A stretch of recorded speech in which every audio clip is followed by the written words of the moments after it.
quest is going to be complete in 4 hours.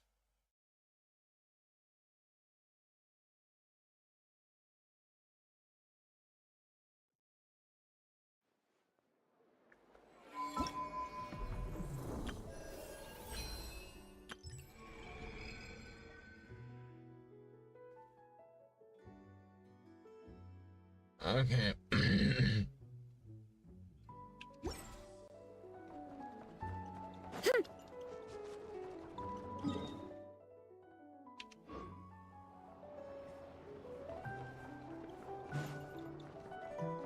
Machines are beautiful creatures.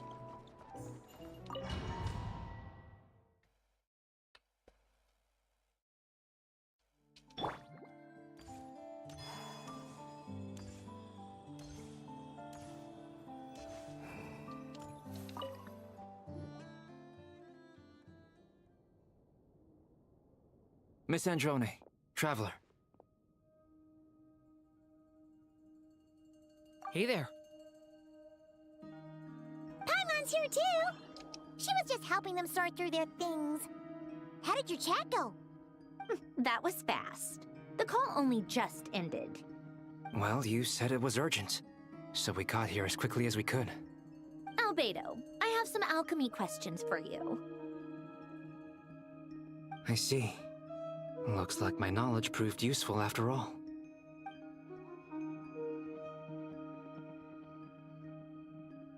If I might ask, what is the end goal for the modified formula you'll be using? I needed to predict the future of the entire world.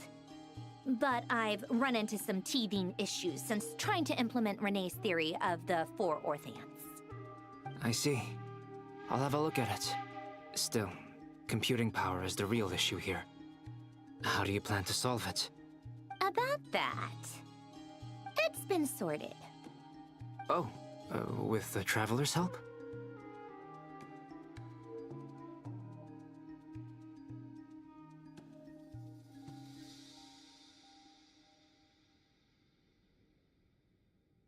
Actually, you're not wrong. She found the person with the solution. Was it Hat Guy? Yeah, it was him. Wow! Go Hat Guy! Seems like all that time studying at the Academia is paying off big time. But where is he? Wasn't he the one who asked Albedo and I to come here? Come with me.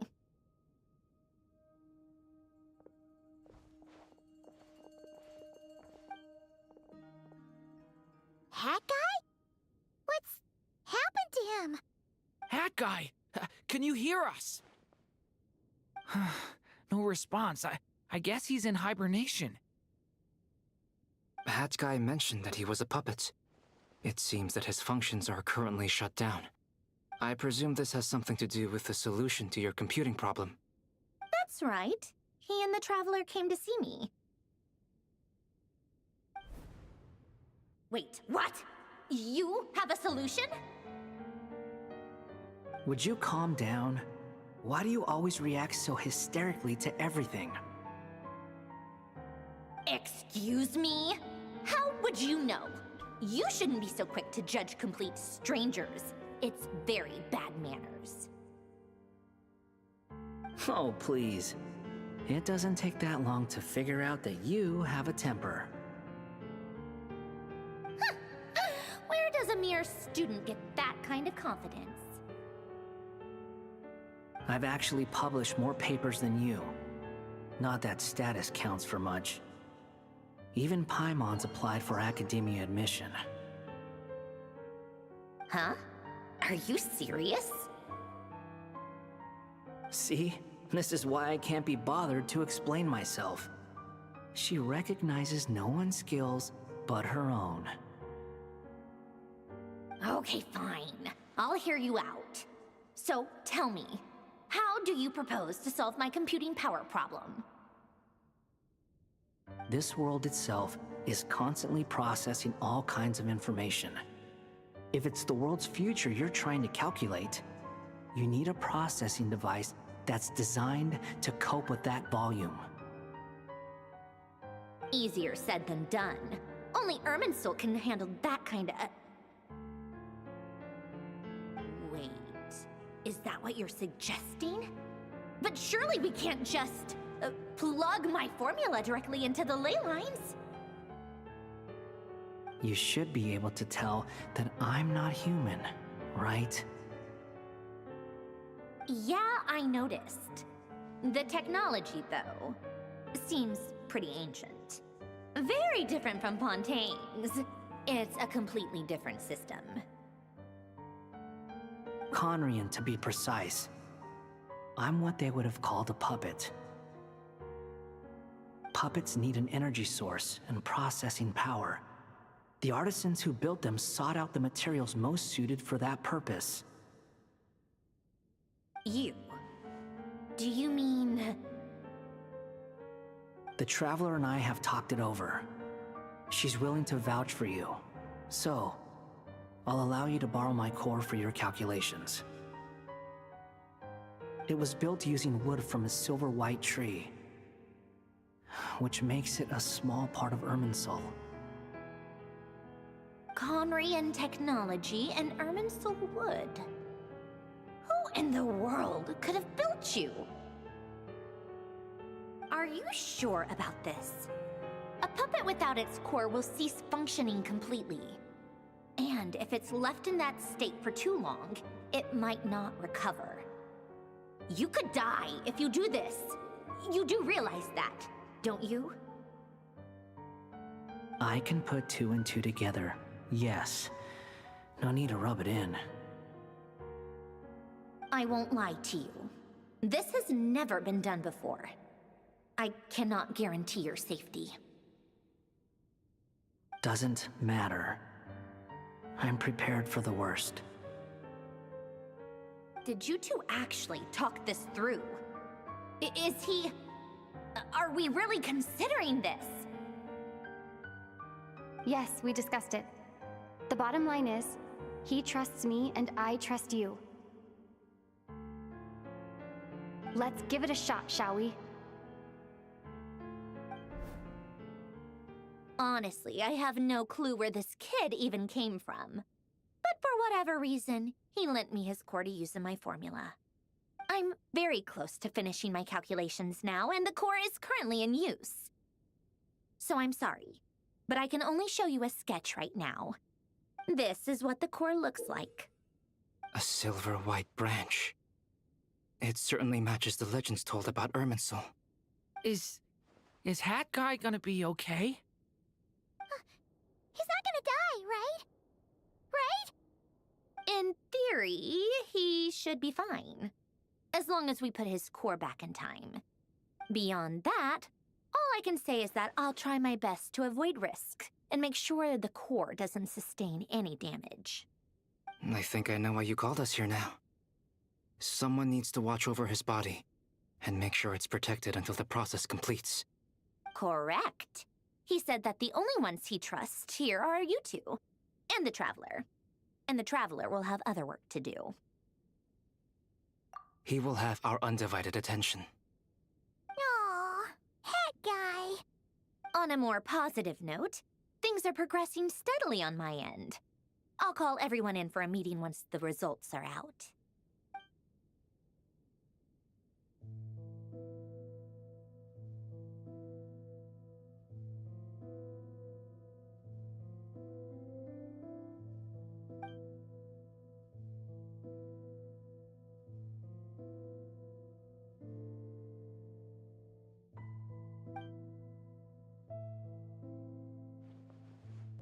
The worst case scenario with the core removal is either a system reset or a total loss of function.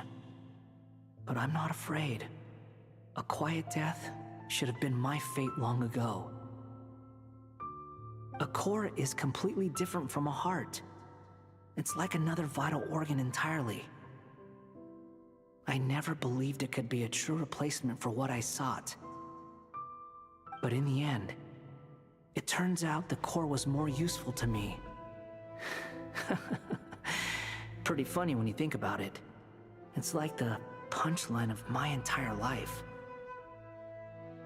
Do you think there's any difference between a puppet and a human? If not, then this would just be another samsara. I have already experienced both a past life and a next life. Part of me wonders whether I'm only capable of making this decision because I've become a real human.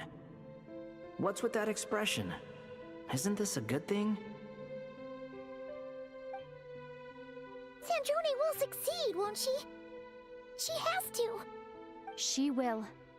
We all have to persevere until this is over. That's right. And I'll protect you all until the moment of victory arrives.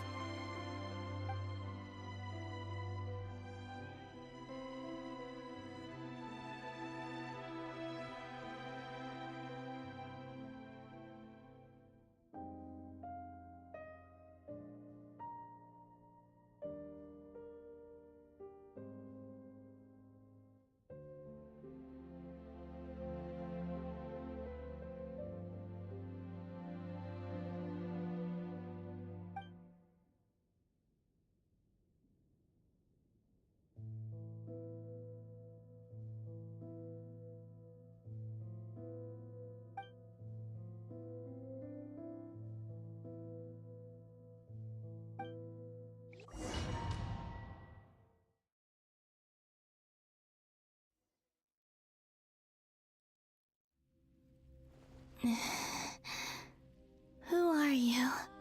Call me Sonnet. You have the same power as Canon. Sonnet. So, you're the goddess of the iridescent moon? Oh, goodness. You recognize me? Well then, what's your name? Columbina. Columbina Hyposelenia. Hyposelenia. What a lovely name. Did you choose it yourself? It was a joint effort between me and my friends. Friends? You mean your friends in the heavens? Huh? Oh, sorry. You must be exhausted. I apologize. Hang in there. Let me introduce you to my older sisters. Do you mean the other two moon goddesses? Arya and Canon? Wow, you sure know a lot. Hey, does that mean that our story goes on into the future? Oh, I guess that wasn't the best question to ask. It's alright. We were prepared for that possibility. You could say we were too prepared. I can't even remember how long my sisters and I have been here by this point. When did you get here? How long has it been?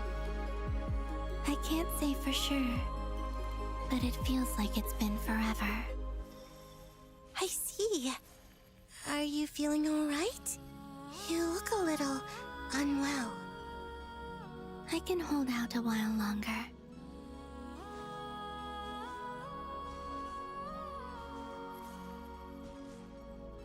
We don't have far to go. The place where my sisters and I are based is just up ahead. Don't worry, they're both really nice. I'll introduce you.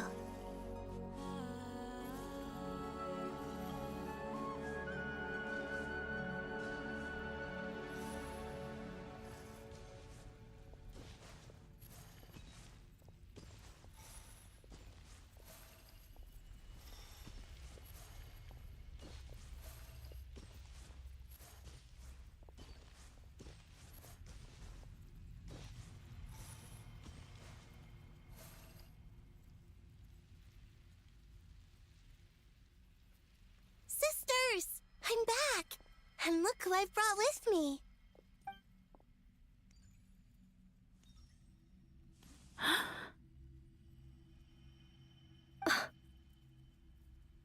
It's our lovely little sister, born in the far future.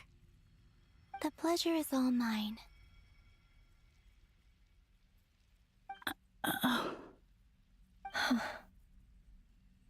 allow me to introduce you to Columbina Hyposelenia.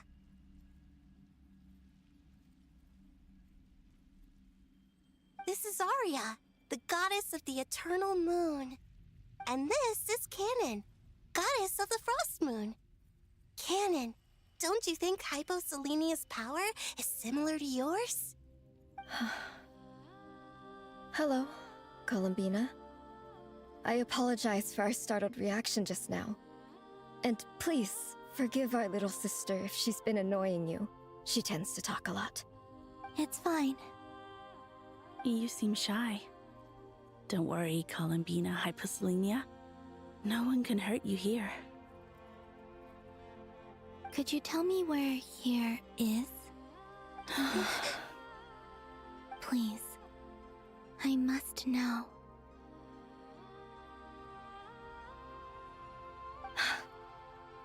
My dear sister, this is where Tevat's original ruler, the Dragon King Nibelung, imprisoned the moon goddesses. What? You're scaring her, Canon. No, I'm fine. Please, continue. Nibelung, our original master, created us in the distant past to maintain Tevat. But he left this world and traveled into the dark universe beyond, to explore worlds vaster still. Day and night, we fulfilled our duty in the heavens, until the day that the first Descender arrived. The great ruler of the firmament. The heavenly principles. Is that what later generations call them? I see. But we did not reject them at first, nor did they seem to harbor ill intent towards this world. We coexisted in peace. They were like a guest in our home. Slowly, however, we came to realize that our guest had a growing desire to change and dominate the world. And you didn't stop it? No. There was an order to the rules they set up that Nibelung never taught us. We wanted to know if this order would bode good or ill for Tevat.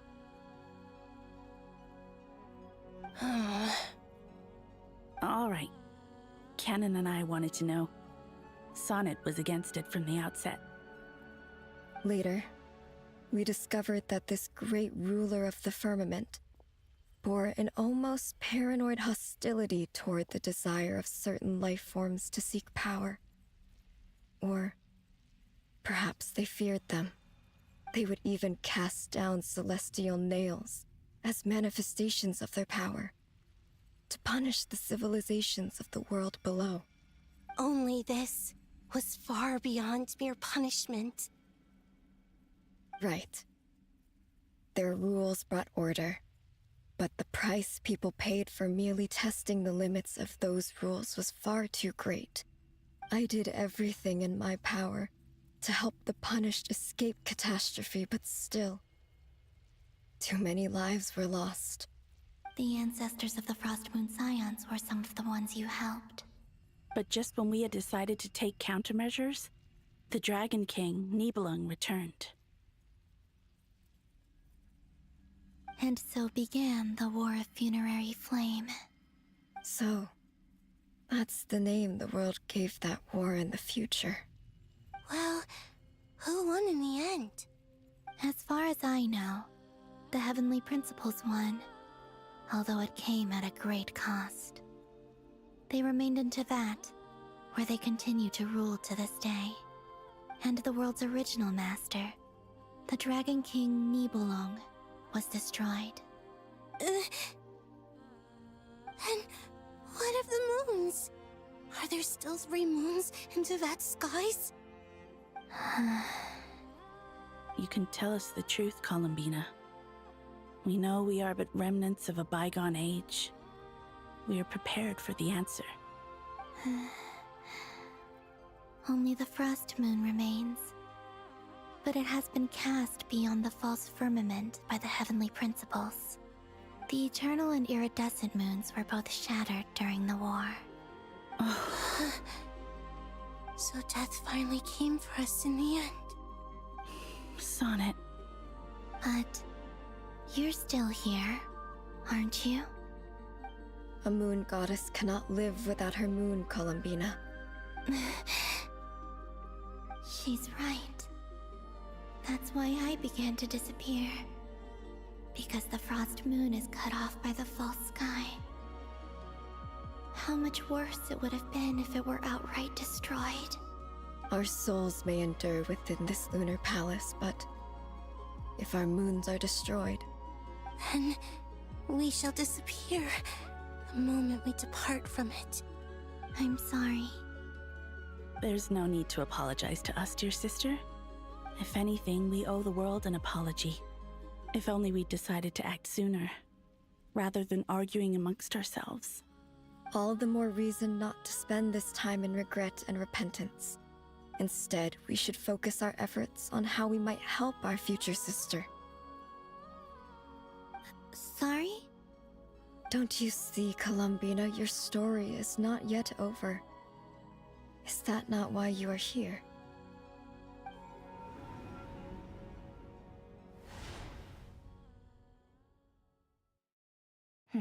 It's done. Initiate numerological array. Continue running primary process. Calculate the world's fate through extrapolation, and identify nodes of potential change. Secondary process, scan for moons. Still 4. The number of moon marrows hasn't changed. Wait, let me think. Is it possible that there's something I've been misunderstanding about the moons all along? Variables. Variables in the world. I know where potential variables within the world come from. So what about the moons? Are there any variables there? Like their life or death, for instance. What if being alive or dead makes no difference to a moon? But that's so strange. Even immortal gods can die. Why would the moons alone be? Wait! Wait! I've got it! I've got it! If alive or dead is considered a variable, we might have had this wrong the whole time. No one ever said that a moon marrow equals a living moon. We just made that assumption ourselves. Initiate secondary process. Scan again. This time filtering out interfering perimeter, moon marrow. I don't care if they're natural or artificial. Get them out of my search results! Why? It says 3 moons still exist in Teyvat, even after excluding the moon marrows. But we know for a fact that 2 of them are dead. Redo the scan. Narrow the results to living moons and real moons. No, scrap that. Narrow it down to moons that have lunar authority and remain alive. Why? Why is it still 3? What is this, Columbina? Has the world lied to us? Or are you the one pulling the wool over our eyes?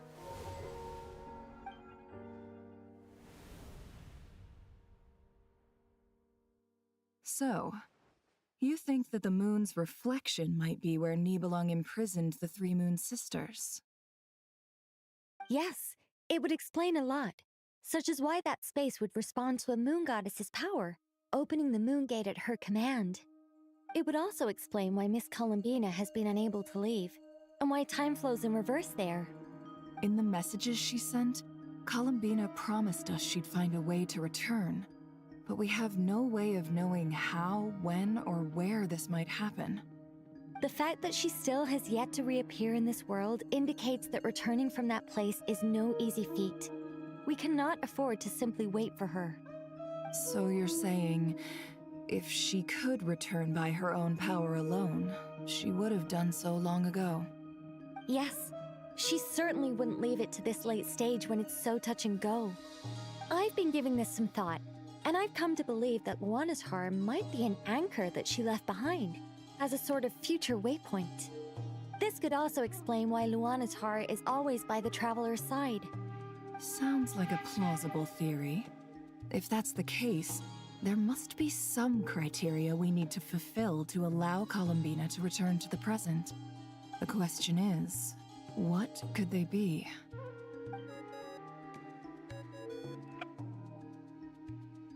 Hello? Listen up! This is extremely important!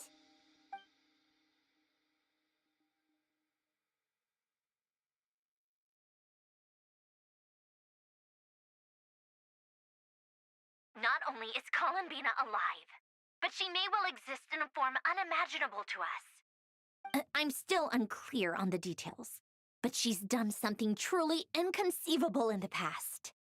And the clue to what she's done lies in the moon and Tevat sky. Truly amazing. Oh, I'm so delighted for her. I'm sure we all feel the same. And I'm sure Columbina is ready to get back here and fight by our side. I'll keep my calculations going and try to find some way of coordinating with her. But that's not an excuse for everyone else to slack off, okay?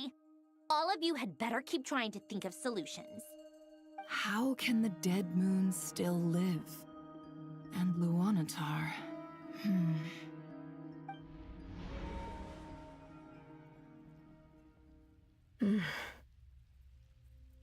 It's hard to believe that's what will happen in the distant future. Our authority is linked to the most fundamental rules of Tevat. I suppose it's no wonder that many would covet that power. I didn't realize that when you said friends, you meant people who live down in Tevat. That's so lovely. I always wanted to go down there and have some fun. Have you ever tried leaving this prison? Of course. Between us, we've tried everything. But no matter where we go, this space will eventually bring us back here. It's like the center of a whirlpool. Everything ultimately converges here, at the moment when Nibelung imprisoned us. In that case, have you tried using any of those pathways that connect this space to the real world? Sorry? What are those? They're passages through which you can make small-scale changes to reality by using Kuvaki. Or am I the only one who can use those passages? Because part of my soul remains in reality. Kuvaki. What is that? You don't know? It's a unique kind of elemental energy found only in Nodcry, the land from which the moons arose. Oh. Well, it's true that the moons first rose up from the part of Tevat you say is called Nodcry.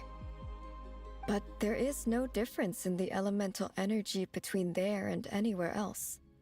What? Could you show us some of this Kuvaki? Hyposelenia? Maybe if we see it, it'll make more sense. Okay.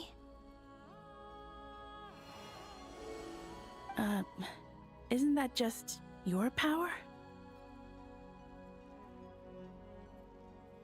What? But it's everywhere in Nodcry. In the air, in the land. Even the creatures who live there have adapted to its influence. How curious. This Kuvaki certainly did not exist anywhere in the world before we were imprisoned. Let alone influence living creatures. So, how exactly does it affect them anyway? Can they float in the air like us?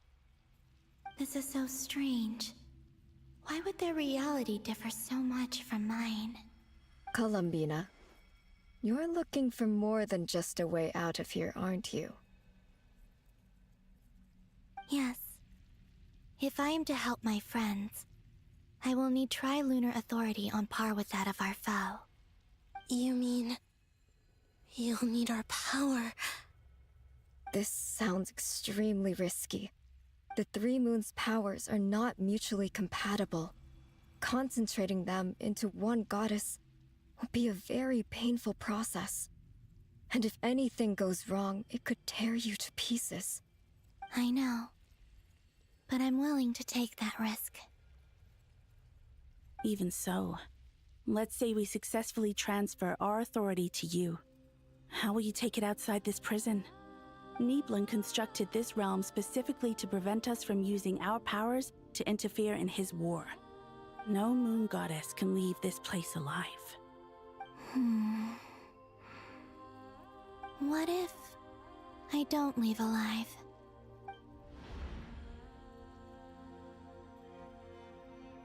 Where do we even start?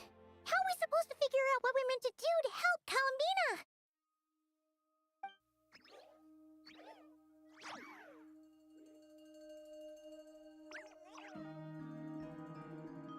Columbina, what do you need from us?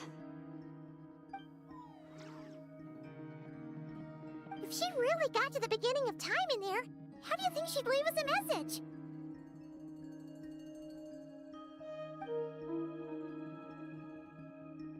You don't think she'd write it down on a stone tablet somewhere in the hopes that we'd find it, do you?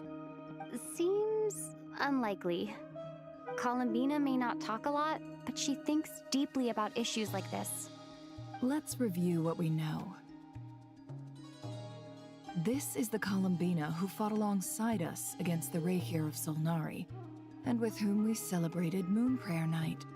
She knows our personalities, our ways of doing things, even our unique strengths and abilities. So, if she wanted to tell us something from a long, long time ago, what would she do? Oh.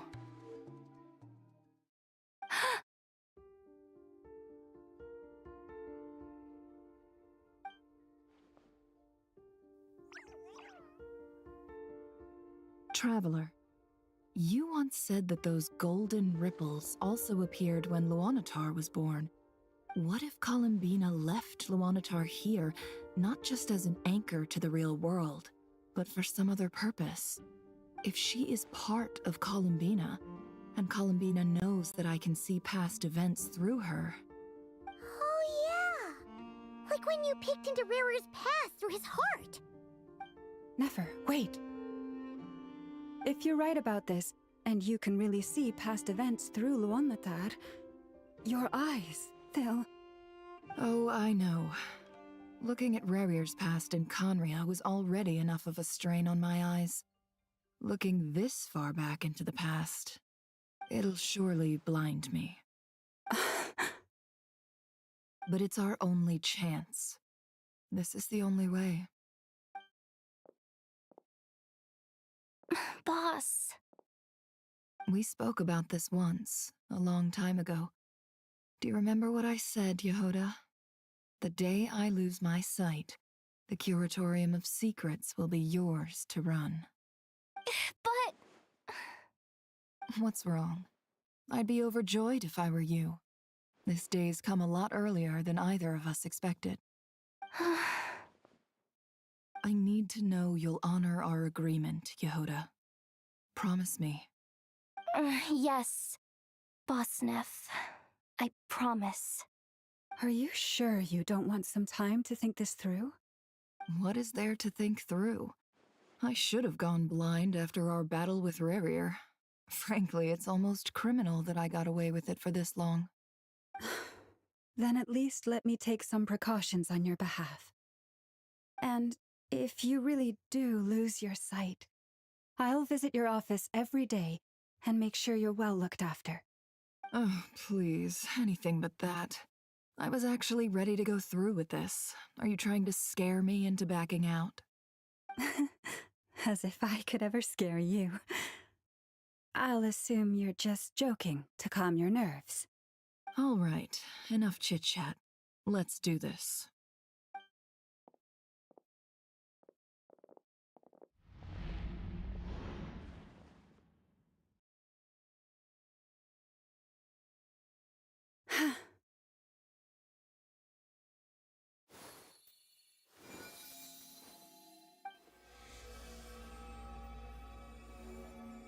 All done. Good. Now give me some space.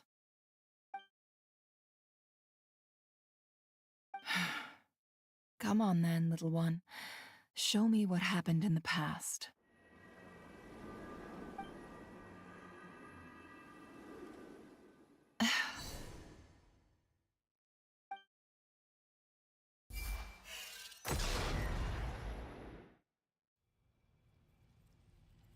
Between the Trilunar Authority, Kuvaki, and the soul-surviving moon, the Frost Moon, I think I might know how to get back. But I will need my sister's help. Time to go talk it over with them.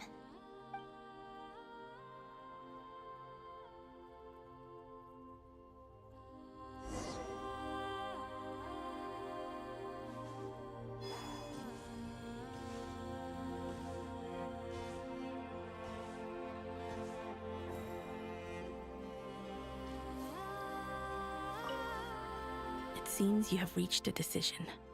I'm all ears. What do you propose?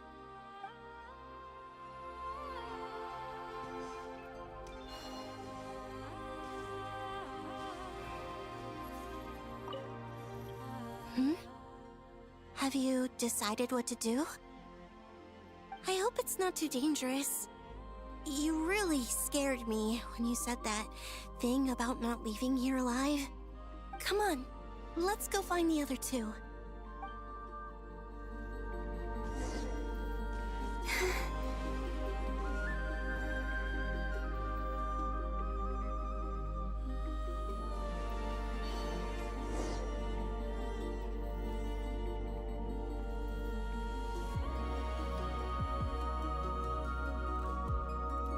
Have you figured it out, Columbina? Tell us, how do you plan to leave this place? I intend to die here, in this moment, and then be reborn in the future with the help of my friends. What? What are you saying? How can the dead be reborn? And how will you inform these future friends of your plans? You can't exactly leave oracles. Nothing can escape this place. Not a single ray of moonlight. And even if you found a way, what if they never find the message you left for them? You'll... No, that won't happen. Come again? They will find my message. I'm sure of it. I'm not following. How exactly will you achieve this? It's quite simple, really. First, I will leave my soul here.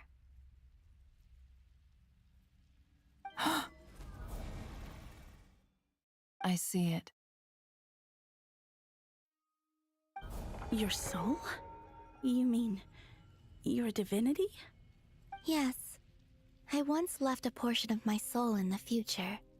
One so small that this prison barely noticed anything. In this very moment, she can resonate with my soul across time. When the time comes, I believe that she can serve as an anchor to pull my soul from here back to the future reality. Just as gravity connects the world to the moon. Exactly.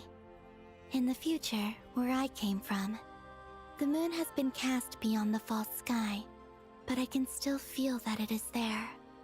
In a similar way, I can feel a connection to the soul fragment I left behind even now.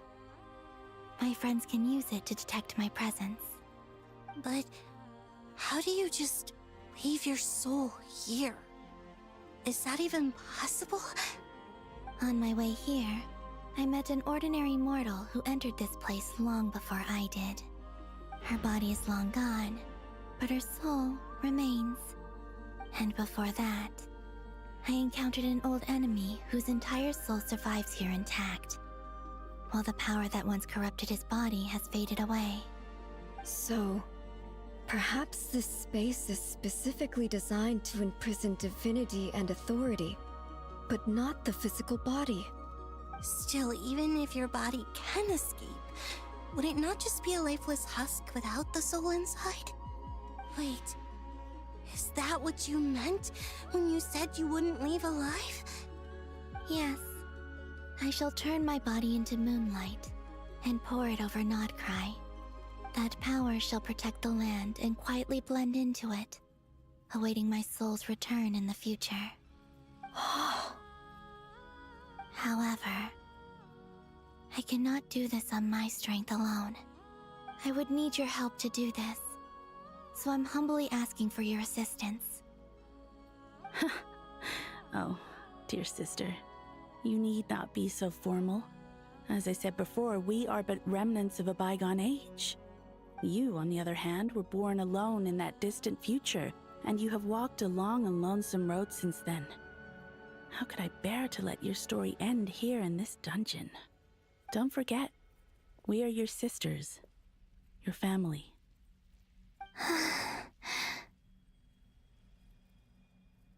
Arya's right.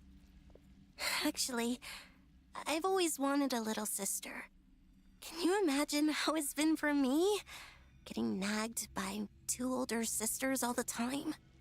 Now, I finally get to be the big sis.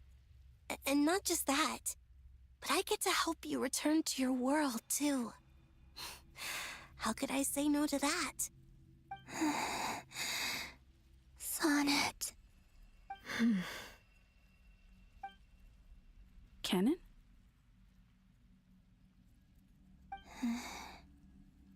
I'm sorry. I know this is a bold request.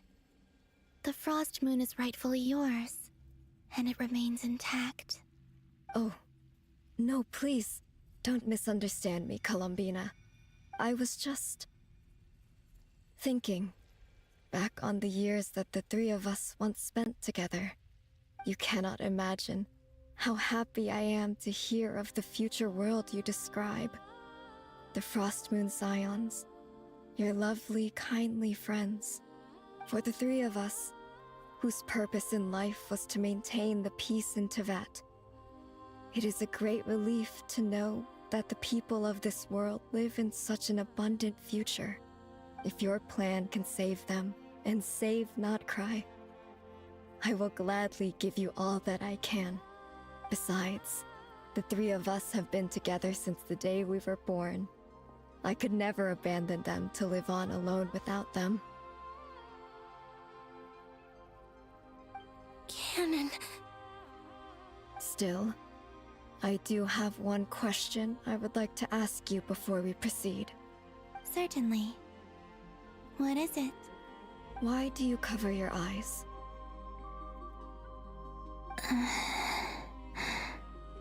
Yeah, I was curious about that too. But it seemed personal, so I didn't want to intrude.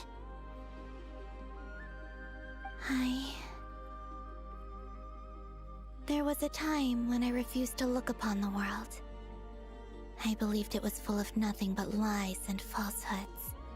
I wished to hide my feelings, seal my heart, until I could return to my true home. I see. Perhaps that decision saved you from ever having to see the false sky again.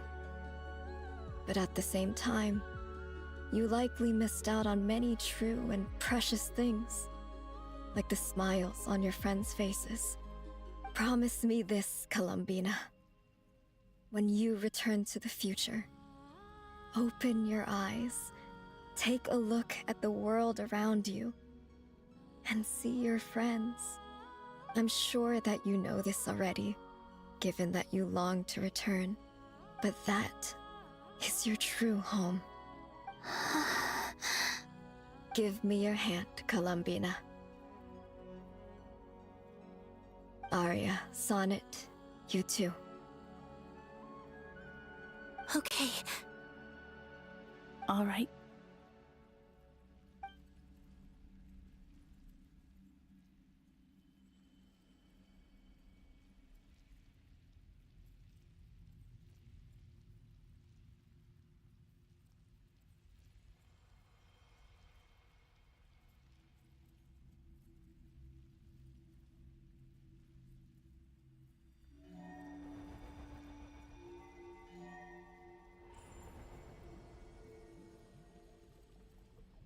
We once were the songs sung for eternity, but now it is you who must continue to sing. We once were the tides in the great river of time, but now we subside, and you arise. We were the messengers of madness and inspiration, but now the lies have faded, and your truth must endure. We are souls awaiting the sun. You must return to be with those who smile when they see your face.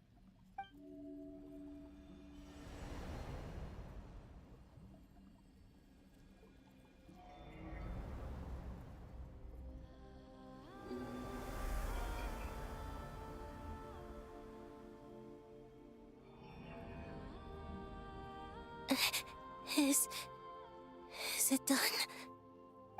Yes. We have transferred the authority over all 3 moons to Columbina Hyposelenia. From this moment on, she is the Tri-Lune Goddess, the one and only moon goddess of this world.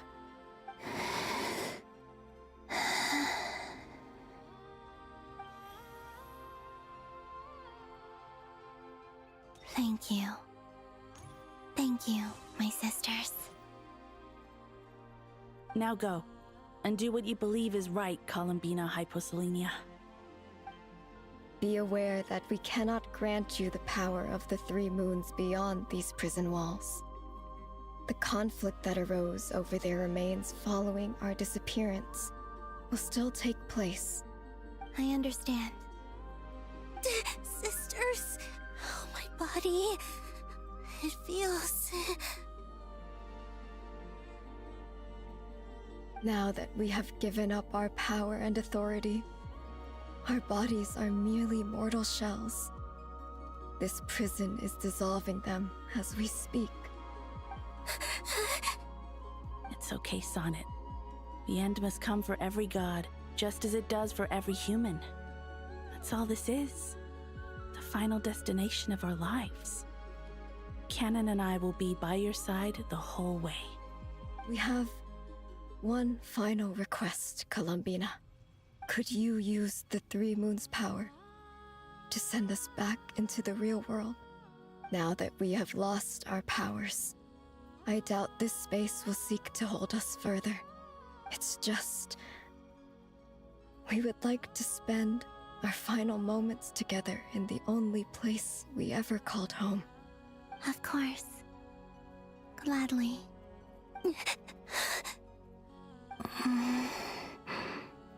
Sonnet? Yes? Don't... I wish I could tell her not to give in to the abyss. Not to be afraid. But is this really what I should say at this moment? Don't forget. I'm so glad to have a big sister like you.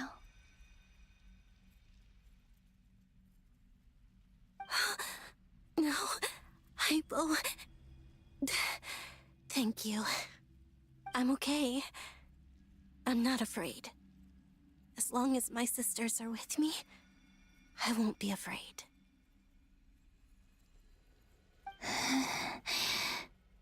It looks like this is goodbye, sisters. Goodbye, Columbina. Take care of this world in our stead. I will.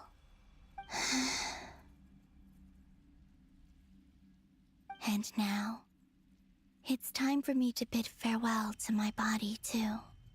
May it become the moonlight that keeps Nodcry company through the long years ahead. So this is why Nodcry was not always home to Kuvaki. It only appeared after I poured my body out upon this land, and only this land. Kuvaki responds to me because it is me, my body, answering the call of my soul. And the golden energy I've encountered on my way here was, in fact, that very soul, which I am about to leave here to guide me. O power Tri-Lune, eternal moonlight. I, Columbina Hyposelenia, lay aside my body. Let it be cast into the dark night to illuminate the future. May it be a companion to all who dwell beneath the moon.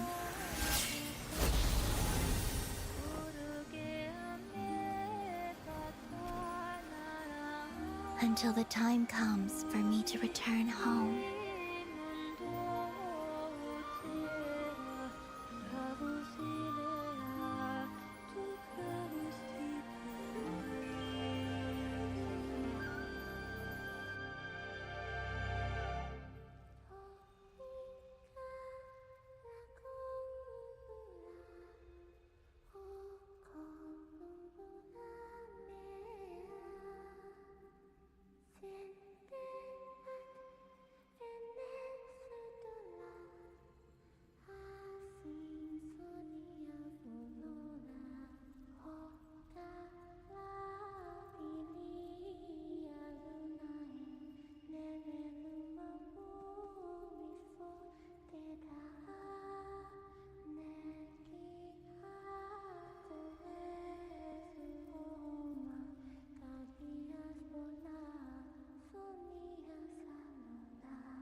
That was crazy! Were we even allowed to see that? Is anyone? Can you still see? How many fingers am I holding up? I see 2 fingers, and a look of sheer terror on your face. Truly astounding, Miss Nefer. Your eyes have glimpsed the very ends of the world, and yet they remain as sharp as ever. Or is the credit for this miracle due to Miss Lauma? It seems that even time itself is no match for your medical skills. Surely you jest, Mr. Flins. I suspect we have Columbina to thank. She must have realized the immense toll that the ritual would take and purposely set aside some of her power in the past to protect Nefer's eyes when this moment arrived. There is always a great price to pay for witnessing the truth, but it seems that this time, Columbina has shouldered that burden on our behalf. She chose the perfect method of getting a message to us. Though her eyes were always shut, she was clearly so perceptive. She knows us well. She knew exactly how we would think and what we would try. Despite being separated by time and space, we're seeing the same possibilities and seizing the same opportunities. We still don't even know if she's okay right now. But as long as there's a chance we can do something, we'll fight to make it happen. We'll get you back somehow, Columbina.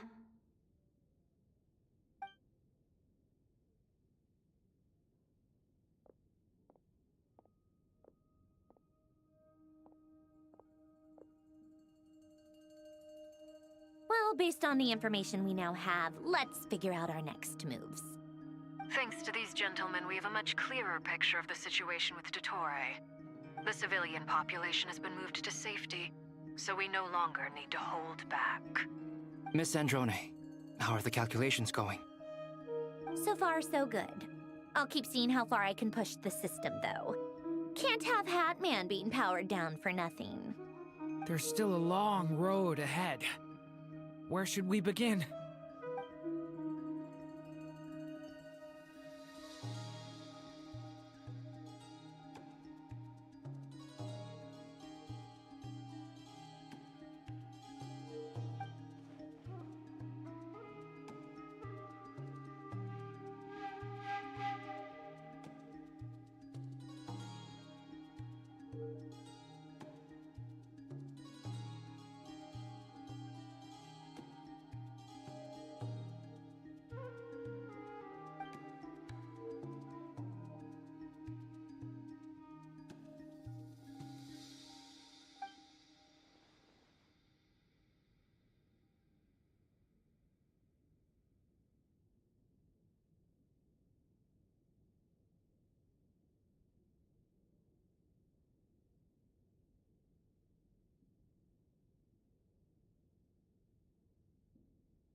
Our plan is clear. Time is short, so let's get moving. There's just never enough time, is there? Time is the bane of my existence. Ugh. Anyway, I'm gonna get back to work. All right, we'll do our part too. Yeah.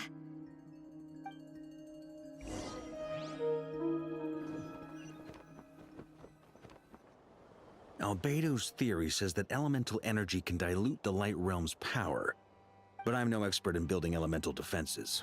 Sounds like something out of the Advanced Elemental Theory section of the library. Whew. You seem quite troubled. Well, yeah. I mean, who doesn't get a little flustered when they're completely out of their depth? You were the very picture of confidence back when you approached the Hexen Circle. Eh, I could have been faking it through that whole meeting for all you know. Who's to say I'm not just a ball of nerves in a charming and gregarious package? Oh gosh, really? I'm so sorry, I had no idea. Well, you're all the braver for it. Still, I was much more in my comfort zone than I am here. At least in Mondstadt, you can cry for help from a cliff top and actually stand a chance of summoning Barbatos himself. Things have never looked bleaker than they do now.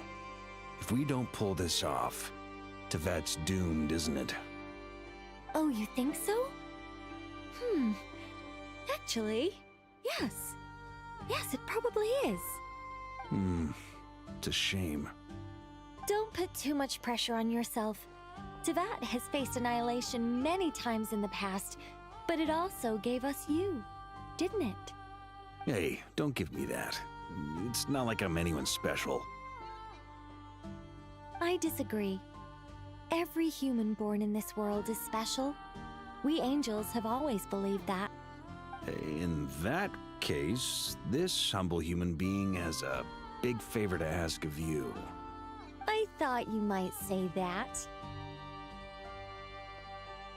I'm sure Alice, in her great wisdom, sent you here precisely to help us in this difficult time, yes?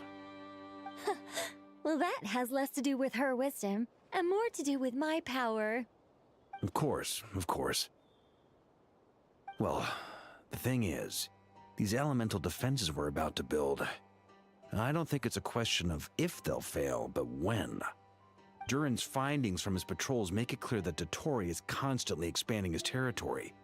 First it was his lab, then the design bureau, and now this. It's not realistic to completely stop him encroaching on the rest of Nokrai. Rather, our goal should be to stall him for as long as possible. If Miss Sandroni's calculations are correct, well, they're the closest thing to certainty we have in this situation, so let's assume they are. Anyway, her calculations suggest that our best hope for victory lies in Miss Columbina's return. It's up to us to slow Dottore's advance and buy time for her to make a return. Are you asking me to help you with building the defenses? No. I'd like you to prepare for what comes next. When he eventually reaches us, we will have to fight him. You were an angel once and a mage now. I'm asking you to lend us your protection. Oh.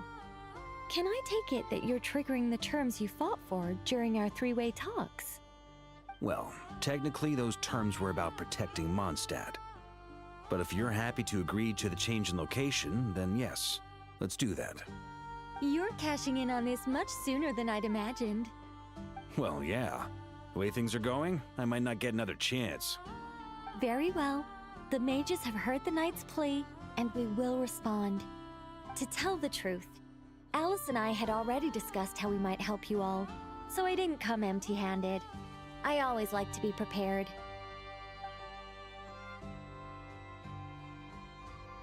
This is... wow. Yeah. This is great. Seriously, thank you. It's been many long years since I had a chance to dazzle humanity with a little divine intervention. To humbly serve as a reliable and responsible guide. Anyway, Knight of Boreas, please accept this gift in recognition of your great virtue. Go now. May the angel's blessing deliver you safely to your destination.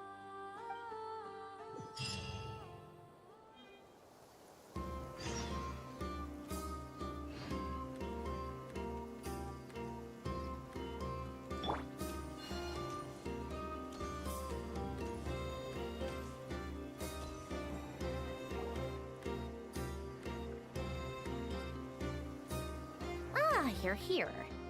Sandrone! How are things going? Glad you asked. You two are about to become the first people to lay eyes upon my masterpiece. Or should that be the first person and the first, specter? Hey! Whatever. Come, feast your eyes on this. Wow! We've never seen something like this before!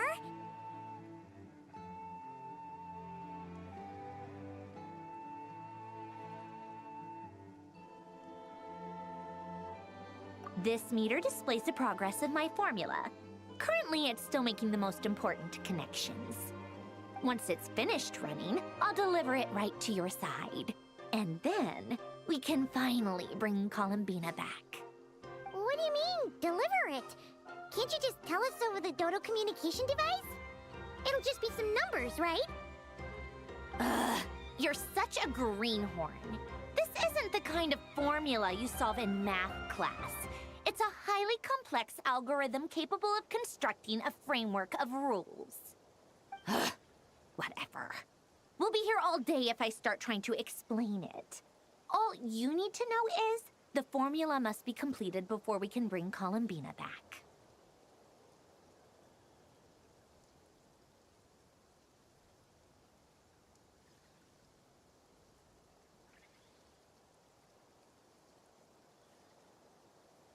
I'll share the data with you. Nicole's agreed to let me use her information channel, so we just need to use the Dodo communication device like so. And... there. Now you can check in on my progress. Wow! Look at that! You're amazing, Sandrone! About time you recognized my genius. Took you long enough. Anyway, that's all from me. You should check on the others if you have time. Make sure we don't have any weak links in the chain. That might sound harsh to you, but close supervision is a common practice in a Fatui. Not looking to catch anyone out. I just care about everything going smoothly. That's all. I'm kinda stuck here while the formula's running, so I need you to be my second pair of eyes in the meantime.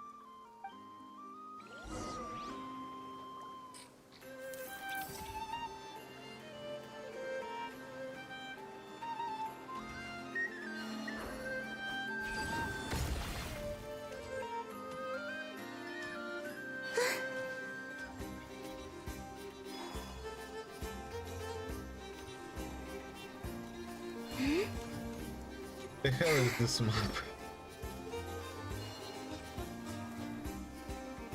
Thankfully, Miss Nicole has come to our aid. Nasha Town is now looking very well defended. Golden Flame. Yes, that's Nicole's power, all right. Based on the latest message from Grandmaster Varka, it sounds like they've reached an agreement. The situation should be more stable with her assistance. Everyone will have at least some degree of protection. Albedo! Durin! Hello there, you two. Are you well rested? That's good to hear. As per the plan, Albedo and I will be in charge of Nasha Town. As Dotori's energy field expands, it's creeping ever closer in that direction. But we will do our best to hold our position. We fought side by side many times before, and always with great success. I believe this time will be no different. So don't worry about us. Focus on fighting Dotori.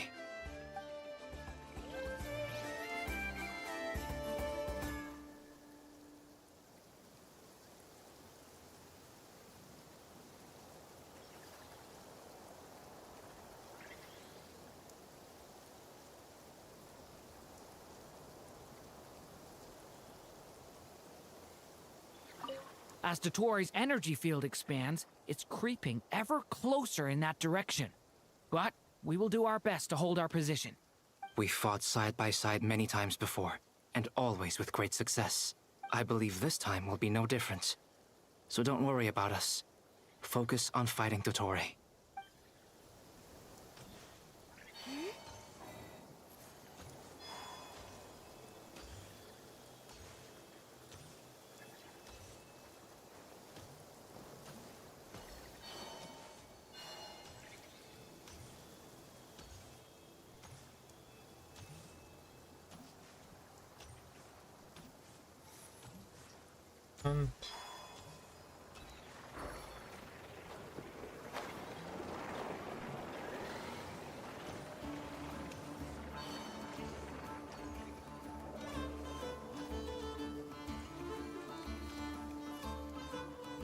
Yes, Miss Moonchanter?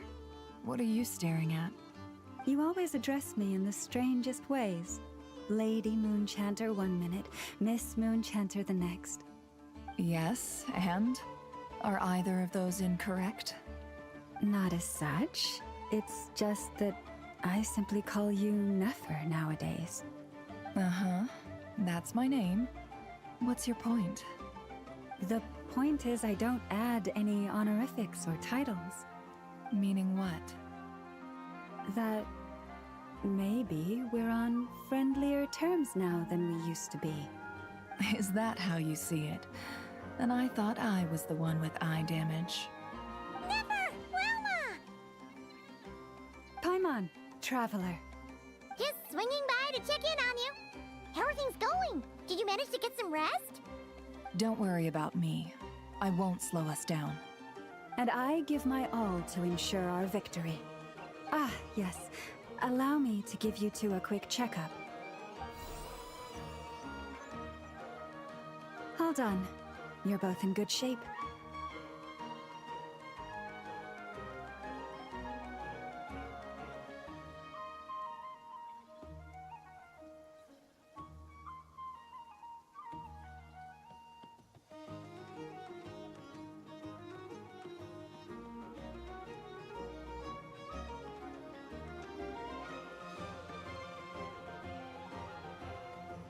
You're welcome.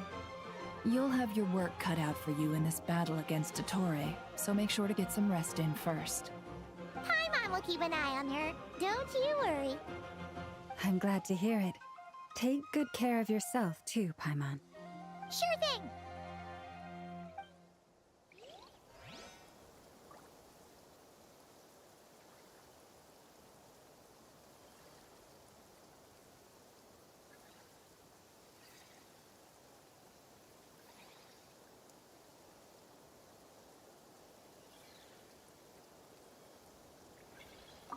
Don't worry about me. I won't slow us down. And I give my all to ensure our victory.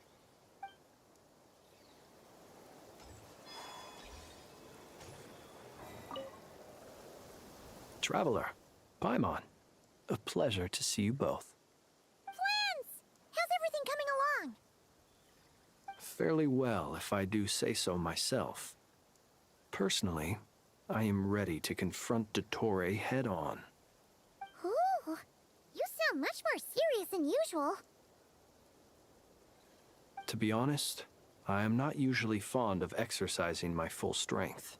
For one thing, it's hardly conducive to maintaining a low profile. Besides, I believe one should have the right to choose when to show their hand. I am conserving my strength until the moment of battle is upon us. Anything to boost our chances of victory. Seeing you get into the zone like this really puts Paimon at ease. Huh, Traveler? I consider it an honor to have your trust. Rest well. I look forward to seeing you both in your element during the battle.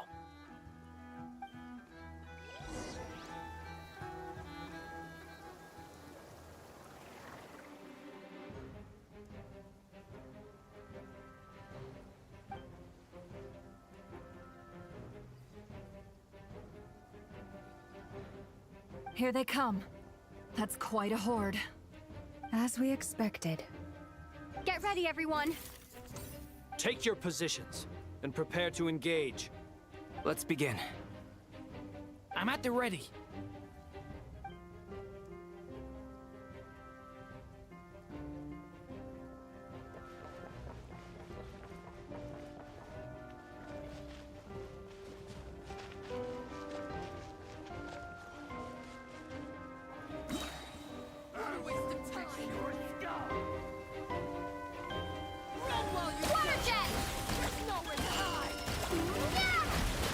Be silent. Observe. Close your eyes.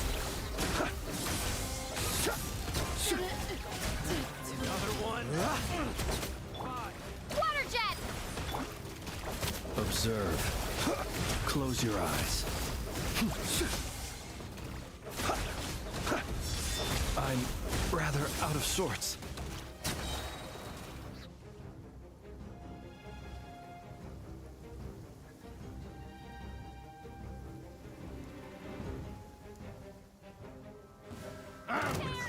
Your skull!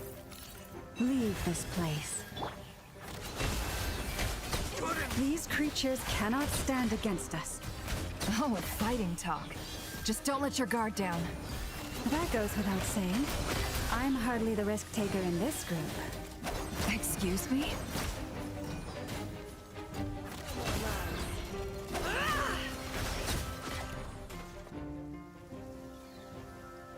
Thanks to the rain.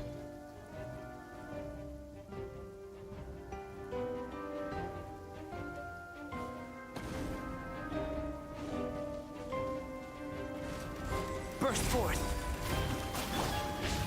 Get back! What the fuck is that?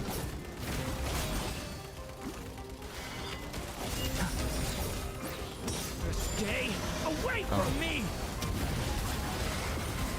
I forgot to use the connected button. That was easier than I thought. Naturally. What do you mean? Is it because as created beings go, we're of a higher level than them? Very good. You understood what I was implying.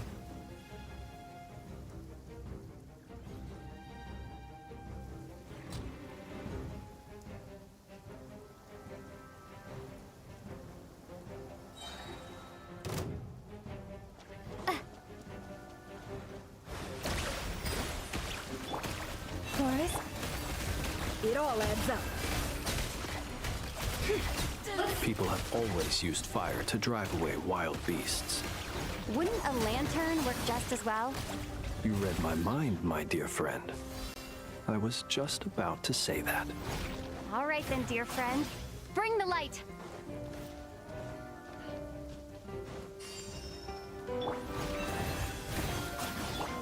Water jet!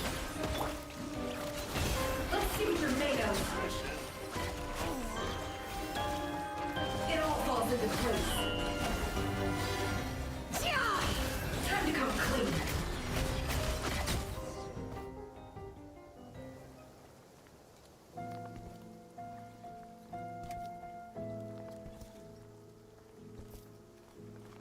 You're looking well. I trust you've had a good couple of days. Dottore. It's actually a good thing, in my view. If the subjects of my experiment were to die prematurely, it would throw quite a wrench in the works. And so, I must thank you all for your resilience. We are no longer on the same level, but you are nonetheless worthy of my respect. A creator god should be merciful and gracious after all. And in any case, it is only right that before I end your lives, the world is informed of the arrival of their new god.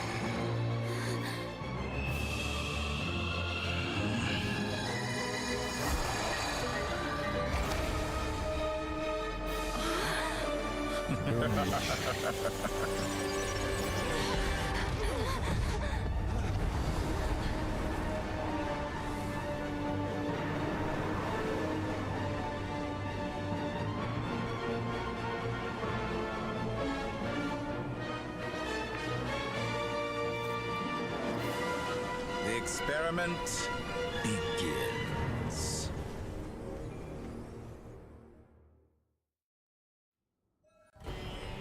With the marrow of the three moons in my hand, behold the false moon's fall!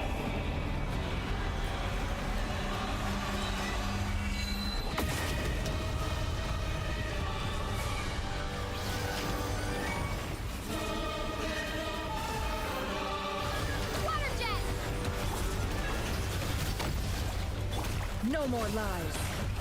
How dull. That's more like it. You cannot face me. Water jet! Wipe out!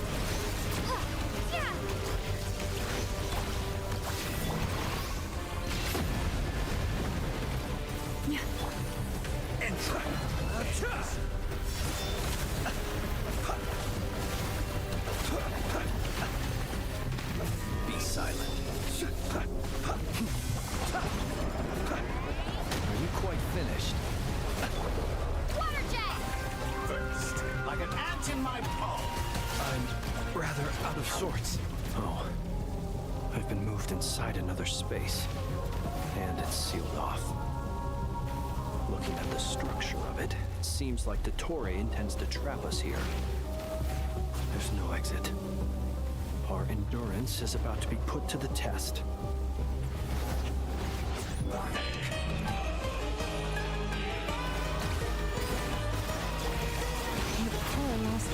It all adds up.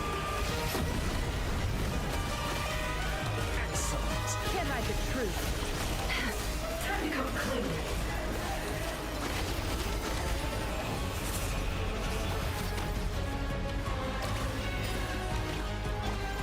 Be shackled.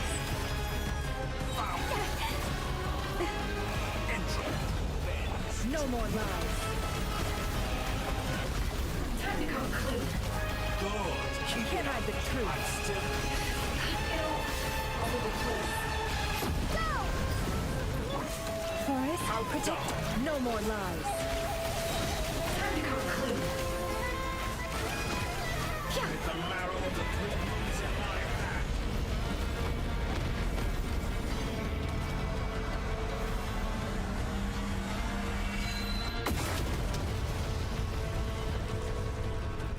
Be shackled.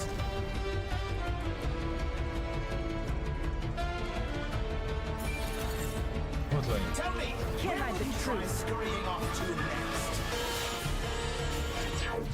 Looks like Dottore has opted for a divide and conquer strategy. But we will not allow him to triumph. Now, I shall pray for our victory.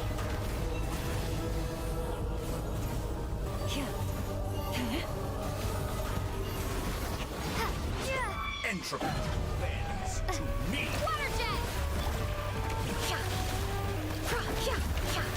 No more lies. Excellent. You barely managed to touch my roof.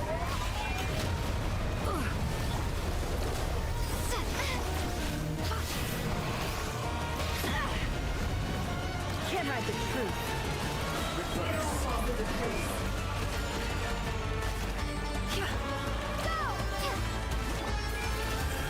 How dumb. Time to come clean. Good. Keep it up. I'm still ready.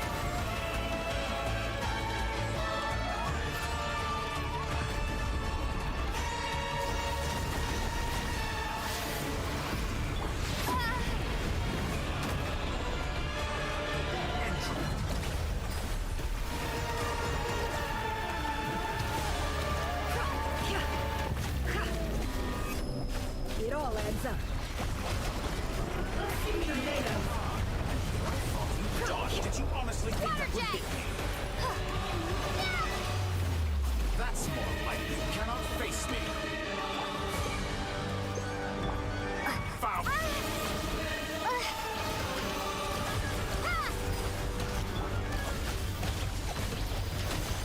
It all falls into place.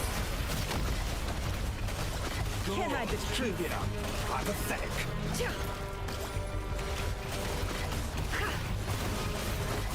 Be annihilated, that which cannot stand against me. What's this supposed to be? A knockoff version of the space Columbina got trapped in? There really is no way out. We'll see about that, Dottore.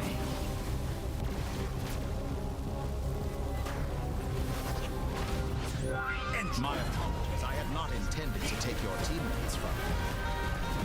But you have a choice. Obey, and I can release them. An excellent deal if you ask me. Won't you consider it? That would hit me.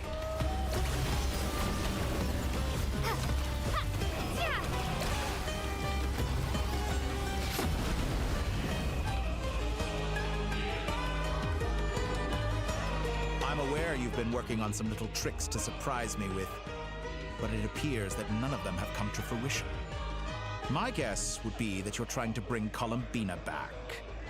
But then, where is Sandrone? Or are you trying to buy time for her? I always found their friendship to be a curious phenomenon. Two highly incongruent personalities, and yet they share a deep connection. Speaking of Columbina, I once saw her as like a younger sister. We got along quite amicably while she was with the Fatui. But then one day she suddenly decided she would refuse to take part in any further experiments. To this day, I truly don't understand what I could have done to upset her so much. It's such a pity. I could have had a sister, a family. But alas, she grew to dislike me.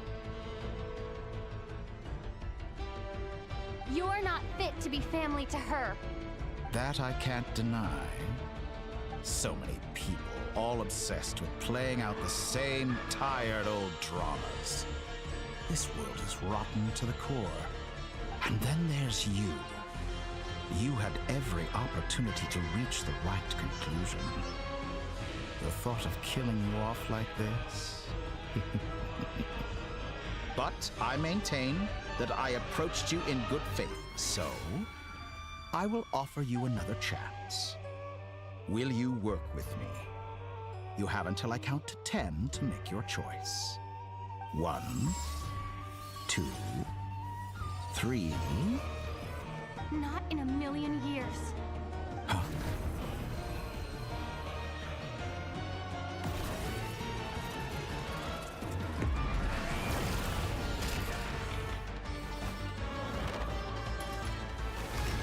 Sandrone, what a pleasant surprise. I didn't think you'd join us all the way up here. You're as sick and twisted as ever. Don't fool yourself into thinking anyone's grateful for the chances you're offering them. Sandrone, the formula hasn't finished running yet.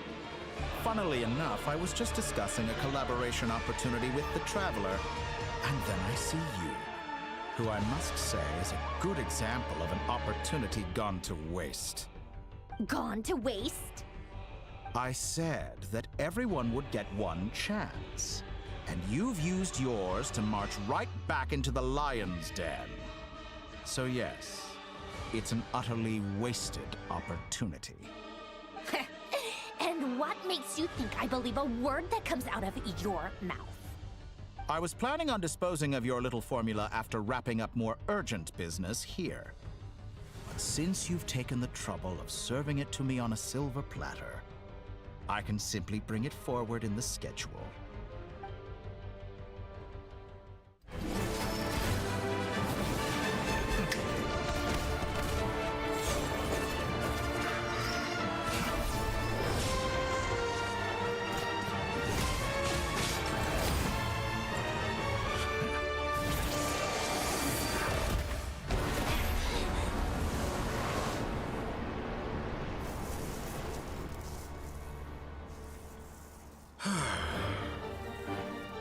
Is this your life's work? This piece of trash?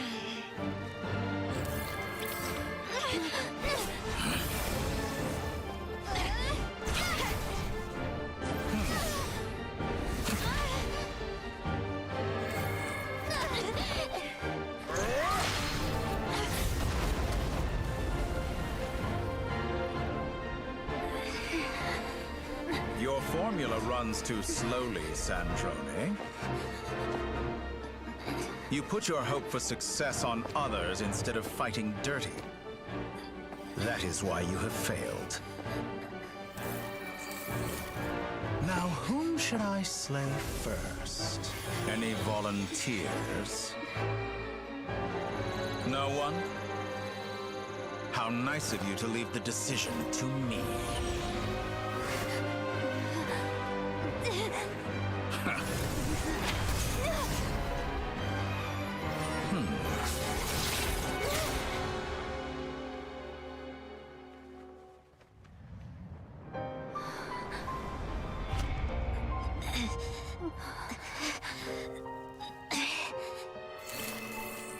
Oh, how unexpected. Sandrone, any last words for me, comrade?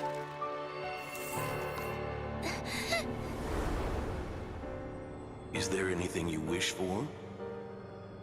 Not really. But I've always known what I don't want. Go to hell, Dottore.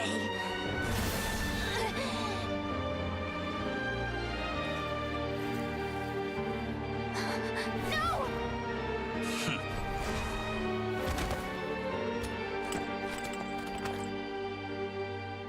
And now, you have failed.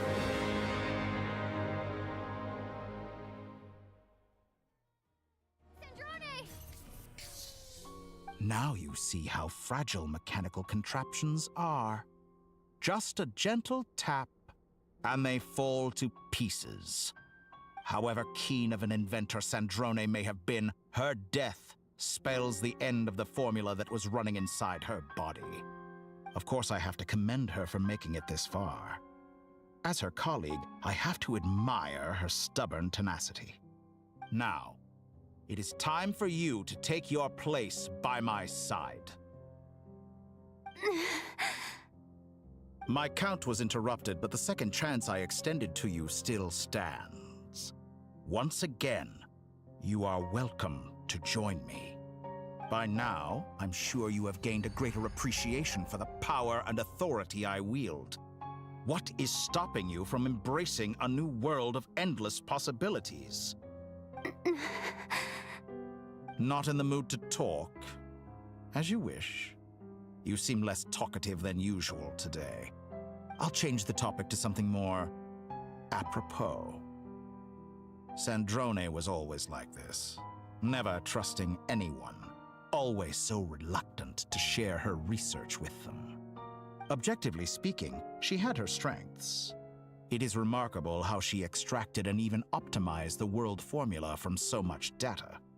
But her inability to trust was her undoing. Had she allowed someone else to monitor or run the formula for her, you might still have a chance at victory even now. But regrettably, she was a stubborn fool. As much as it pains me, she had to go. Dottore. Maybe this is news to you, but people can change. Columbina surprised you when she escaped, and I think Sandrone would surprise you too. Change? You can twist the truth however you want, but I see it clear as day. You're the one who can't trust other people. Is that how you see me? By this point, what can you hope to do about it?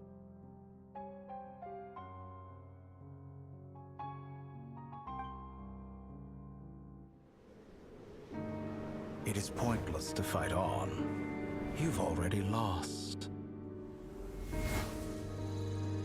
Wrong. You can't win this, Dottore.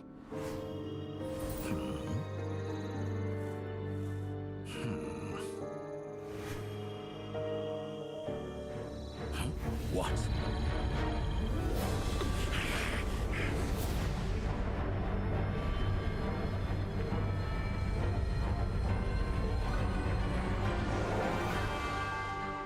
My formula can get us 90% of the way. It will connect you to Columbina. Then, I will bring the formula's output to the Traveler's side. For the last 10%, do whatever it takes. Just bring the moon down.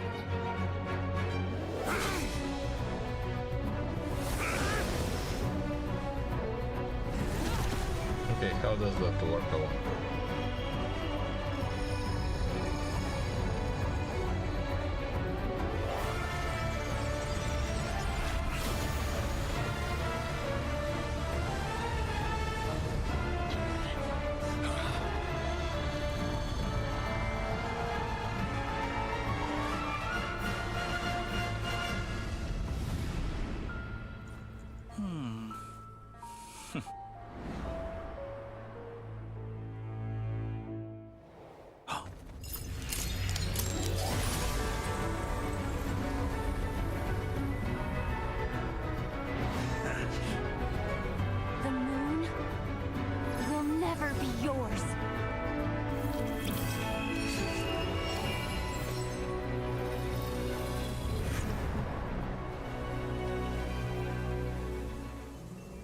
turn my body into moonlight and pour it over Nodcry. My soul, I leave here to inform my future friends. Lastly, I will hide the Trilune Authority within the Frost Moon. And when my body, soul, and authority are reunited, finally... Columbina!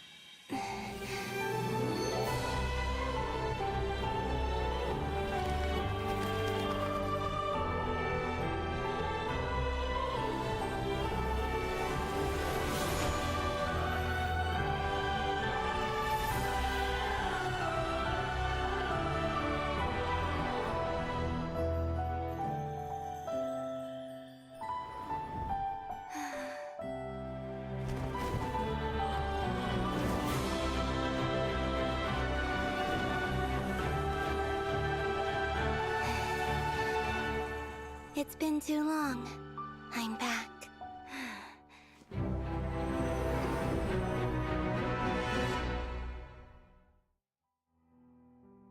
Stay focused on the battle, Traveler. What a touching reunion. Though I personally find myself repulsed by the sight of weaklings huddled together for warmth. Now you're quite finished patting yourselves on the back. Show me how long you can struggle before you drown. Watch out, Columbina! He can manipulate space itself! I know. Wait for the right moment. We'll strike together. Moon's remnants fall! Go!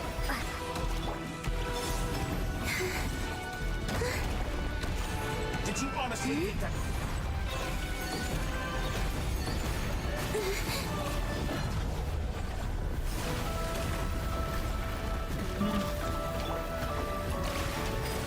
Wipe out!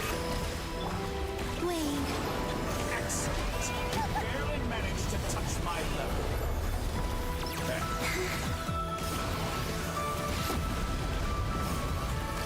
How dumb.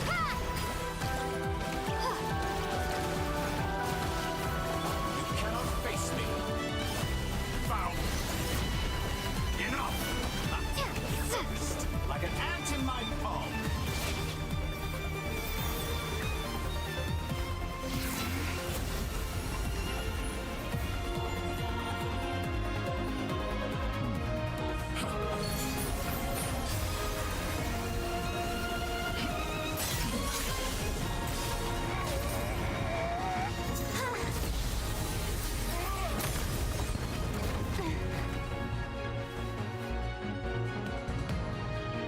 I grant you the new moon's blessing. The new moon shines upon you. I am growing weary of your stubborn resistance.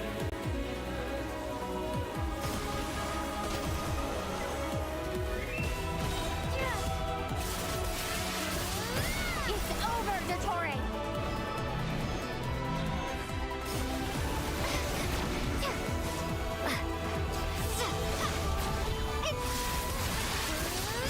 Time to pay for your heinous crimes!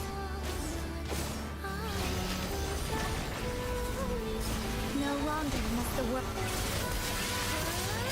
Our future is not yours to command!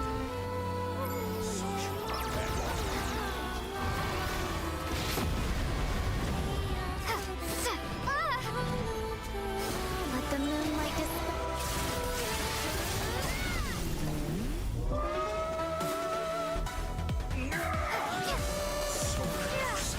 I was so close to the world. Everlasting as the moon.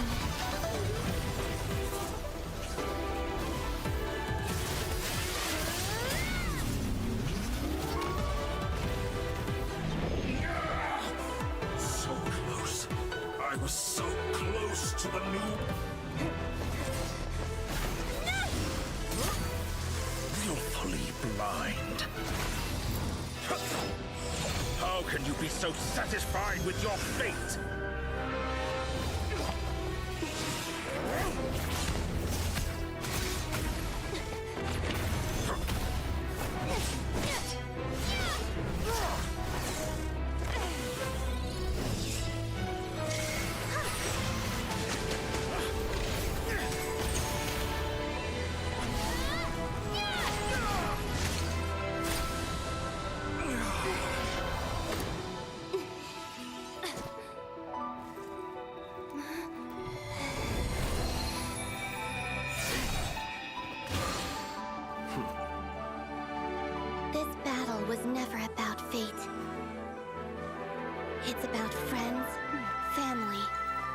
find the home you stole from them. So dull. Only the weak rely on each other for comfort. You shall see. Once I transcend fate, you will be nothing but fodder for my grand experiment! That will never happen.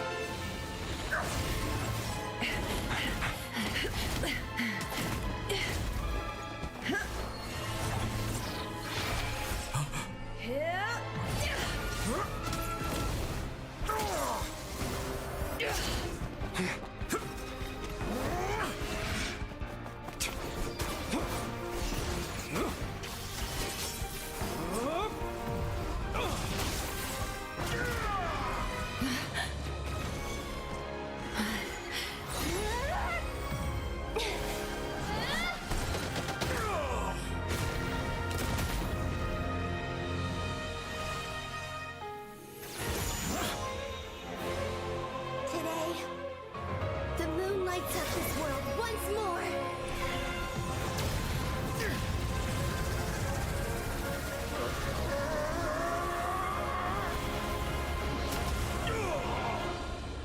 This loathsome world.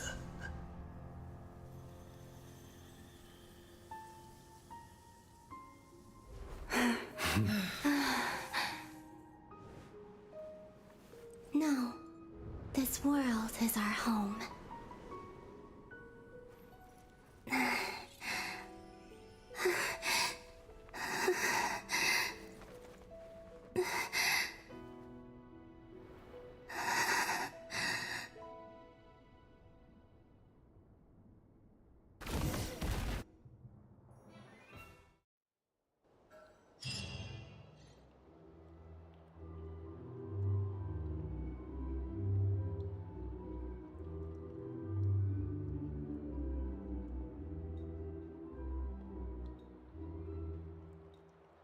No, you're doing it wrong.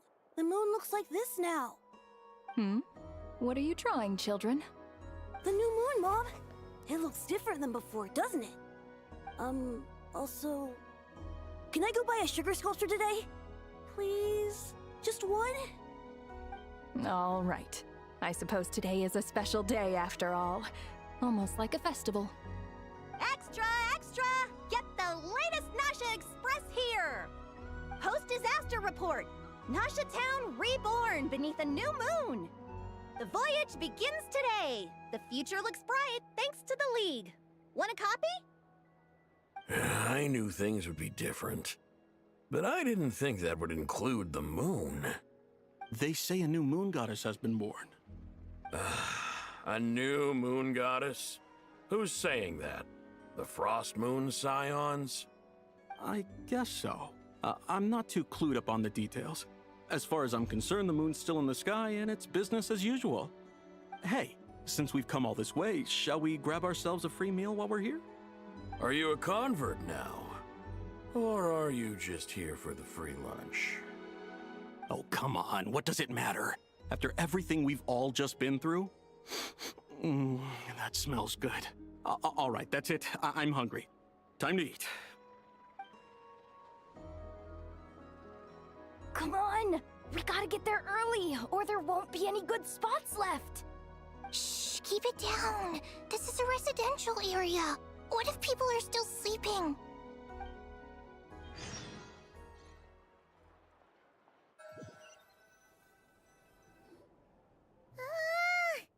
Why is it so noisy outside?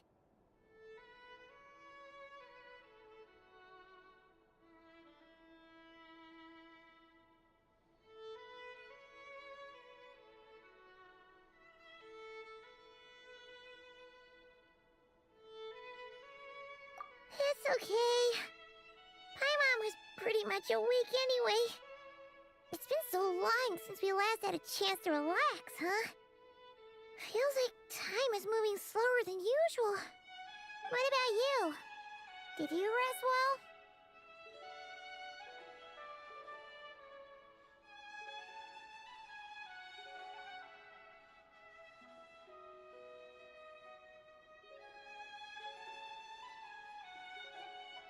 Still winding down from everything that's happened? Or are you wondering how our friends are doing? Or is it about what Dotori said to you?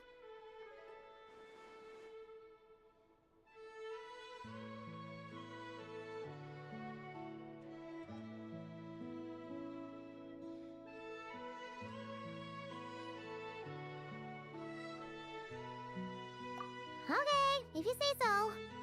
But don't push yourself, alright? Let Paimon know if you need to talk. What we just went through was a lot. It's totally normal if you need some time to get back in your groove. Luonatar disappeared after Columbina came back. Apparently, she was part of Columbina's soul or something. Still, Paimon kind of misses Luonatar somehow. But anyway, you did great. So did Paimon. We all worked our butts off to contain this disaster, and in the end, we made it. So, chin up, Traveler. You should be proud of yourself.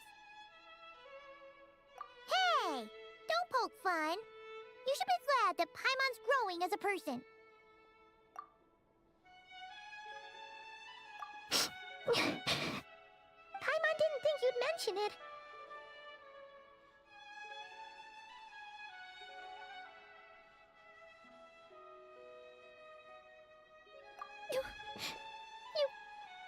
You have no idea how anxious Paimon was. She was worried sick about you.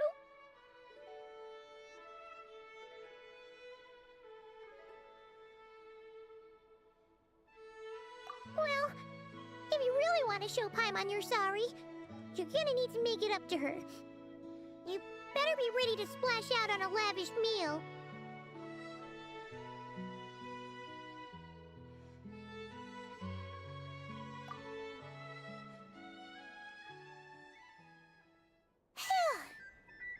Okay.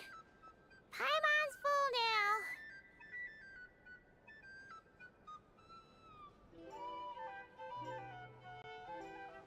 Huh? Oh, well... Hey there, Traveler and Paimon. Good morning. Morning, Yehuda. Here for some breakfast? Oh, I've already eaten. Just need some water. I was mostly worried you might forget what day it was today. So, I came over to remind you. Careful there, Paimon. Too much food will make you drowsy. Don't let anyone catch you hiding at the back and nodding off during the league meeting. You should probably be saying that to Aino. She's the baby of the group, if anyone. True. You know, I'm surprised that all these competing groups are actually coming together to try to solve things together. Definitely a first for Nodcry. Well, nothing like a region-wide calamity to bring people together. After that, surely even the most self-interested people have to realize that going it alone isn't worth the risk, right?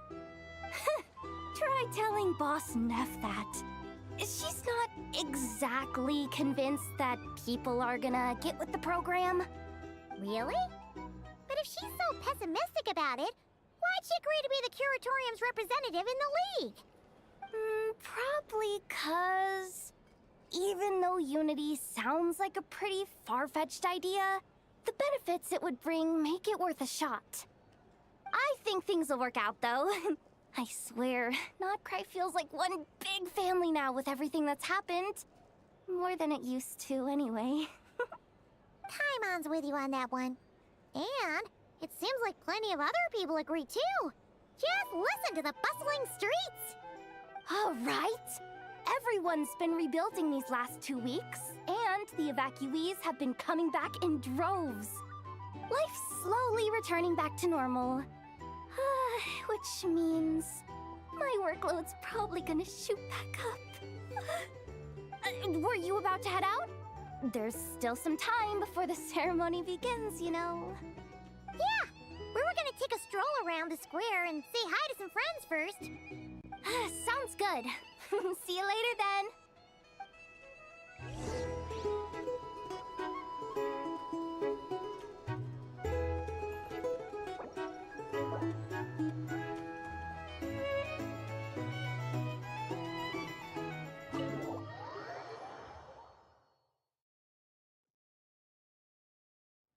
Please accept today's boon. Have a nice day. Are Paimon's eyes deceiving her? Or is that Inefa handing out food for the Frost Moon Scions? Hello there. Would you like a feast of the moon, along with some snacks of the day? So, what's new, Inefa?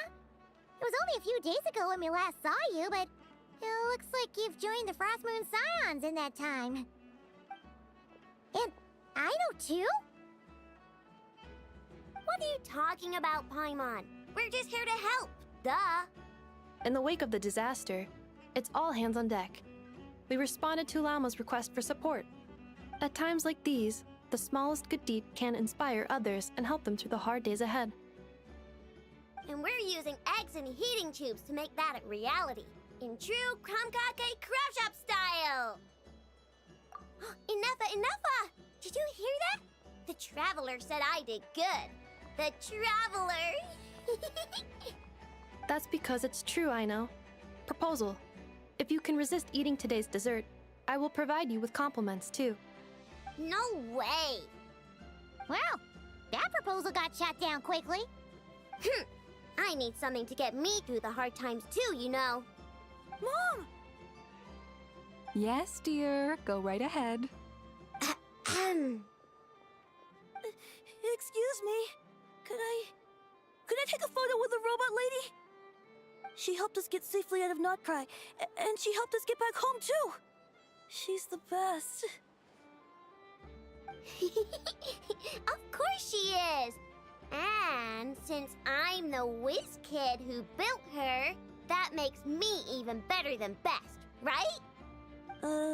But you stole my snacks, though. Oops.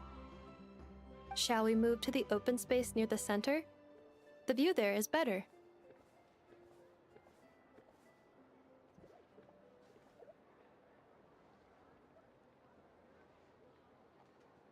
Thank you! Aren't you the better pick for this job, Flint? You underestimate yourself yet again, Master Ilua. Not at all. I rarely come by Nasha Town. I don't know any of the big shots here. All in good time. Socializing is a step-by-step journey. But you're much further ahead on that road, aren't you? You're not seeing the full picture. You know the truth now. My friends do not understand my habits. There is no question about it.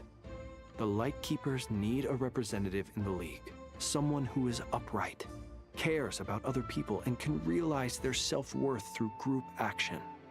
You say it like you wouldn't make the cut. I am most flattered that you think I would. Sigh a little less, Master Ilua, and have more faith in yourself. All the Lightkeepers agree that you're a very promising young man. That is precisely why Starshin and Nikita felt safe delegating such important work to you. I'm sure we all also agree that we would sooner die of dehydration than manage to wrangle anything out of you in a discussion. My apologies. I am not in the habit of bringing water with me when I go out. Whatever. I'll take the job. By the way, who else is part of this? Oh, it's quite the who's who of Notcry. There's the Moon Chanter of the Frost Moon Scions, the boss of the Curatorium of Secrets, a representative of the Voynich Guild, and even someone from the adorable Kromkake Craft Shop. I'm sure you will find speaking with them to be a genuine pleasure. If you say so. I've never done this work before, so I'm honestly a little scared of making mistakes. But I'll do it. Not only is it our duty as Lightkeepers, but because I want to make Notcry a more welcoming place. An admirable attitude to take. The beacons are lit, Itlua. We're but one step away from breaking through the blizzard. We have the chance to band together and build our shared homeland into an Elysium. This is unprecedented for Notcry. An opportunity not to be missed. Yeah. You're right. I'll do my best. Quite a few familiar faces have arrived. Let's go, shall we?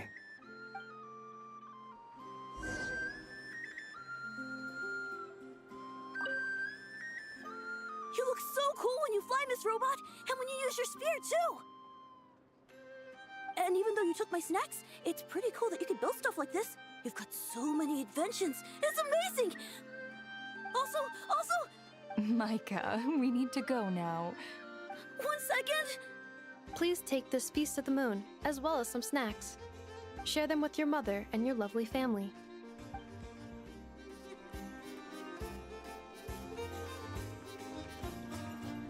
Use your head, kid. Look more sleepless.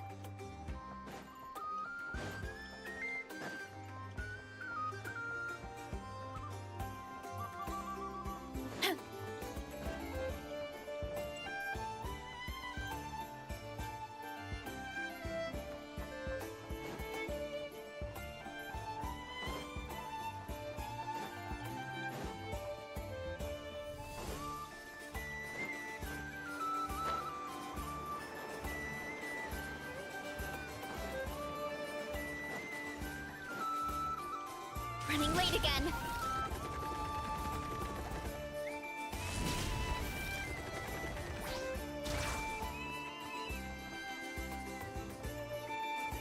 Gotta steer clear of other people. Get back on track.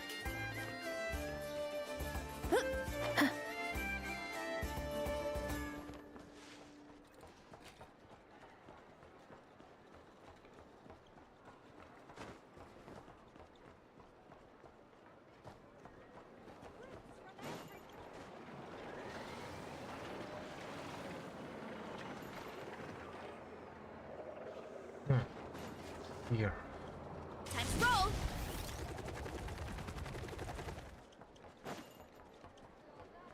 This here?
It's so noisy here.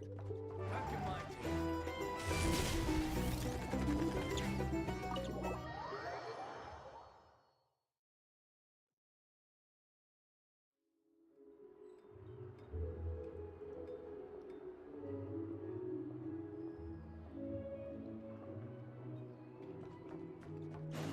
Time to roll.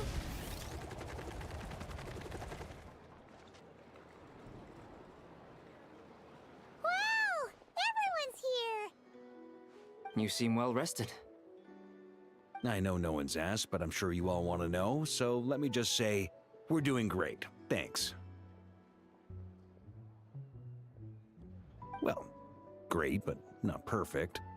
Starting to lose my mind from boredom. Can't drink a drop of alcohol while I'm waiting for my wounds to heal. I'm sure you had a sneaky swig or two. Wait, how'd you find out? I'm sure you must be missing Mondstadt after all these years away, Grandmaster. Yeah, you could say that again.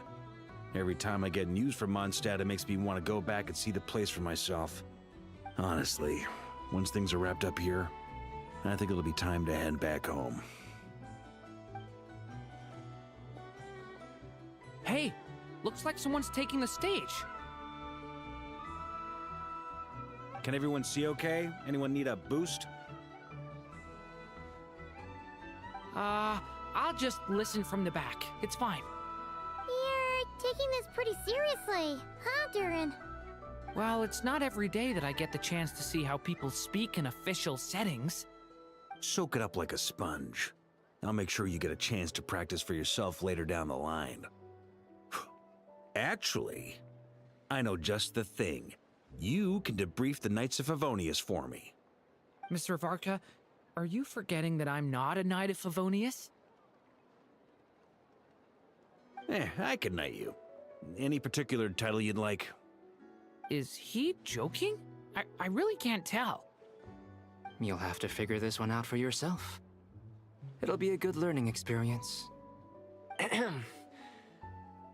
is my honor to host the opening ceremony for the League, and to have this opportunity to speak to you all in my capacity as Voynich Guild representative.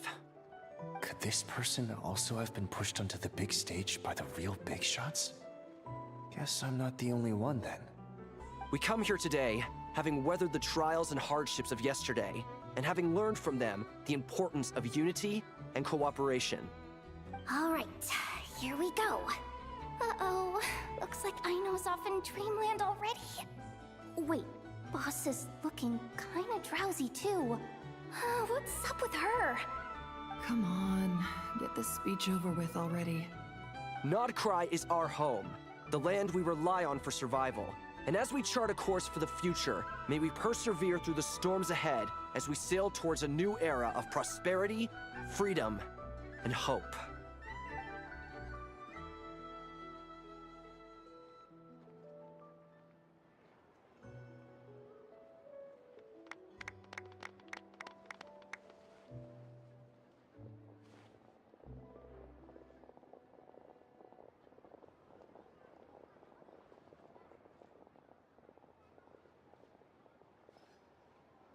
Looks like we'll have more opportunities to travel in the future. I'm sure you'll cope, Lady Moonchanter, given how fleet of foot you are. Unfortunately, I suspect I'll be too busy at the Curatorium to act as your host. We have a busy schedule, not to mention an international network of contacts to manage. It'll be all right. I'll just check your schedule with Yehoda well in advance. And if she's not available, I can simply ask Ashru. You... So giving my employees extra workload isn't enough for you? You're really going to drag my cat into this too? I thought you'd approve. Aren't you forever increasing your employees' workloads? That's a bold statement. Are all the Frostmoon Scions feeling more audacious now that your moon goddess has returned? Columbina's return has brought joy to all who care about her. That includes both you and me. As for the Frostmoon Scions, we are learning how to thrive independently, without relying on the moon goddess.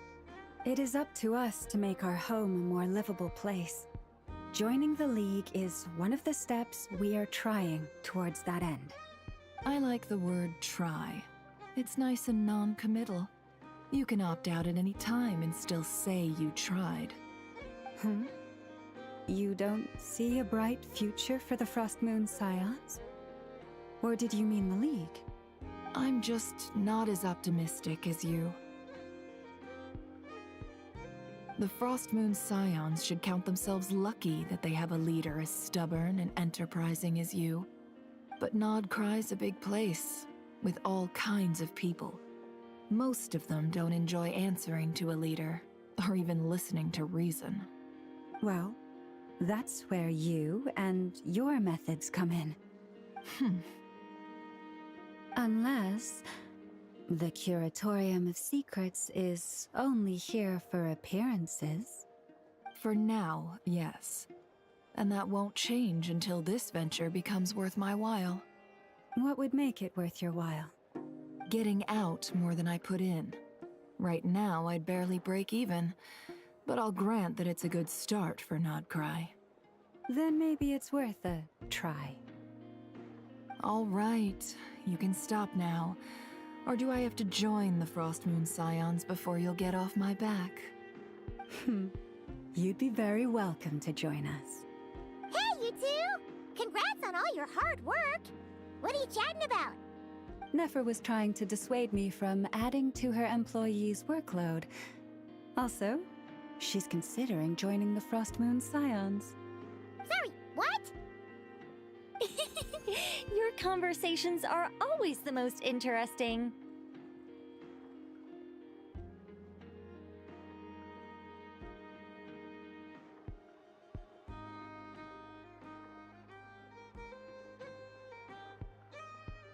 Would you two care to join me for some tea before heading to your next destination?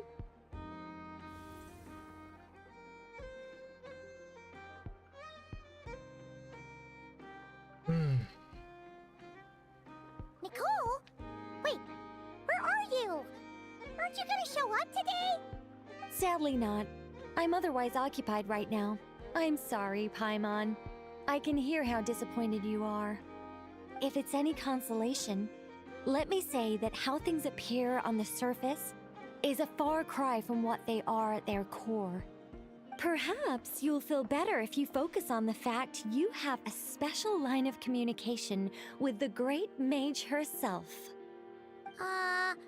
Okay? Has something happened? No, or not yet, anyway. Well, that's not ominous at all.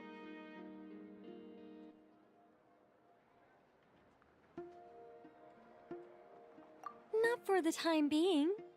Just think of this as a general check-in to make sure this communication system is still running smoothly. Besides, it's good to chat once in a while if we want to maintain our friendship. You could've just said so. Paimon got all worked up for nothing. Still, the best friendships are built through face-to-face interaction, you know.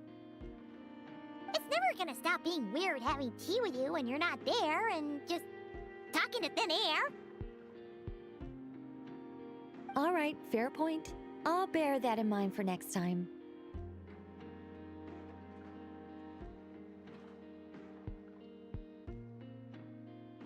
Yeah. Any update on that crisis at the world's borders? Alice just informed me that they had their work cut out for them. And now everyone's thoroughly exhausted.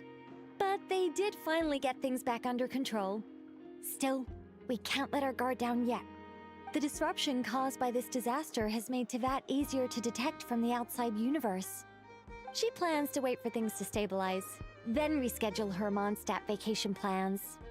As for me, I agree with Hat Guy's perspective. This is a time when many new variables are emerging, and the situation is changing constantly. Plus, most of this change is for the worse. We have to remain vigilant and ensure that the embers of chaos are not rekindled. I did notice that the energy in Nodcry changed somewhat after the War of Funerary Flame, but since it was still aligned with the Light Realm, I never gave it a second thought. It looks like I'll have to examine the connections between phenomena I observe more closely in the future. Just doing my duty. It's more or less second nature by now. Of course, to give you the full picture, I'd have to start with the substance from which angels were formed. Never mind. Paimon's right. Showing off my knowledge would be much more satisfying in person. By the way, you did receive the gifts from the Hexen Circle, yes? I'm not trying to claim credit or anything, but my pride demands that I at least mention it. They're quite similar to the protective talisman that Alice gave Dory, but with some very special enhancements. Oh! So that's what kept our friends safe when Dotori trapped them. Indeed. We went to great lengths to make sure they were invisible to his eyes. I'm so happy they came in handy. Still, not fishing for gratitude, by the way. I just want you to be aware that sometimes your friends may be protecting you in ways you cannot perceive. Anyway, I'll contact you if anything else crops up. If not, you know what they say, no news is good news. Oh, my angelic instincts are tingling. They say you should head to the docks next. Your friends are about to board their ship home. For a storm. Nothing warms the soul like piping hot food.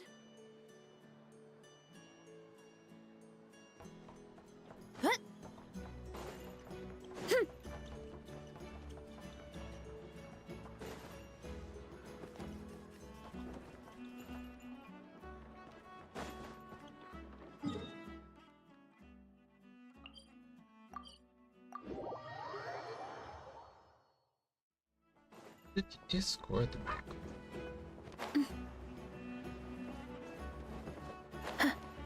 Look out below!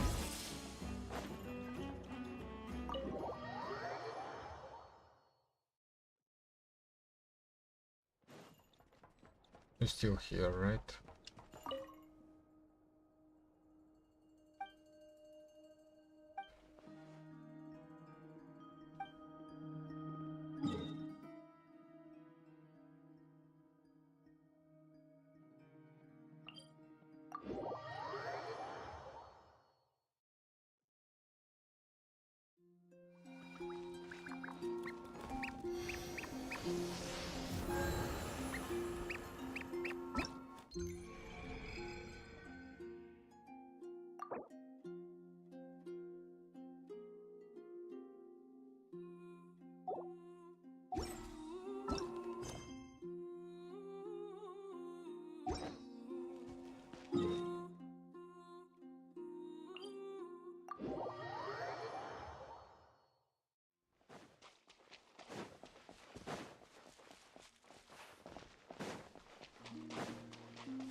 All right.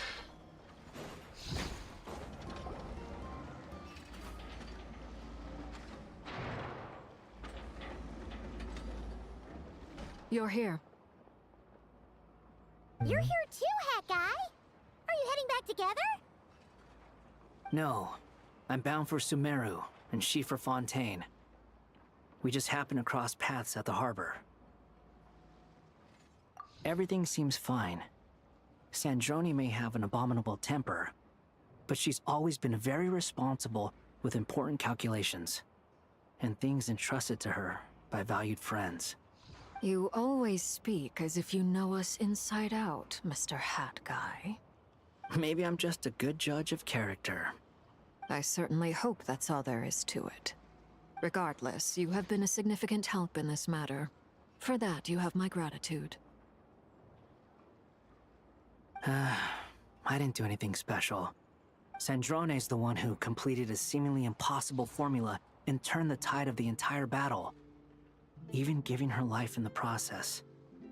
She's the one we should be thanking.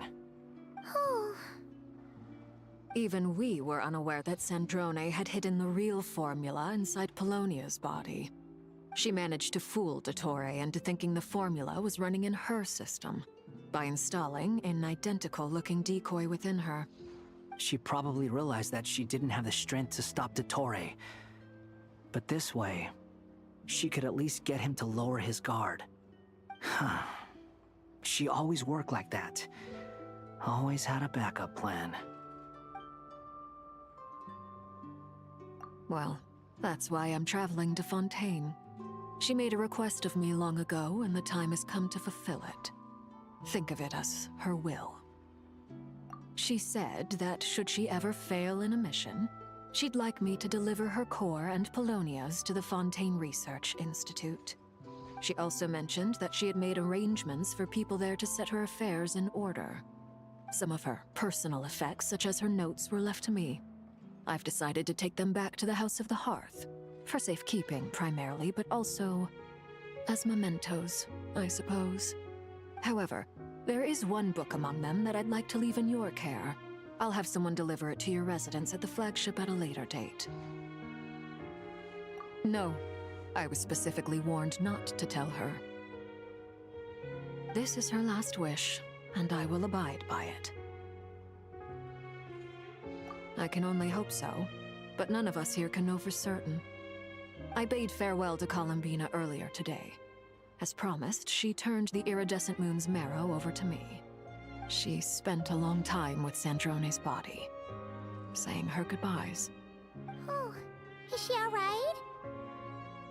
Sandrone's passing has left a great wound in all of our hearts. It will take time to heal, but Columbina surprised me. She offered me some words of comfort before I departed. Despite being grief-stricken herself, she showed an awareness of the feelings of others around her. She never used to act like this. Clearly, she has grown. And I suspect that we have you to thank for much of the change we are seeing in her. Huh. After these recent events, the Tsaritsa has revoked the Pale Star Edict. Snezhnaya now realizes that the arrest warrant for Columbina was just a ploy by Dottore, who coveted her powers. I shall return to Nodcry to see her as soon as I find the time. I hope that from now on, she too will explore more of the world. Columbina Hyposelenia's journey is only beginning. My ship is here. Traveler, Paimon, we shall meet again. You too, Hat Guy. What are you still bumming around for? Isn't Columbina waiting for you? I thought today was the day you'd agreed with her to go find out the truth about your sibling. You're afraid you won't like the truth when you see it. Well, this is new. I was starting to think that nothing could scare you. Don't say that! Wouldn't you be if you were in this situation? Fair point. But I'd say I have more experience facing up to unpleasant truths than the Traveler. They say blood's thicker than water. I know how much you need your family back. More than you need any of your friends. And I'm sure that all your real friends understand that too. No matter what the truth turns out to be, they will stick by you and support you, whatever decision you make. Finding the truth is important. But more important still is what you choose to do once you've found it. At least, that's the life lesson I've learned from my experience, grappling with the truth. What? Now that Dottore's dead and gone? A little, I guess. But it hasn't solved everything.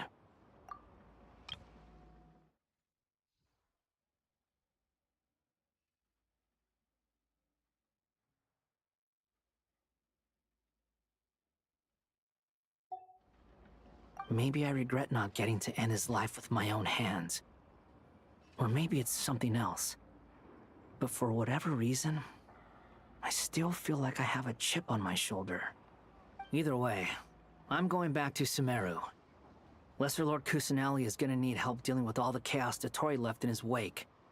Not just from this incident, but everything he did in the past, too. You should continue with your journey, as you've always done. Who knows? Maybe we'll meet again someplace else. So, what should we do now? If you want to explore a bit more to steady those nerves, Paimon's game! After all, when Columbina said she knew where your ship was hidden, Paimon promised to give you two some alone time with the truth. It hasn't been all that long since we were last apart, sure, but with Columbina there, Paimon's sure things will be just dandy.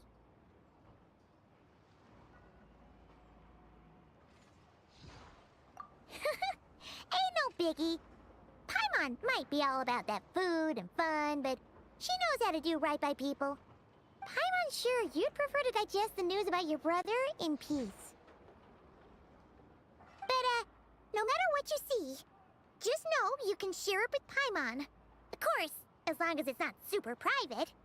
If you can't make sense of something, let's give it some thought together. And even if we both can't figure it out, Paimon can at least treat you to a nice meal.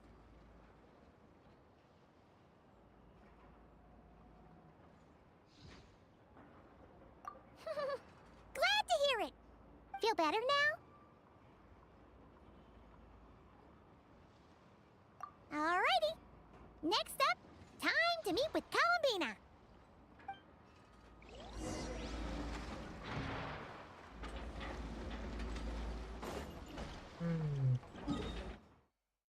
Okay.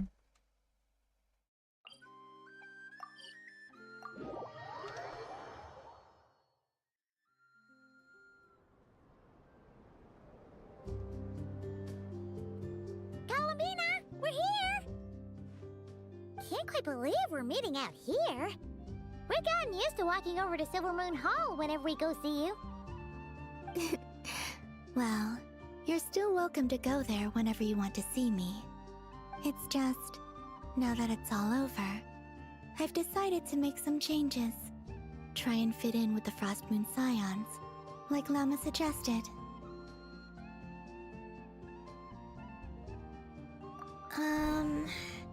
The older generation are still timid around me. They don't dare get too close, and they bow their heads when I walk by. But things are much better with the children. I see more curiosity in their eyes. Hopefully, by the time the next Moon Prayer Night comes around, I can enjoy the festival with them as myself, without having to pretend that I'm only dressed up as the Moon Goddess. You'll do fine, Columbina. Paimon's sure they'll realize you're super nice once they get to know you better. You really think so? When we first met, you thought I was a little up in the clouds. We were just starting out then, come on! So Llama told you, huh? I'm only teasing. I know that I have you to thank for pulling me back down to solid ground. It feels good to finally stand firm on the earth where I was born. Oh, that's great!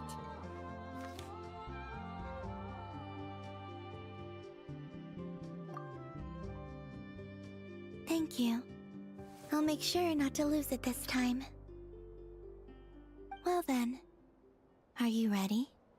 Ether, what happened to our spaceship back then? Why did you leave? It's time to learn the truth at last. I'm ready as I'll ever be. Good. Then let me open the way for you.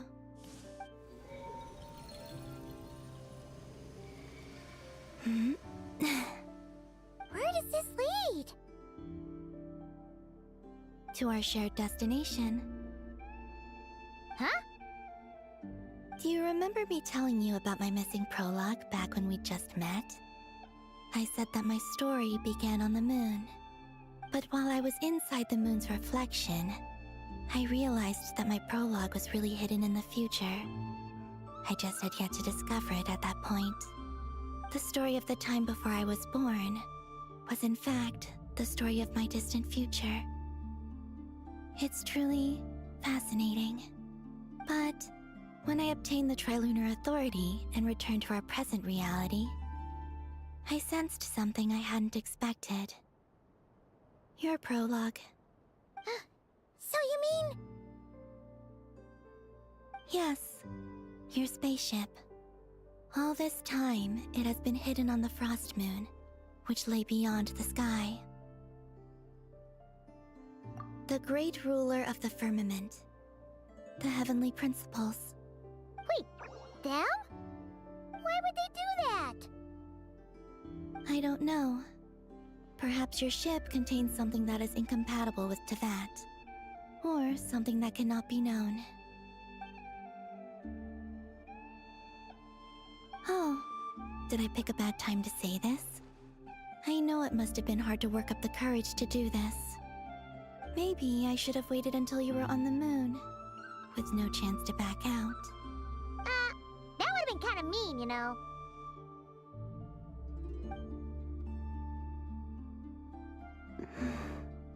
Take me there. Oh? Whatever is hiding in that ship, it belongs to me and Ether. Those memories belong to us. No one else has the right to decide whether I should or shouldn't know about it. Not even the heavenly principles. Very well. Then let's go. You two take care, alright? And don't forget to come back soon! Rest assured, Paimon. We will. Traveler, after you. Thinking about the story that we'll find hidden on the moon? Yes. And hoping that it has a happy ending. Stories like that don't exist, you know? You don't believe in happy endings? I don't believe in endings.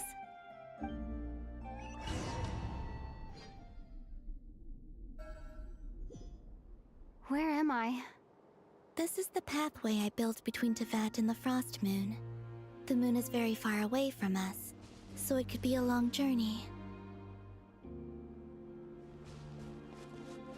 It's not that far anymore.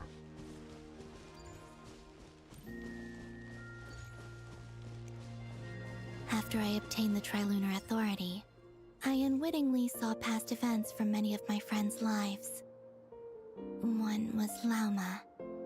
She was so young when they chose her to be the Moon Chanter. From then on, the Frost Moon Scions looked to her to bring messages from their goddess. But, for better or worse, I had left Hisi Island before she was ever born. It was not until much, much later that she met me. I think it's for the best. Because of the way things turned out, you had the opportunity to become friends. You're right. In that sense, I think we were both very lucky.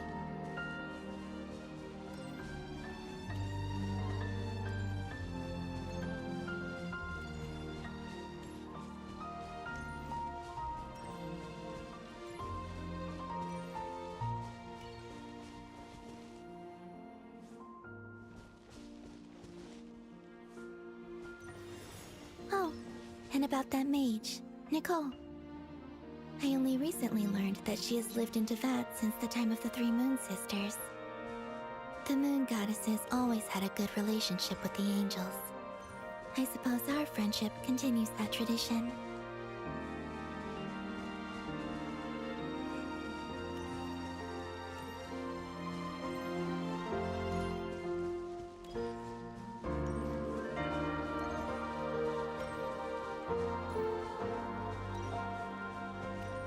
And then, there's Sandrone. I never knew that much about her, beyond the fact that she was created by someone called the Lord Artificer.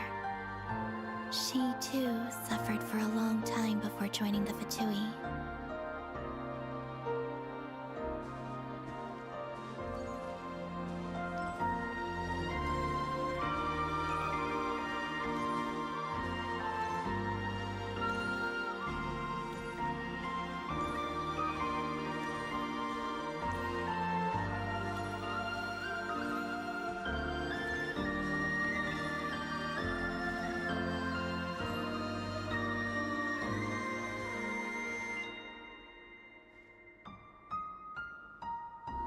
How I wish I could talk to her again. Even if only to hear her say nasty things to me.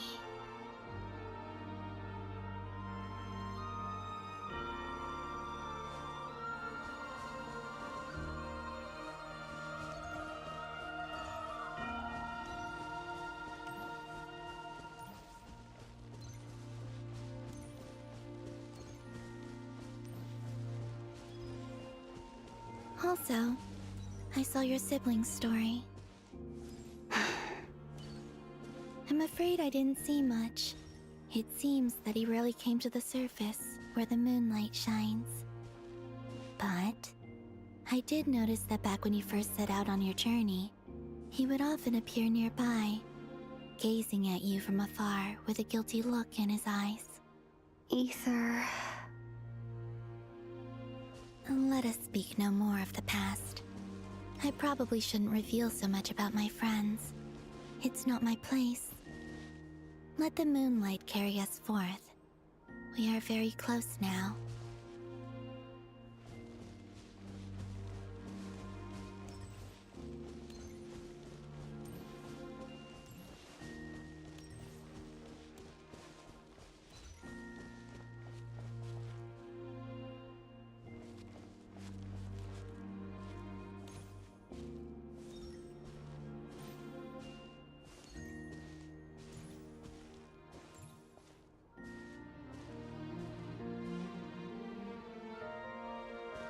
After this, I'd like to bring some Kuhenki to the moon as well. If they're willing, of course. What about your other friends? Will you bring them to visit too? Certainly.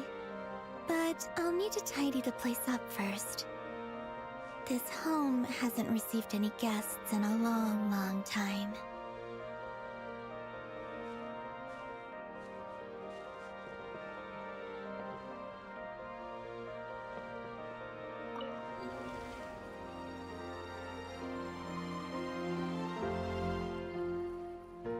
I remember writing something similar with you on Moonprayer Night.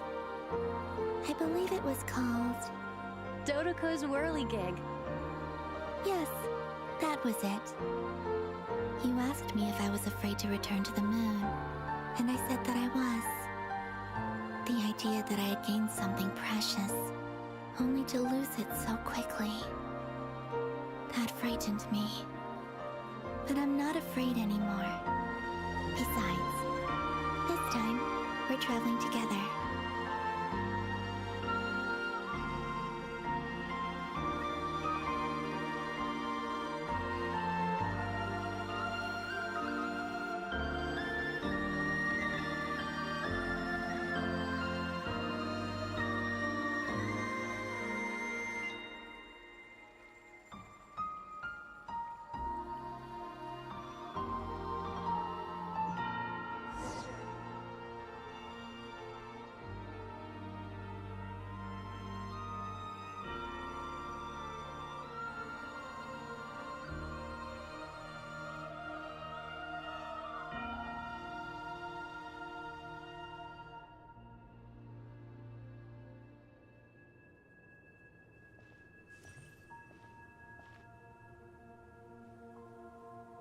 We're here.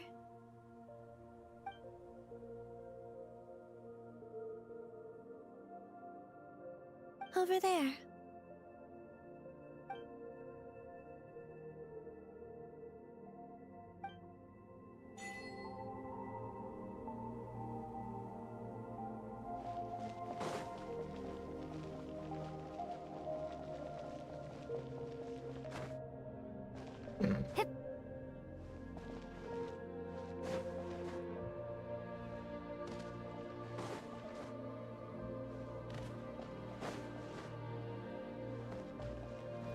Where it jumps so slow.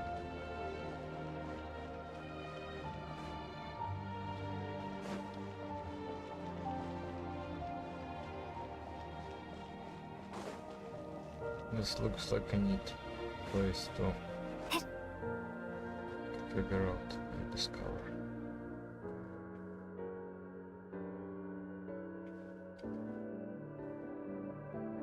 Our spaceship. It's huge. I suppose that the moon is the only place one could hide it. It'll be alright. Huh? The way you feel in this moment, I went through it too, on Moon Prayer Night. The door was right in front of me, but I struggled to find the courage to step through. Solitude for me once meant living a life in which even I was absent. Before I met you, that was the only life I knew. But that night, solitude meant throwing away the life I had gained after meeting all of you. Columbina. Go. Retrieve the part of your life that was once lost. Trust me, you will lose nothing by doing so. Look, Teyvat is right there. All of our friends are down there, waiting for us. You're right. Thanks, Columbina.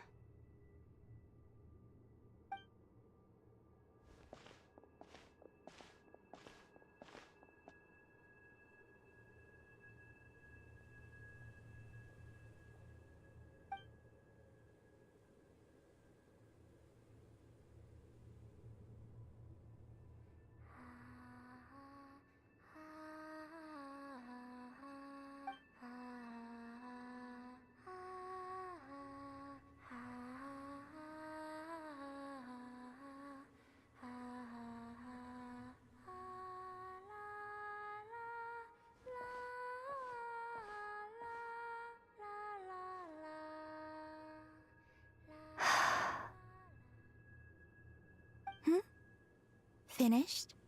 Yeah. Why did you take your eye mask off? Well, since my return, I've decided to take more opportunities to see the world with my own eyes. Besides, I've always wondered how Teyvat looks from the moon. And what do you think? It's beautiful. I could spend a whole day here just gazing at it. What about you? What do you think of the truth you found? I haven't looked at another person's expression in a long time, but I think yours is saying it was neither good nor bad. Keep this up, and it won't be long before you give Nefer a run for her money. Oh, I don't think that's going to happen. I'm much more used to sensing what's going on around me with Kuvaki. I think I'll save my eyes for seeing special moments I really want to remember. I read the spaceship's flight logs. I always assumed that this was my first time in Teyvat. I thought that Ether and I must have been hibernating in space for centuries on end. But the logs show that our spaceship flew over the skies of Teyvat once before. A long, long time ago. Flew over? So you didn't land? No. The ship barely came to a stop before flying on again. After that, it continued traveling through space for a long time. Some of the data is corrupted, but I suspect that it kept flying for thousands of years. It was only after that that the ship made a forced landing in Nodcry.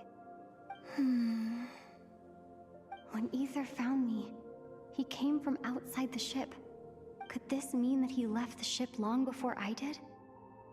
Maybe even during our first pass over Teyvat? Are you alright? Yes. I can feel that the truth is coming together, one small piece at a time. I remember Ether telling me that when he first arrived in Conria, he could not recall the past.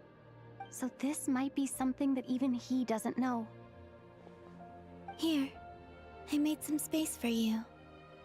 Your mind must be racing, and this seems like the perfect place to relax and clear your head. Oh, wait, there's one more thing. What is it? Wait here a moment.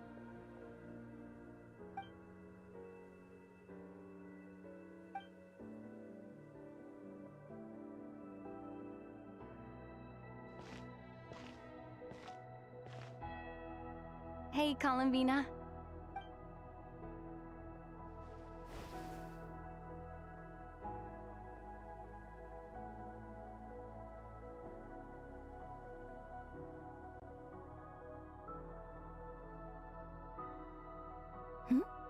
Is that a new outfit?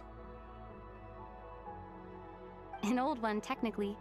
It's been in a cabinet inside the ship this whole time. It's a matching pair with Ether's. He's always liked this set more. Huh. I don't think there's a huge difference. Really? Yes. It's still the same you. You're the same person, no matter what clothes you wear. Only Columbina would make an observation like that. Traveler, do you consider Teyvat your home? Home is wherever Ether is. But then, after all the time I've spent here and everything I've been through... Yes, I'd say it's my home. Would you change your answer if Teyvat changed appearance? I mean, if the truth about Teyvat turned out to be different than what you thought. I don't know. But I don't think so. The truth is not what matters most to me about Teyvat.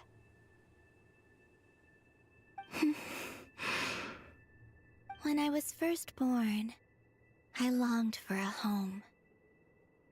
And when you get something before you're mature enough to understand the world, you just take it at face value. I thought that a home was a transaction. You give me what I want, and I'll do the same for you. But you and your friends taught me what a true home should look like. You never asked for anything, yet you gave so generously to me. That's because your friendship matters to us. It was worth it. In the past, I thought that my birth in Notcry must have been a mistake. But after journeying to the distant past where the story began, I realized that it was I who chose Notcry to be my future home. Now, I am glad that I made that choice. I'm sure your friends are just as glad. In fact, I intend to make the same choice today as I did back then. What do you mean? Well, I've given the Eternal Moon's Marrow to Lauma, and the Iridescent Moon's Marrow to Arlecchino. And now, I shall return my Kuvagi to Notcry again, that it may continue to protect my chosen home. Wait, but what about your body? Oh, are you worried that I'll disappear again? I won't. Not this time. The Frost Moon has now entered the fall sky, and I am the Trilune Goddess. I am only returning to Notcry the part of me that it needs. I am giving what I can, because my home is worth it. Oh, and I have something for you, too. For me? Yes. Come closer.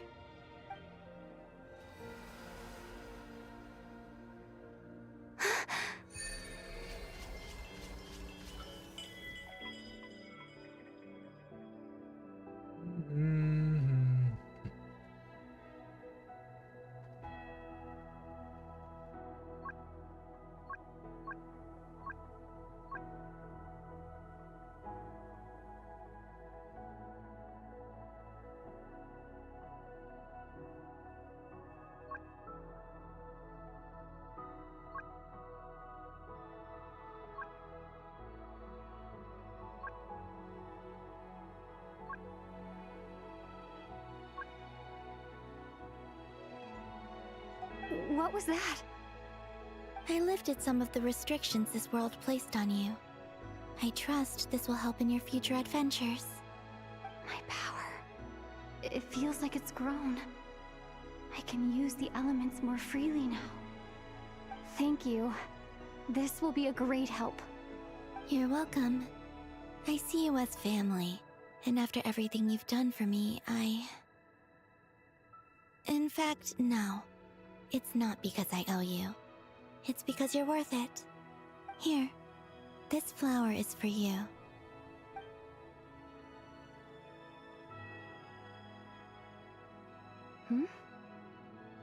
Isn't this a moon prayer blossom?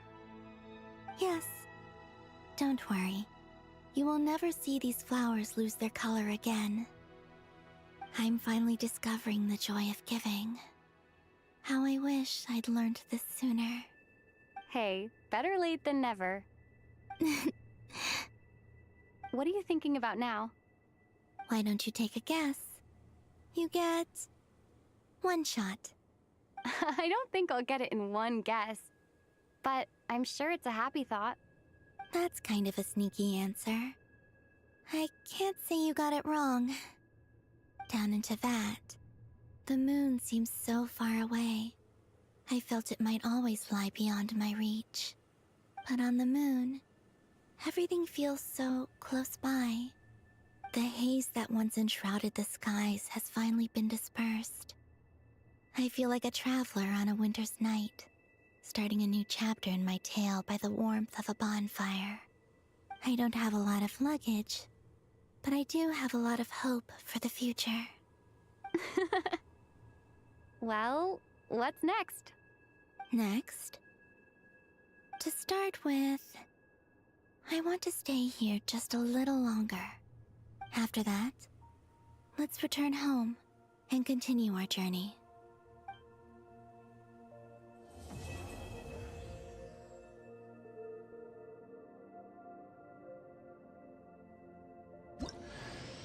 These clothes bring back so many memories. Yep, it indeed matches the Ether's clothes.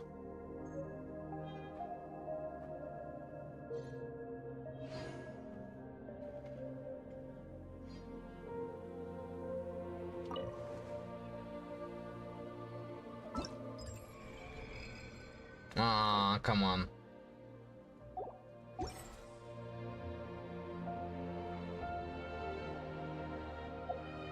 I can't take pictures, come on.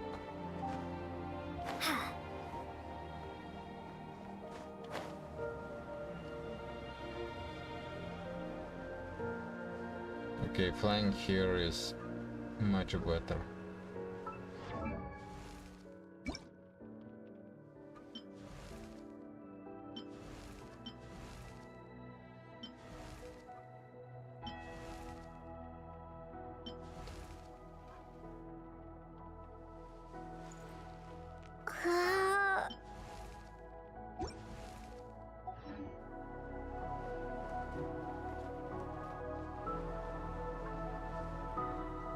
There's more blue in it.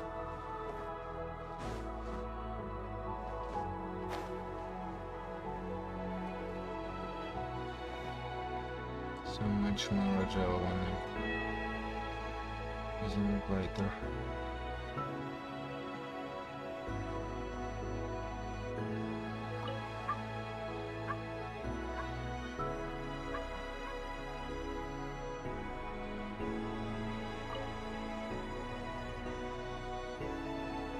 The journey goes on, for you and for me. Like I said, this is not the end. I don't believe there has to be an ending.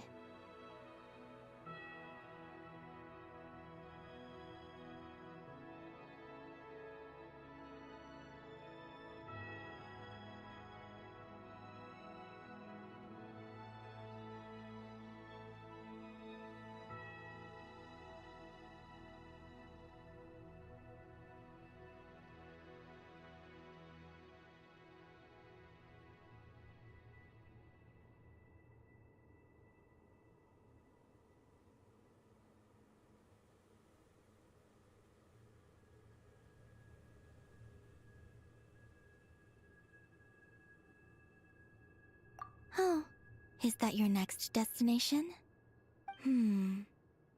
Most people would probably tell you to pack some warm clothes. But I experience things differently than most people, so I can't know how cold it is. In fact, it is home to quite a wondrous heat source. I think they call it Kreshnik's torch. Every city in Snezhnaya is built around one of those. I sensed the energy it gave off as I was passing by on a railway train. It felt grand and distant. I also recommend the Korolievsky troupe in Snezhnograd.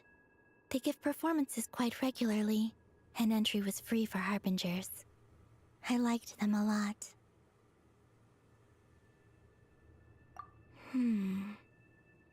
Ice cold and sharp. Crystal clear in some ways, yet profoundly unfathomable in others. Like the thick layer of ice on top of a frozen lake. That's just the impression that Tsaritsa gives me.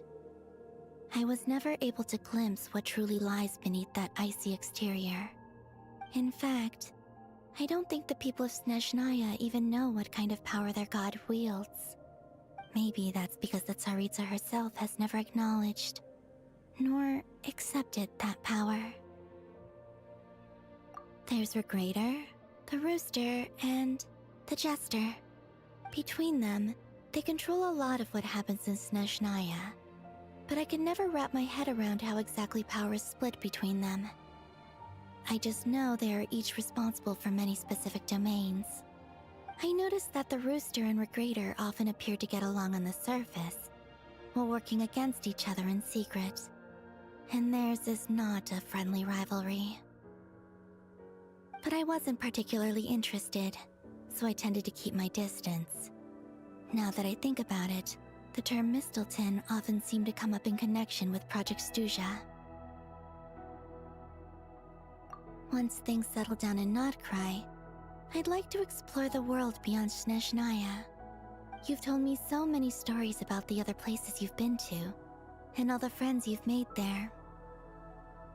I'm curious to visit those nations and see them for myself. It would also help me learn more about the journey that has made you into the person you are today. Okay. As you continue on your journey, don't forget to gaze up at the moon once in a while. It is, after all, no longer an illusion. It shall cast down its true moonlight, connecting us in truth.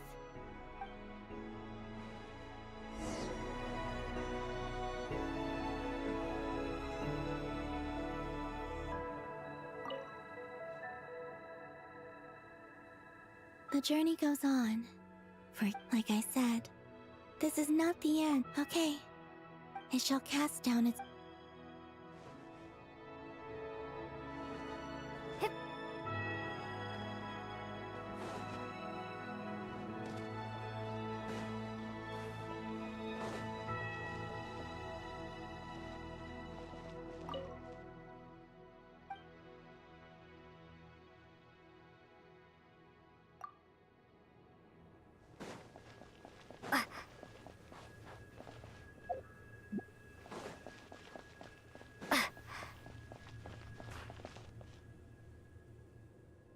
Why don't you allow me to take pictures? So rude of you.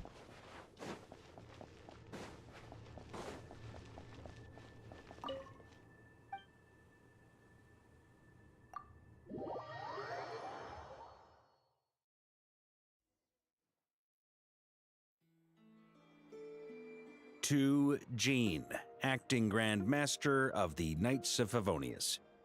Ugh, this preamble is such a pain to write. It's probably high time we got rid of this acting business. I trust that Dern has updated you all on recent events. Hope we didn't worry you too much. The good news is, we managed to come together and put a stop to the Doctor's evil schemes. With that, I think it's safe to say that Notcry is finally out of the woods. As for the Fatui, not counting the Damselette, aka the Moon Goddess, who has left their organization, we found ourselves allied in this instance with both the Knave and Marionette. May she rest in peace.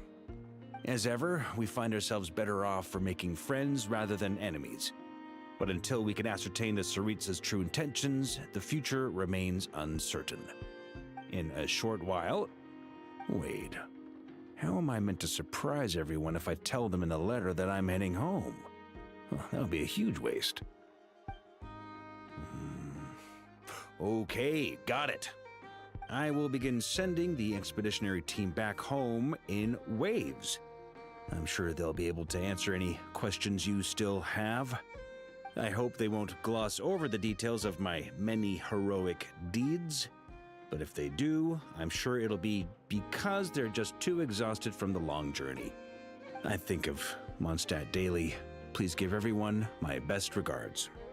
P.S. The honorary knight went above and beyond this time. Are there any other honors we can give her? I'll leave it with you. P.P.S. Please be extra nice to Klee for the foreseeable future. I cashed in on the last favor that the Hexen Circle owed us, so we need to earn some more goodwill. If there's any serious problems, feel free to stick me in solitary confinement when I get back. I'll do the time for her. Whew. And that, as they say, is all she wrote. End of an era. And with the moon shining down brighter than ever, I think everyone is going to sleep well tonight.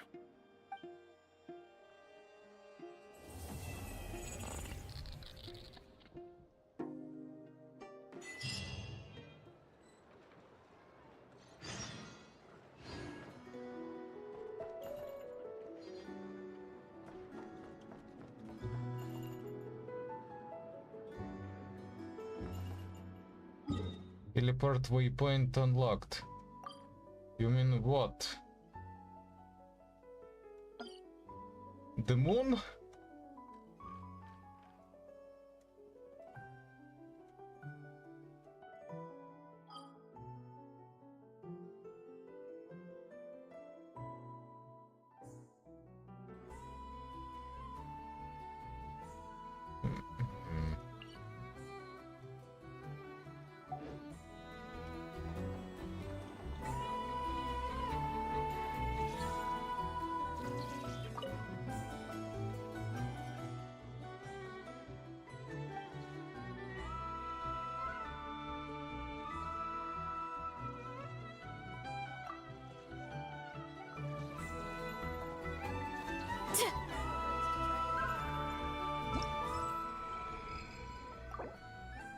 Yay! Yay!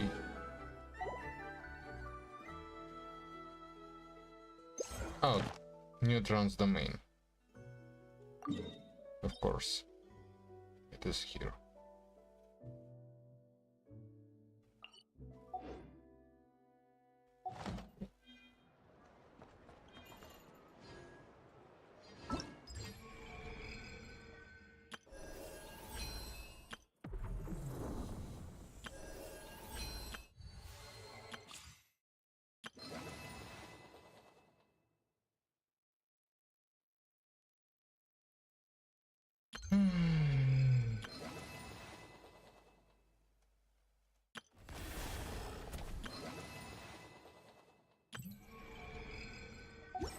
My parents always say, no matter how busy life gets, you should always sit down and enjoy a proper...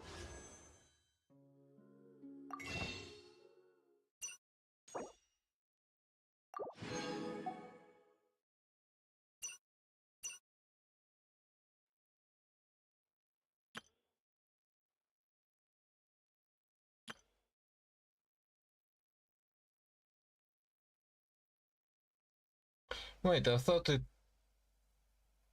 had discount? It already ended? What? Okay, well, whatever.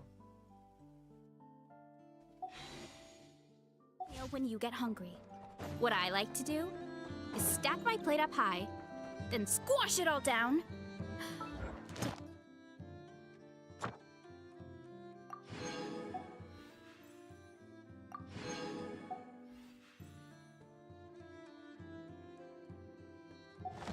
Deep breath, and wolf it down in one go. Okay, that way, I get to eat my fill without wasting too much time.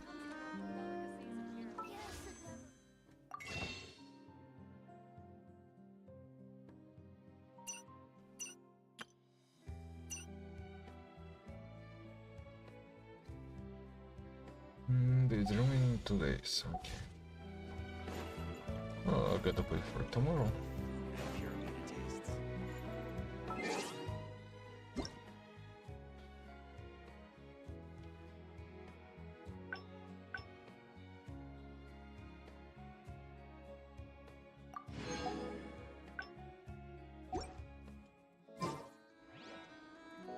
Okay, that's fine.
Yay! Okay, let's. You here? 9 hours.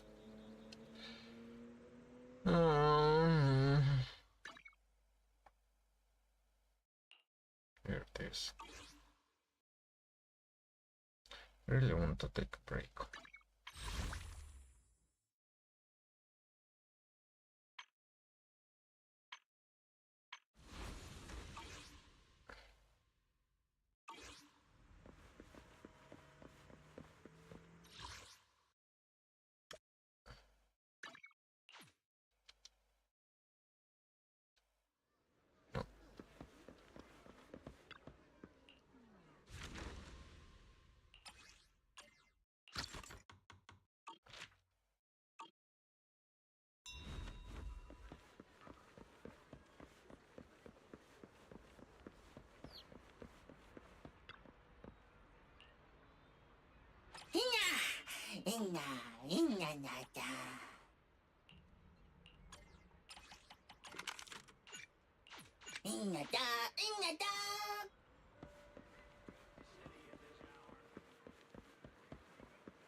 Come on. Wrong button.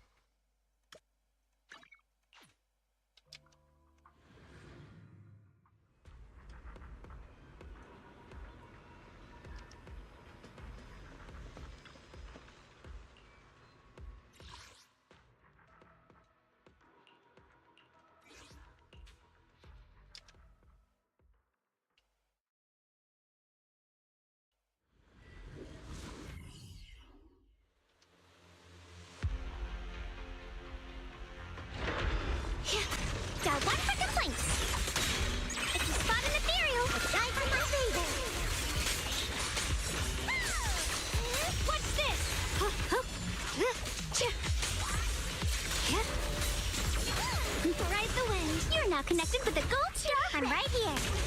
One click. You'll be fine. Frozen spirit. Countless swords in harmony. Huh? Radiant cloud.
Kind of weird.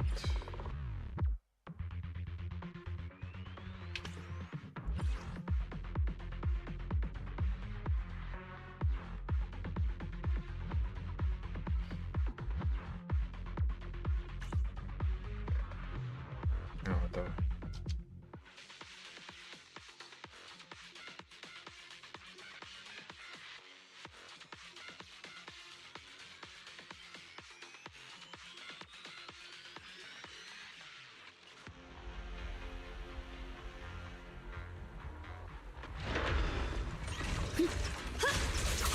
Switching to power!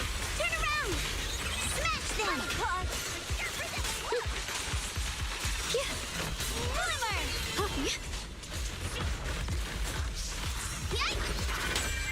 Frost rains! I rise to the night sky! Split the heavens! Radiant cloud!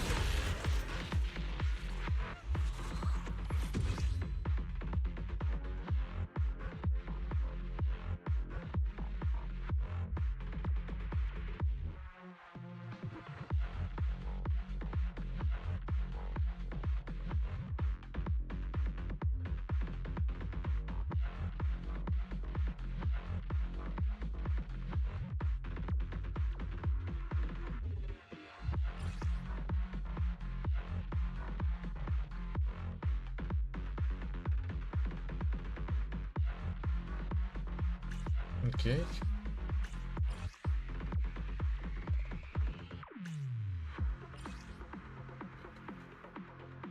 If it rolls into attack percent, it's going to be really useful.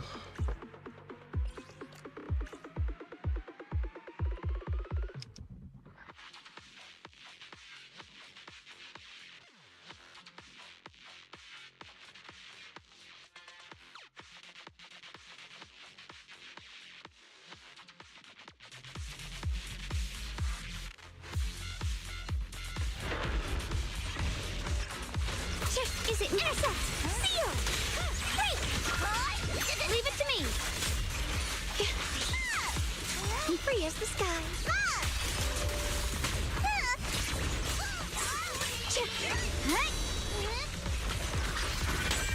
Frost rains! I rise to the night sky!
Is it my one for complaints?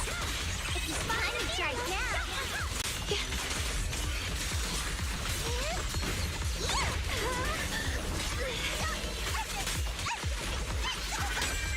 Frozen spirit, countless swords in harmony.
Is it my forward? Turn around! Smash them! Leave it to me!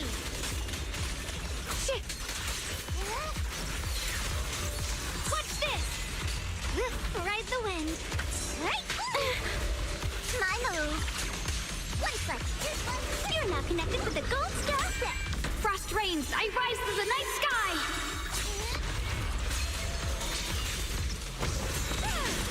What the heavens? Huh? Frost glisten!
Intercept!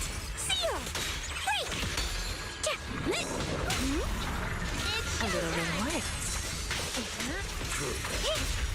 Then! An explosive opening! Phew! Stellar! Easy peasy, right? The next page is the ending.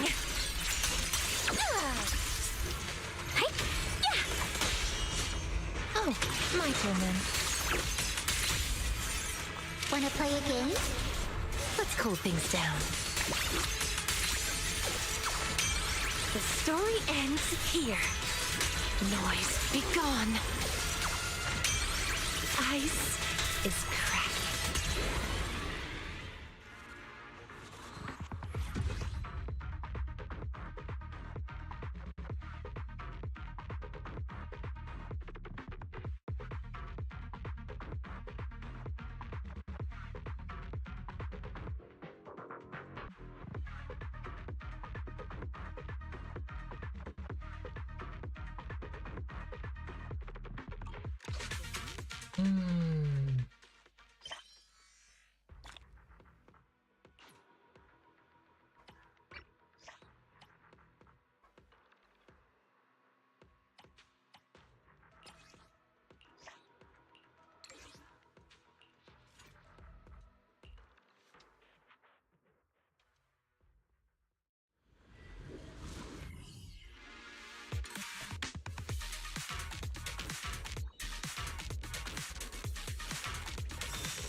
Turn around!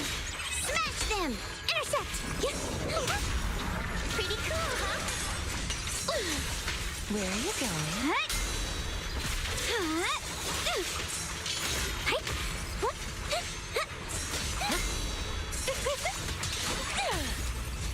Don't miss your chance. You do that, dear. Now, little cuties, crush them!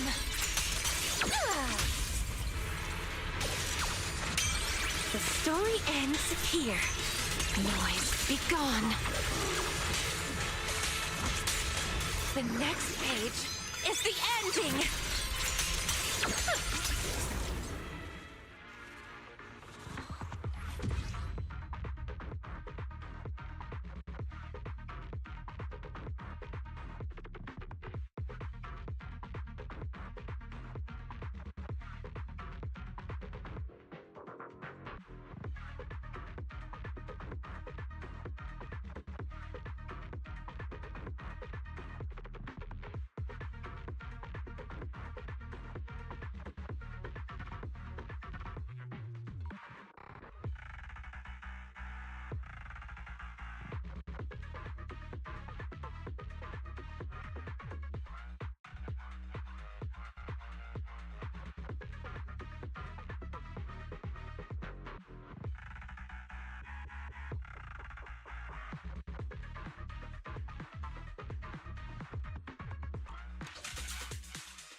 Forward!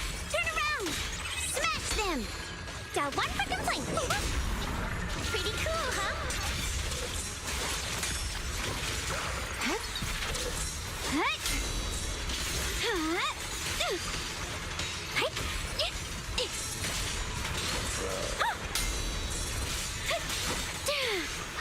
Premium support! You will rest amidst the ice!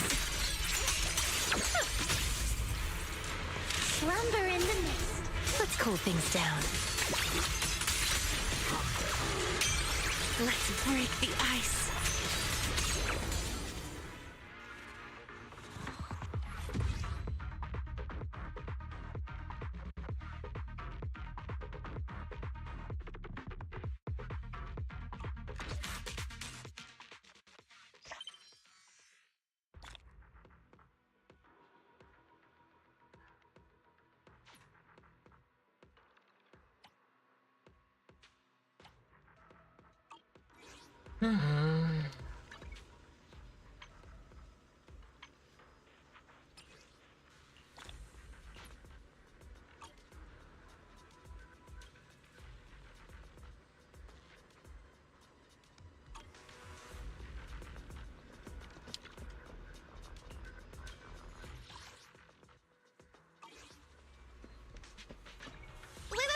Wait, I probably didn't do it last week.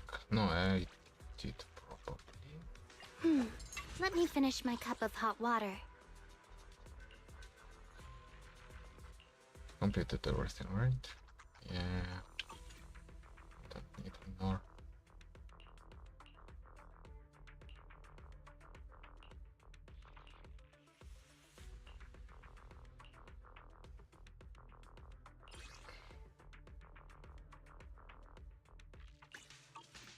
Ready for combat.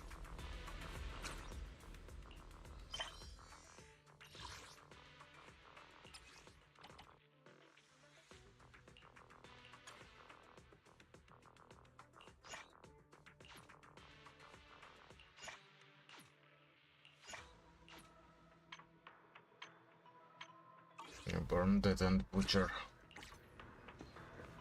Butcher.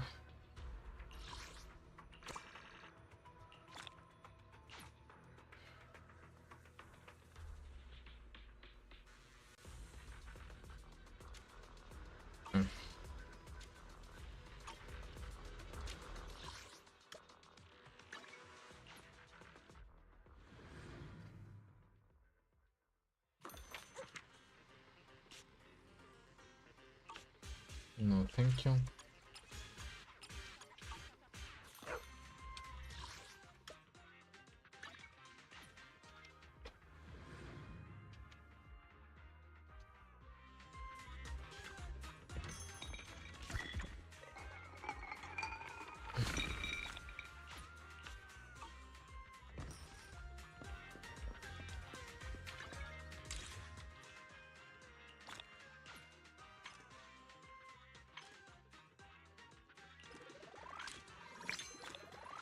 Hey, just the wheel.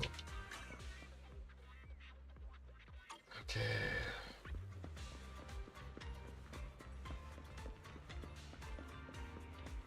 When will we deal with it? Later.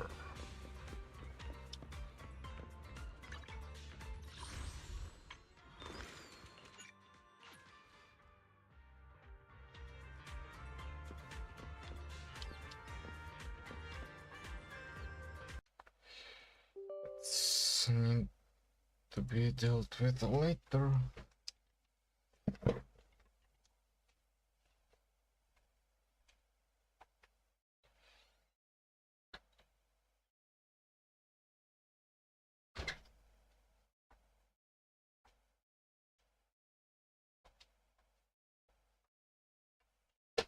Arknights.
Still waiting for something? Sanity. Am I looking alright from prepped and ready to go? Speaking of sanity. So sanity.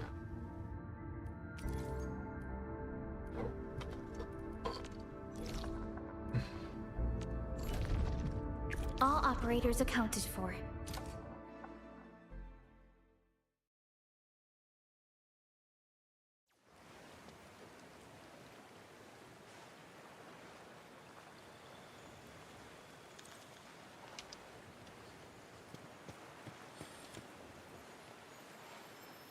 Watch your step, people. All the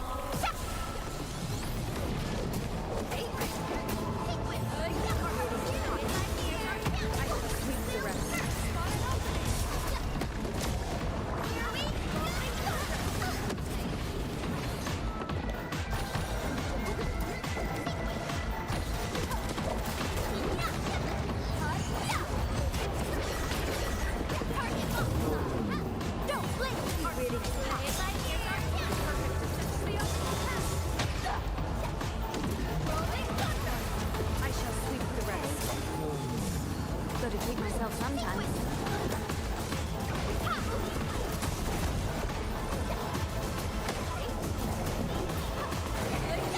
Like wind and thunder, we gave them a storm. Great example, Sam. Don't blink! Arc support rapid. Perfect with this. I spotted opening. Don't blink! The rest. Big start action! Don't blink! Here we go!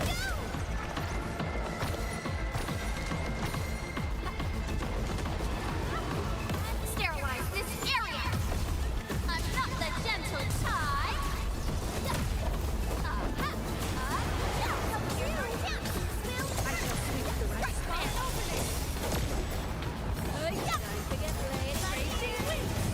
I shall sweep the rest. You responded like lightning.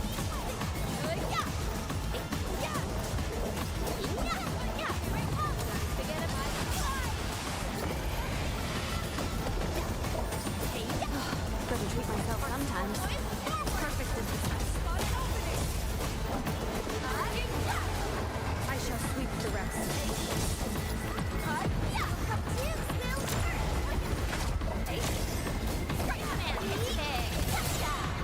Don't blink. You really kept me waiting.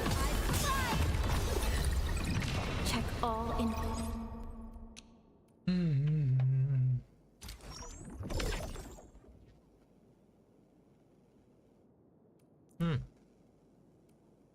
So double gave me 13 now instead of 16.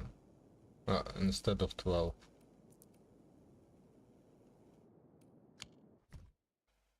Interesting, interesting.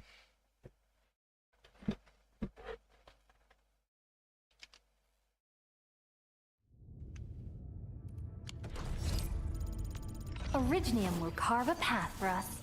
Prepped and ready to go. Okay, well that's... what about, I'm primed for optimal performance. what about you? I need those things.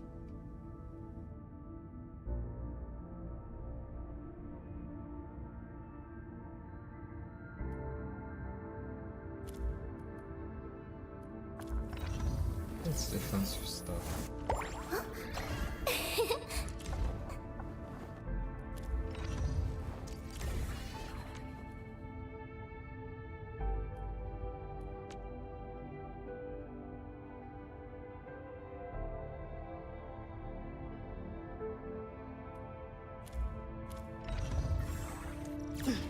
I'm primed for optimal performance.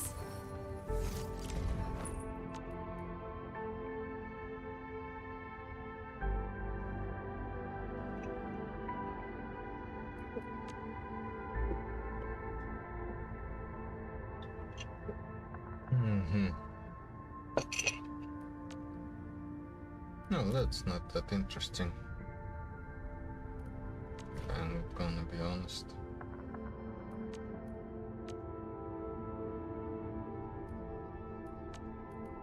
My Aldertone taught me differently, but you aim to reach the same goals. I have been enlightened.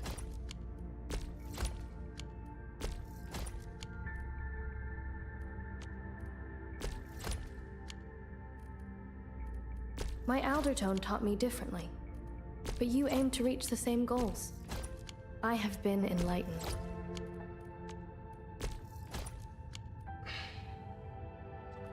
Just because Arclate is the best girl.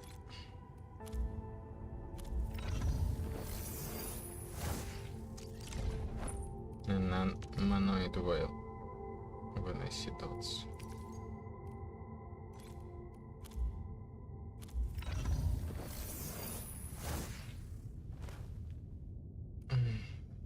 Like those orange dots are really annoying. Prepped and ready to go.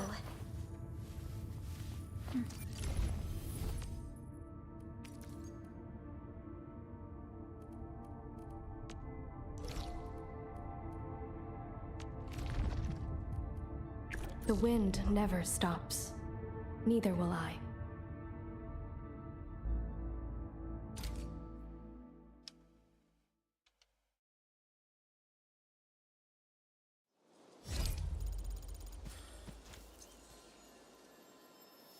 Watch your step, people. I'll leave that side to you.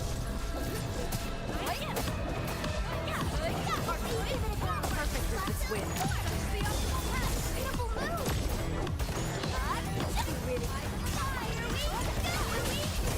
Perfect with this wind. Returning is my strength. Incoming! Unknown hazard!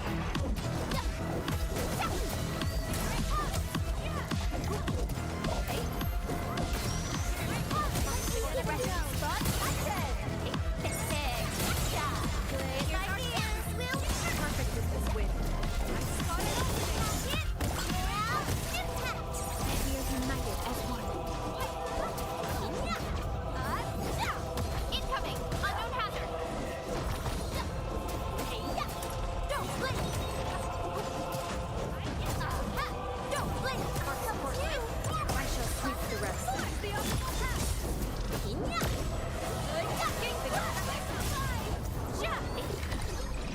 No worries.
Get gift, craft here.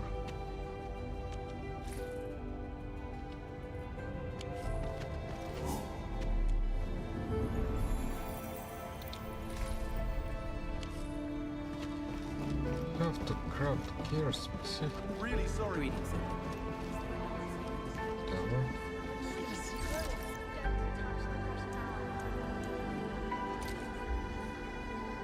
I heard Yasuo Industries just released a pretty neat graphic. I brought you something. A gift. A gift is but a gentle token. Endman, please. I can do this. It's just one.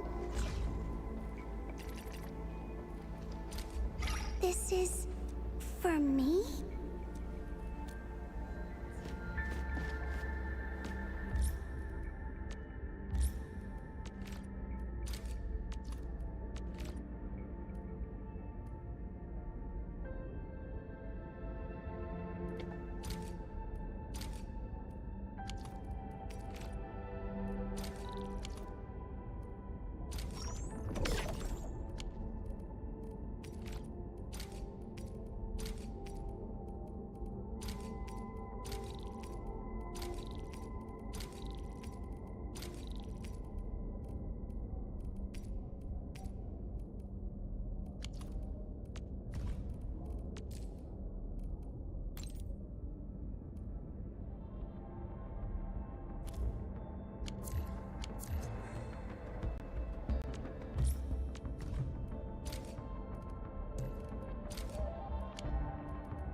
There you go.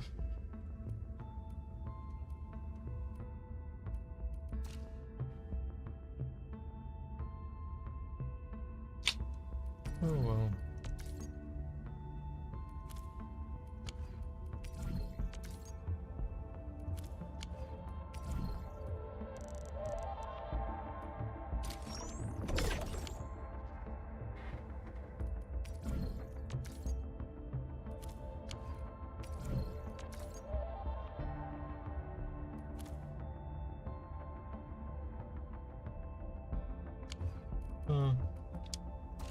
So that it had a higher price.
Seriously, third 66 and 5.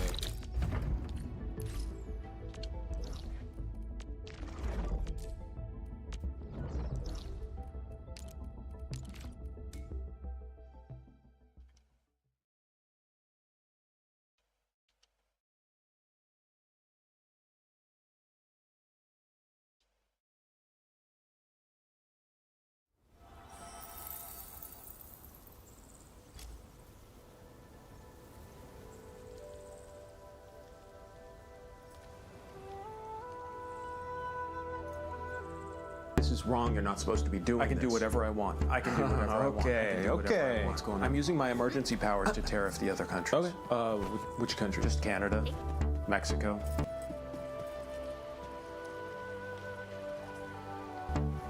All of the other ones. Are we at war with every single country? I would say, I would argue spiritually, yes. Will you do something about this? Shut up. This is unconstitutional. The power rests with Congress. Well, I already did it, so it's done. There. Well, I'm gonna need like a year to think about this.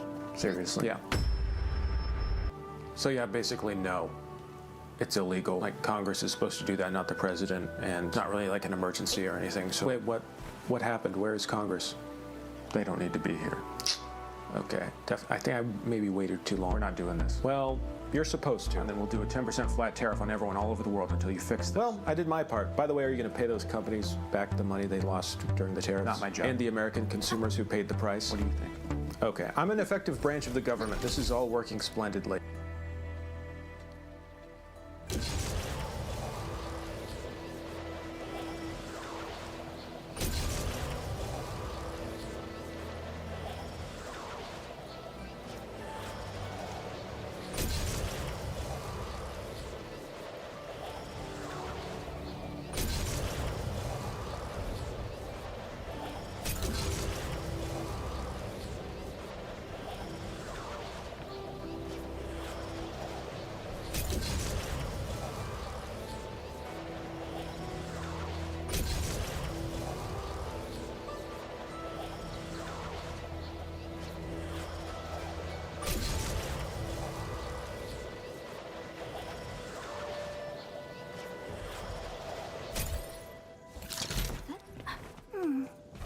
Another day of beautiful sound.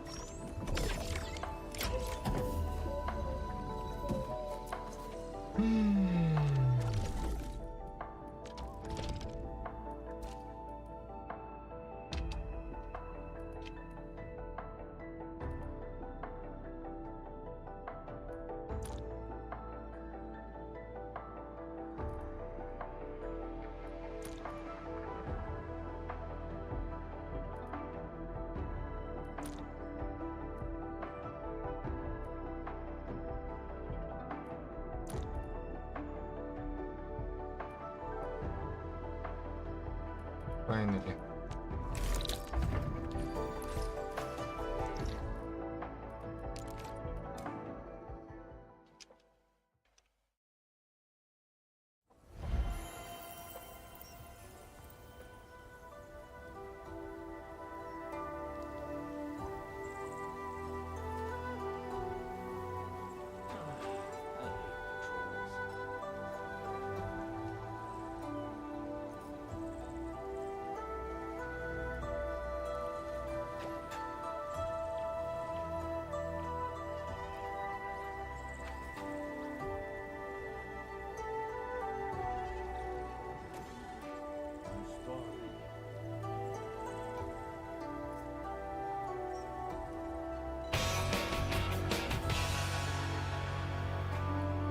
Our main story tonight concerns Twitter, or as it's been called since Elon Musk purchased it a few years ago, Twitter. It's a site with exactly one good account left, Gerald Stratford, a retired British man who delights followers with his giant vegetables. I've just cut this big cabbage.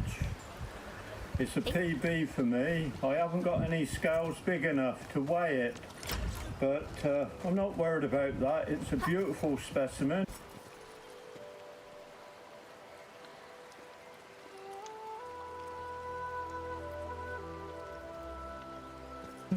Yeah, it is, Gerald.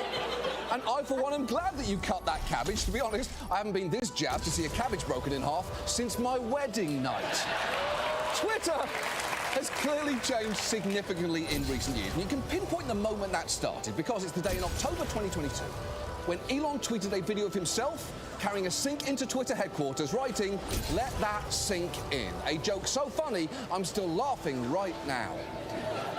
And he quickly made it clear that the company was going to be different. He changed Twitter's name to X, announced an extremely hardcore cultural reset, and by his count said he cut about 80% of Twitter's staff. And to hear Elon tell it, he did this to protect free speech and correct for what many conservatives considered a left-wing bias. In fact, as far as he was concerned, nothing less than the fate of the world was at stake.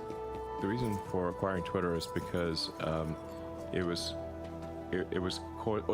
causing destruction at a civilizational level. You know, like Wormtongue from Lord of the Rings, where he would just sort of like whisper these, you know, terrible things to the king, so the king would believe these things that weren't true. And they were pushing a nihilistic, anti-civilizational mind virus to the world. Okay, for the record, Twitter's not a good analogue for Wormtongue at all, and I'm guessing I don't need to explain why, given the Venn diagram between viewers of this show and people familiar with second-tier Lord of the Rings characters is, I'm pretty sure, a single circle, as round, in fact, as the outermost wall of Minas Tirith. But what Elon's embrace of so-called free speech has actually resulted in is much darker. One study found an approximately 50% increase in posts containing hate speech. And recently, you may have heard about the platform's struggles with Grok's image editing tool, which has allowed users to create digitally altered sexualized photos of real people, including minors. And look, no one is saying Twitter was perfect before Elon arrived. It helped platform a lot of ugliness, including, but not limited to, our first shitposter president. But it is genuinely worse now. And you might think you already know how bad it is, or that it doesn't matter to you because you're no longer on it. But I promise, it's actually worse than you think, for reasons you may not know, and in ways that will unfortunately impact all of us. So given that, tonight, let's talk about Twitter. And let's start with some of the most visible changes Elon's made. One of his first involved the site's verification system, which used to assign a blue check mark to anyone well known enough that they might need an official sign that they were who they said they were. Elon replaced that with a system where anyone can get a blue check if they simply became a premium user who paid $8 a month. And that led to instant, albeit very funny, chaos. All of a sudden, scrollers saw LeBron James asking for a trade, oil company British Petroleum admitting it killed the planet, and drug manufacturer Eli Lilly offering insulin for free.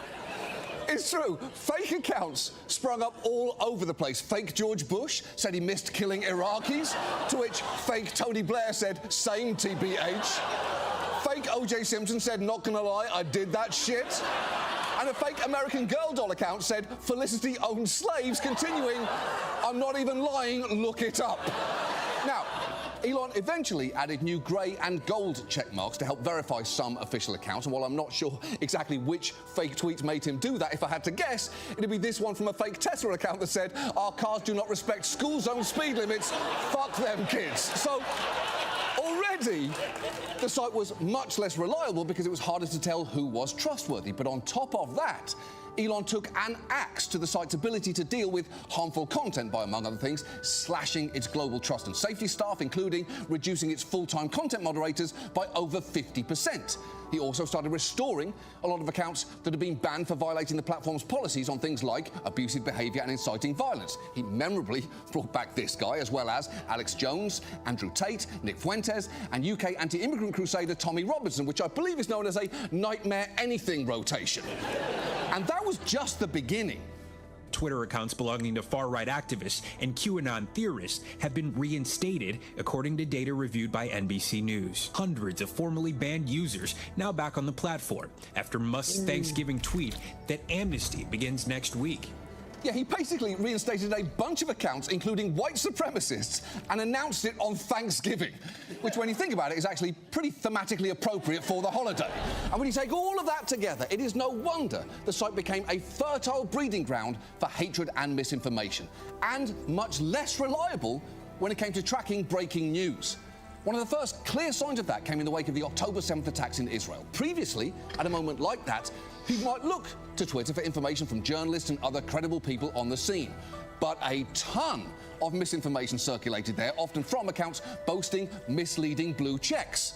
This video of a grieving boy supposedly from Gaza went viral, even though it was from at least 9 years earlier and was taken in Syria.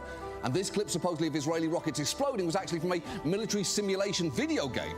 The account that posted that, by the way, conveniently titled Israel Mossad, had gone from fewer than 1,000 followers when it first acquired a blue check in September 2023 to more than 230,000. And that wasn't the only big change, because Twitter also started paying so-called creators on the site. Currently, if you're a premium user, meaning you pay for a blue check, you can get paid for your posts, and your revenue is dependent on how many other premium users reply to, repost, and like your content. And that has served some users pretty well, like this guy who posted as Freedom Uncut online and was on Twitter a lot. He says he spends up to 16 hours a day on X, sharing AI-generated pictures like these and streaming. While some of these posts are obviously satirical, others are less fantastical. It's the more provocative content that gets views, he tells me. It's kind of interesting because the balance between free speech and saying stuff that you know is either untrue or you just say it in a very brash way to egg people on is an interesting era that we're in. I know people that are making the pay periods every 2 weeks.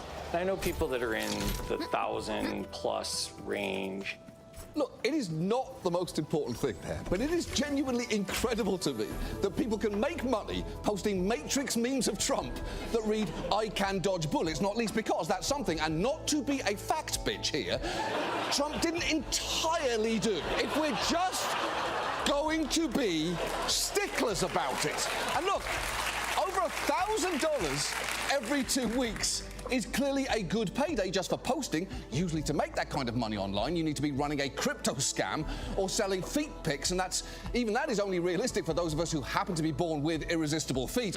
I would show you, but honey, I don't do that for free. And some accounts, particularly on the far right, have even made more, like the anonymous End Wokeness, which once tweeted, "Wow, Elon Musk wasn't kidding. Content monetization is real," with a screenshot showing earnings of over $10,000. Now, I should say, most accounts don't make that much, but even relatively small amounts can be an incentive if, say, you live in another country where the cost of living is lower. And that may help explain the somewhat awkward revelations that came last year when Twitter suddenly allowed people to see accounts' location information.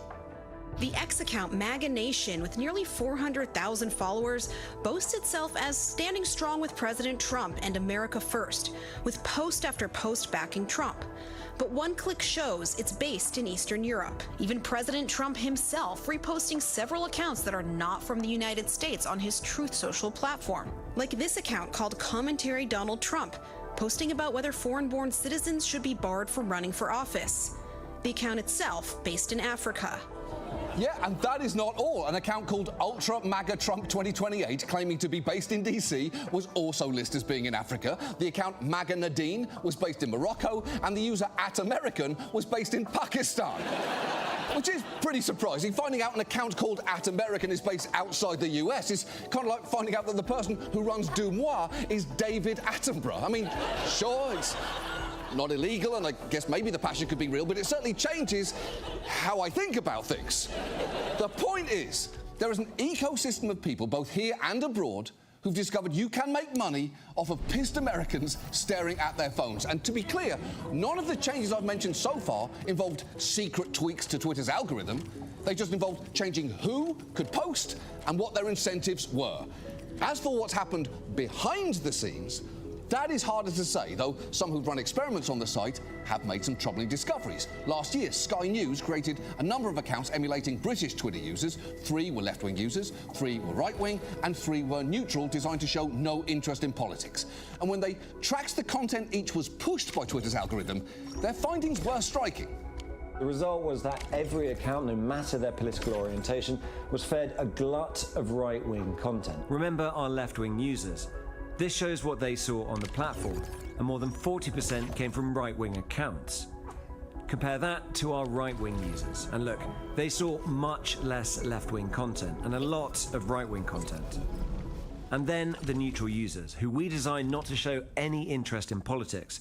They saw twice as much right-wing content in the pink here than they did left-wing in yellow. And that clearly suggests that something is up, even if we don't know the exact algorithm changes that were made. It's like when a Redditor found that statistically, James Harden's poor performance during away games correlates with them happening in cities with highly rated strip clubs. Now, can we make concrete statements about causality there? Of course we can't, but the data is making some loud suggestions.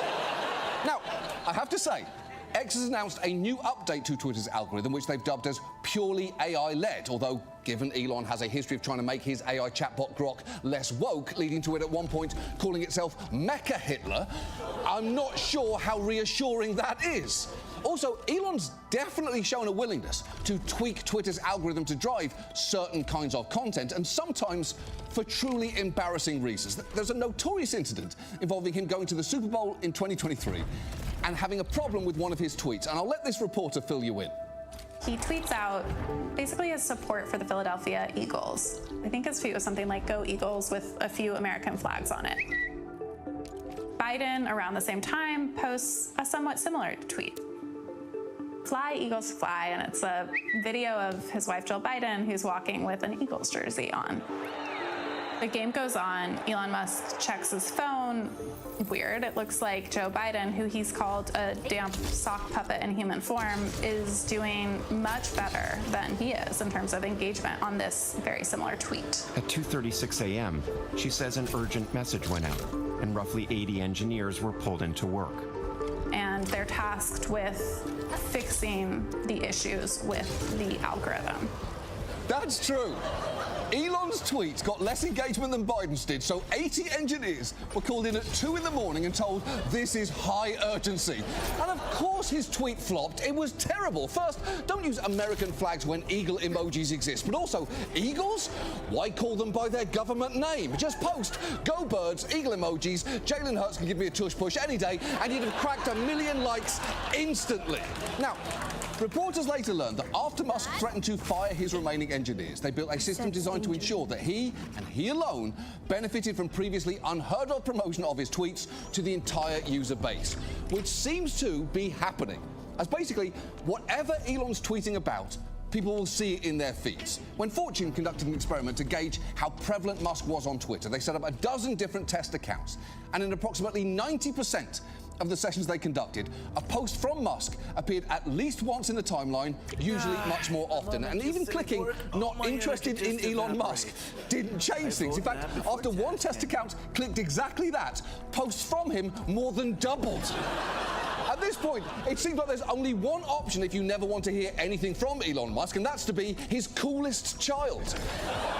And Twitter thumbing the scale toward Elon's interest is bad for multiple reasons, not limited to his god-awful jokes, his history of invoking extreme ideas like the anti-Semitic Great Replacement theory, and the fact he was apparently a driver of US election misinformation in 2024. But perhaps the biggest cause for concern is the fact that our current government is troublingly dependent on Elon's platform. The Trump administration is painfully online, and particularly on Twitter. J.D. Vance has said that he's a grok guy. Kash Patel's repeatedly fumbled FBI investigations by prematurely announcing suspects on Twitter. And this photo of the makeshift situation room during the US military operation in Venezuela showed a Twitter feed with Venezuela in the search bar. And I'm not sure anything can inspire less confidence than that, other than the Google results for "Who is Venezuela?" And at best, the consequences of doing this are that the government just ends up doing dumb stuff. Like when someone on Twitter seemed to convince Elon that the gold inside Fort Knox might be missing. The Washington Post traced it back to this tweet, suggesting he take a look to make sure it was still there. Musk replied, "Surely it's reviewed every year," to which the account responded, "It should be, it isn't." Just 2 days later, Musk tweeted, "It would be cool to do a live video walkthrough of Fort Knox." And not long after that, this came out of the mouth of the President of the United States. We're actually going to Fort Knox to see if the gold is there, because maybe somebody stole the gold. Tons of gold. Okay. Well, let us know, I guess. Honestly, I know it's probably not a great use of taxpayer money, but I think I'd be okay if he spent the rest of his presidency trying to solve low-stakes mysteries he found on Twitter. Visiting Fort Knox because someone said the gold might be missing, or pouring around in the White House garden with a magnifying glass because Kourtney Kardashian once tweeted, "Do ants have dicks?" It wouldn't be the worst use of his time. Anything that keeps him busy, really. But wild gold chases are the best case scenario here, because we've talked before about how misinformation on Twitter led to actual spending cuts during Elon's time at Doge, but it goes well beyond that. A nominee for a senior administration post recently told The New Yorker, "If we have something that's popular in right-wing Twitter, the White House is acting on it 90+% of the time."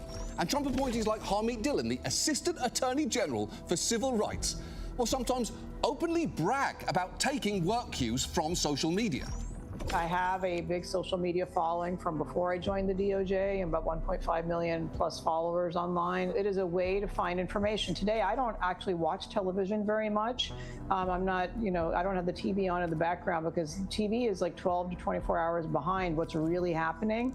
And when the modern day journalist heroes, who are the Nick Shirleys and the Matt Taibbis and some of these others who, right or left, they're the ones who are getting the leads and sharing the stories in real time. Those are the ones I pay attention to, and where we get our attention on something. Or Libs of TikTok is also a great source for some of our issues involving schools or employment. We do open up investigations based on internet leads, and I am proud of that. Okay, first, bragging about your Twitter followers is just embarrassing, and it gets even worse when you learn that last December, Dillon tweeted, "I've been stuck at pretty much the same level of followers on this account since I started my government job. What am I, chopped liver over here? What kind of content do my folks want to see more of to like and share?" To which I'd respond, "I guess I'd love to see a resignation letter if you're taking requests. But also, it's a little hard To hear her complain about a lack of followers, given she routinely pumps out duds like this recent one, on the road, timeline cleanse knitting after a day of hard work, cashmere hat for a man, and this one, also about a hat, but in which she throws in the R slur for good measure. And what the fuck is that? That is a hard unfollow for me for the Assistant Attorney General for Civil Rights. But there are obvious issues with the government taking cues from accounts that Dylan just described, because some are posting deeply irresponsible rage bait. Take a guy that she just mentioned there, Nick Shirley. He's the 23-year-old right-wing influencer behind a viral investigation of Minnesota daycares posted in December. They were actually playing a clip of it during her interview there. Shirley posted it on YouTube first, but it quickly went viral on Twitter, where it's so far garnered over 140 million views. And it's worth knowing just how flimsy it was. For context, allegations of social services fraud in Minnesota, some of it by Somali Americans, have been the subject of federal investigations and mainstream media coverage for years now. Dozens of people have already been convicted as a result, with some investigations still ongoing. Still, Nick Shirley decided to do some investigating of his own by showing up at daycares, demanding to see proof kids went there, and in some instances asking if he could enroll his non-existent child. When he wasn't able to do that, he concluded the businesses were fronts. It was a truly ridiculous stunt, as he sort of acknowledged when pressed on it by an actual reporter. But surely you don't think a daycare should just be unlocked. You shouldn't be able to just walk into a daycare. Be a reception. It is. No, every daycare is locked. Their doors are locked. And so, okay, you bring up a fair point. Then why can't they actually give me information how to enroll a child? OK, first, I love the slight pause there after Shirley was told daycares are not typically open to strangers with cameras. Just the slow realisation that a locked door is one of the basic things every daycare should have, along with crayons, interlocking foam tiles, tiny tables and chairs, and so many germs every part of the insides will be coated with phlegm for the next 2 years straight.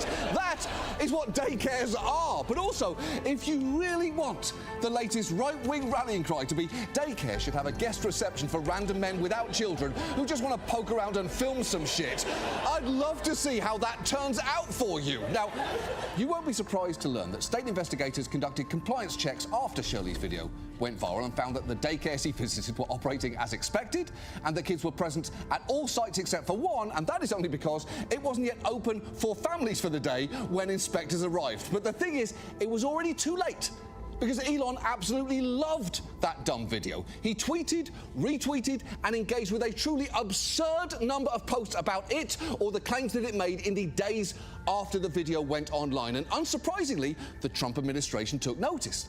The day after it was posted, J.D. Vance tweeted about it, saying it was more useful journalism than any of the winners of the 2024 Pulitzer Prizes, which, given one of them focused on tactics authoritarian regimes used to repress dissent in the digital age, feels a bit on the nose. 2 days after that, Kristi Noem posted a clip of ICE agents apparently conducting a massive investigation into childcare fraud in Minneapolis.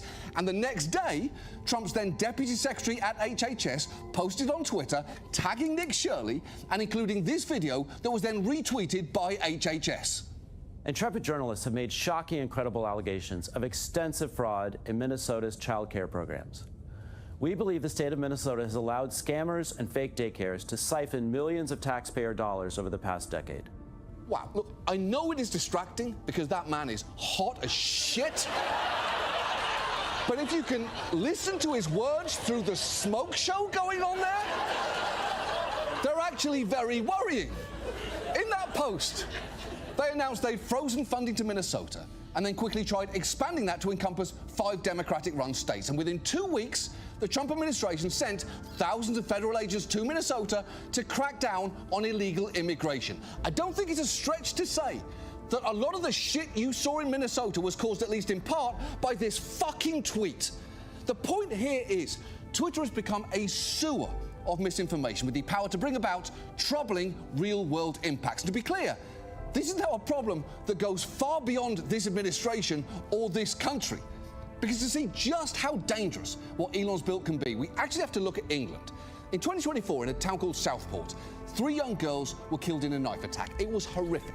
In the immediate aftermath, there was almost no public information available about the attacker. But nevertheless, a Twitter account called Europe Invasion, known to publish anti-immigrant and Islamophobic content, baselessly suggested the suspect was a Muslim immigrant. By the time the killer was identified as a non-Muslim British citizen born to parents from Rwanda, it was already too late, as mobs were forming. And after a vigil for the victims, violence broke out near a local mosque, with people throwing bricks, bottles and other missiles at it. And the imam there still seems stunned by the speed with which it all accelerated. We start getting messages from friends and neighbors and saying there is a lot of people accusing the attacker of being a Muslim. And then it's moving from there. They said he is coming to this mosque. And then it moved from there very quickly. We're talking about within half an hour. It became that we coerced him into doing what he did. Did you ever expect that it would end up, that hatred would end up outside your mosque? Never. That is terrible. And given the killer wasn't a member of that mosque, or indeed Muslim, of course you wouldn't expect a hate mob to show up. It makes literally as much sense as a mob showing up at a Taco Bell to protest the results of an Orlando Magic game. Hey guys, those two things are unrelated. You got some bad intel. Go home, you fucking idiots. But from there, the riots spread nationwide, with mobs targeting mosques and hotels housing asylum seekers, and leading to what's been called the worst unrest the UK has seen in more than a decade. And it was significantly fueled by Twitter, with false or unfounded claims about the Southport attacker getting at least 155 million impressions in the days after the attack. And when the police there eventually made arrests for inciting racial hatred, one of the men convicted happened to be earning £1,400 a month from his activities on the site. And it is hard to deny Twitter's role as, at the very least, an accelerant. Two of the major voices spreading dangerous misinformation were Andrew Tate and Tommy Robinson, who, remember, Elon reinstated to the platform. And Elon himself was acting as a sort of amplifier, to the point that he replied to one post about the attacks with, "Civil war is inevitable." And it's not like some of the key participants have denied how critical Twitter's role has been. Robinson's far-right movement picked up significant steam in the wake of Southport, and here he is, not long after the riots, giving credit where he feels it's due. Look what we've achieved in 6 months. We've gone from through the roof. Thanks to Elon Musk, built a cult movement ready, inspired many, and we're ready. Yeah, not great. And if that wasn't bad enough, Robinson actually hosted an anti-immigration Unite the Kingdom rally in London last year, and you'll never guess who he managed to get as a special guest. The huge crowds in Westminster didn't turn out just for Tommy Robinson. They were also chanting someone else's name. Elon Musk joining in from America. Whether you choose violence or not, violence is coming to you. You either fight back or you die. Okay, saying fight back or die to that crowd is so malevolent I can barely wrap my head around it. And I've got to say, what he's doing there sure does seem like a strong case of, if I may quote Elon himself, someone whispering terrible things that weren't true, and then pushing a nihilistic, anti-civilizational mind virus to the world. It is worm-tongue coded, at least, is what I am saying here. Just evaporate. And look, this is typically where I trot out my hit catchphrase, what can we do? You know it, people go crazy when I say it. It's on T-shirts now, and I can't walk down the street without people begging me to say it to them. But right now, unfortunately, there's not much we can push for by way of solutions. The fact is, a massive media platform has been shaped in the image of its poisonous owner, and it doesn't seem like Elon's going to see the error of his ways anytime soon, seeing his brain seems to be thoroughly cooked by the garbage he consumes on his own site. To be honest, he still doesn't seem to have a coherent vision of exactly what Twitter should be, because just watch this recent interview where he offers a pretty grand vision for it, but then gets tripped up by the most basic follow-up question imaginable. And I promise, this answer is so much worse than you are prepared for. I just want to really have a global platform that brings together, like I said, it becomes close to sort of a collective consciousness of humanity as possible. And why is that important, Elon? Collective consciousness, to have one platform? I guess, yeah, why is that important? I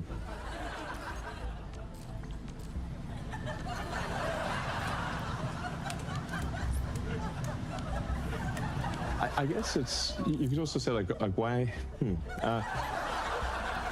you know, if you consider humans, like humans are composed of around 30 to 40 trillion cells. And you know, there's trillions of synapses in your mind. But there's no the why of it. I mean, I guess it's just so we can increase our understanding, increase our understanding of the universe. You know, at first, I thought that was embarrassing, what with the full 10 seconds where Elon's brain seemed to buffer like it's loading a video on AOL in 1999, but then I saw the little drawing labelled 30 to 40 trillion cells, and it all totally made sense. So it seems like the odds of Elon fixing this are pretty slim, meaning all we can really control is how we each interact with Twitter. And I know that there are some out there who think it's important to stay on it, to be part of the town square, although given that town square now resembles, if anything, this, I'm not sure much good faith debate is taking place there. My personal advice is not to post on it at all. I haven't done that in over a year, although I will be going back there tomorrow to post a link to this piece before going silent again and prioritising my OnlyFans. And look, I know people have their own reasons for staying on Twitter, though for what it's worth, a lot of what it does can be replicated elsewhere. If you want to stay in touch with friends or contacts, maybe try and connect with them somewhere else. If you spend most of your time sending your significant other memes and funny posts, there are other sites where you can find those, but also maybe put your phone down and take your wife out to dinner. It's been a long time since you went out without the kids. And if you just want to watch arguments, may I recommend the Real Housewives franchises, the Shakespeare of the modern age. All I'll say is there are certain areas, like news in particular, where Twitter is now worse than useless. In fact, for breaking news, it is an active liability, as people routinely push out false information in the wake of tragedies and crises, often for money, and there don't seem to be many guardrails to stop them, all of which is really a long way of saying that the Twitter that we may have once relied on and the Twitter that was fun and occasionally useful is just well and truly gone. And collectively, while it might be sad, it might be past time for all of us to, if I may borrow a truly poisoned phrase, let that sink in. That's our show. Thanks so much for watching. We'll see you next week. Good night.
新年快乐，管理。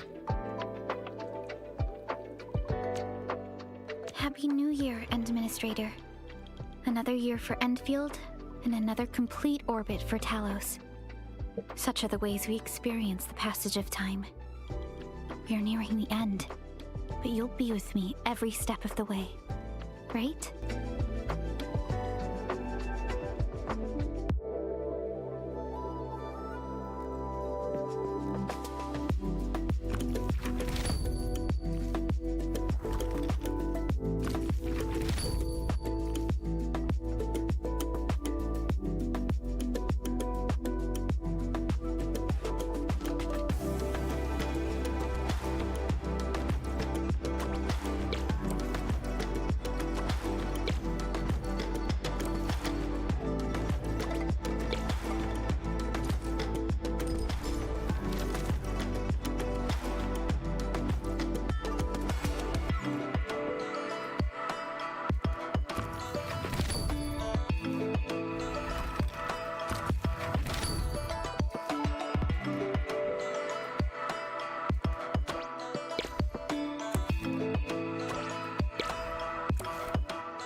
Yay!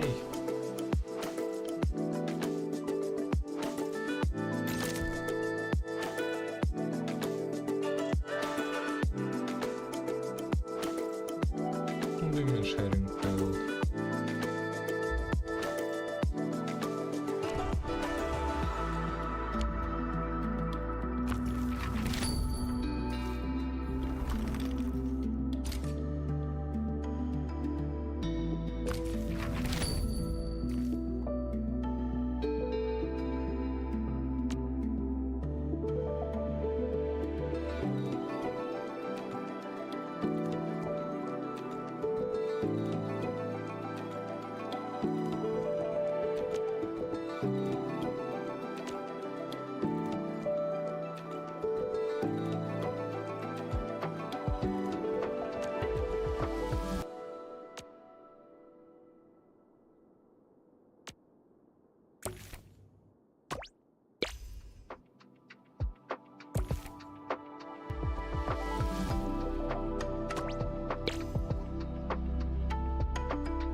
soften out.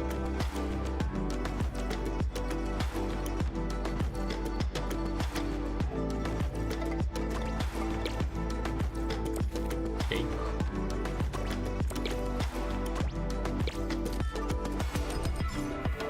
Yay! Okay.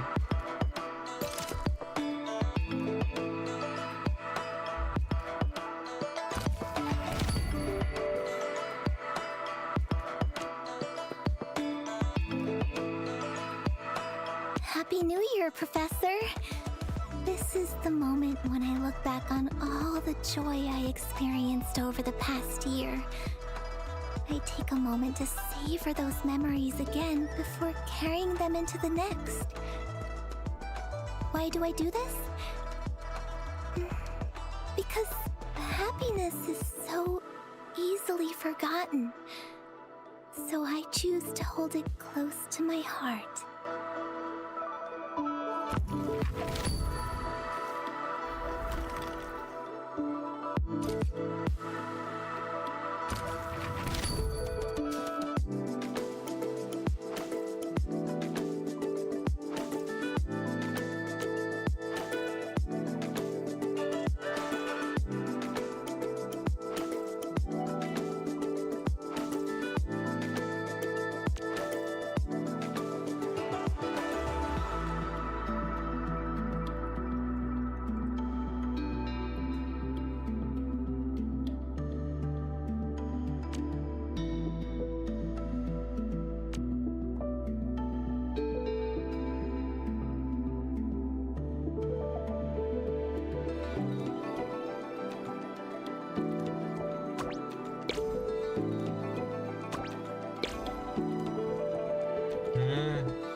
Dumplings.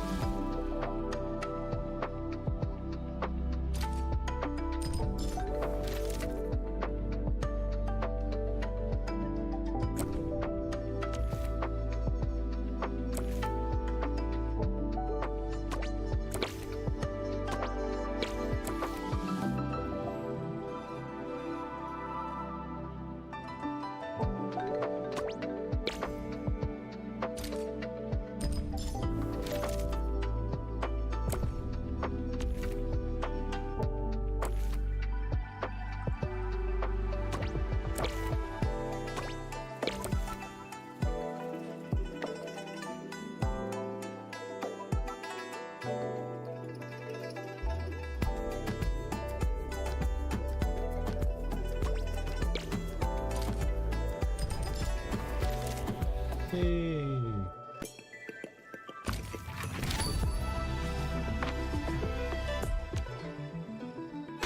Oh, you want more?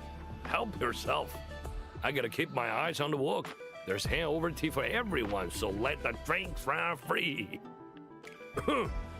Anyone still hungry? Ask away. A proper New Year must be a very fast enemy. Nothing less.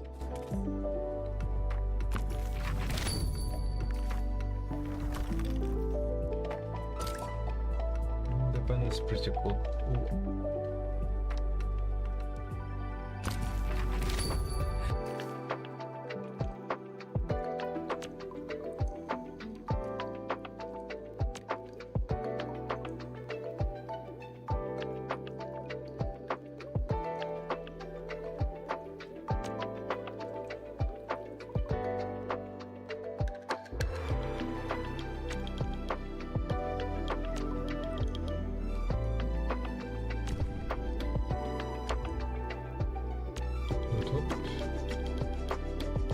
Sweets and desserts. And papers.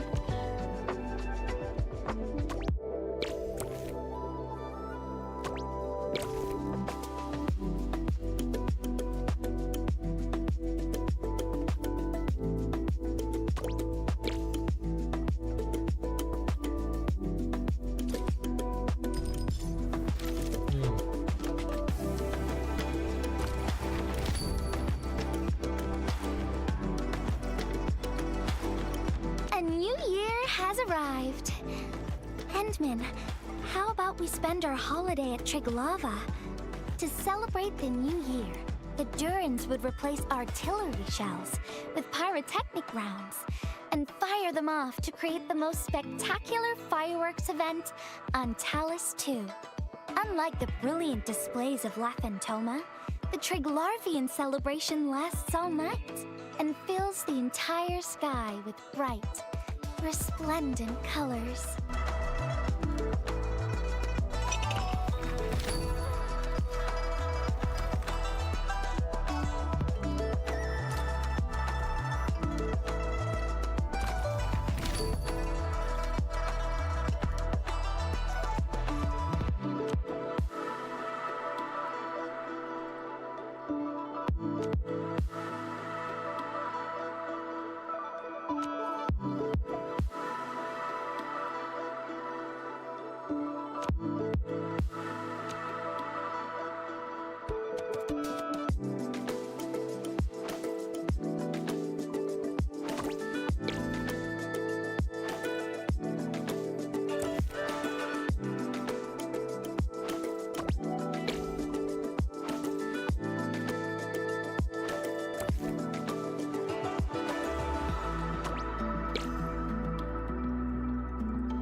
Like that.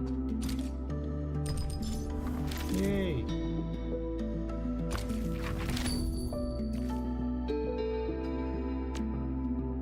I love this. You, me, and Pearly sitting down at a place. We'll easily fill up the little round table back at my family home. Tea or wine, it matters not, Enman. Let's toast to a happy new year for all of Enfield.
Oh, this.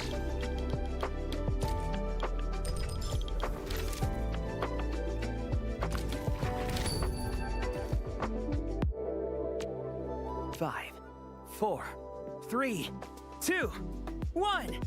Happy New Year, Endman! I wish you all the best in the year ahead. My wish for this year is to walk more paths, do more things, and become a more reliable person. What about you? What's your New Year's wish?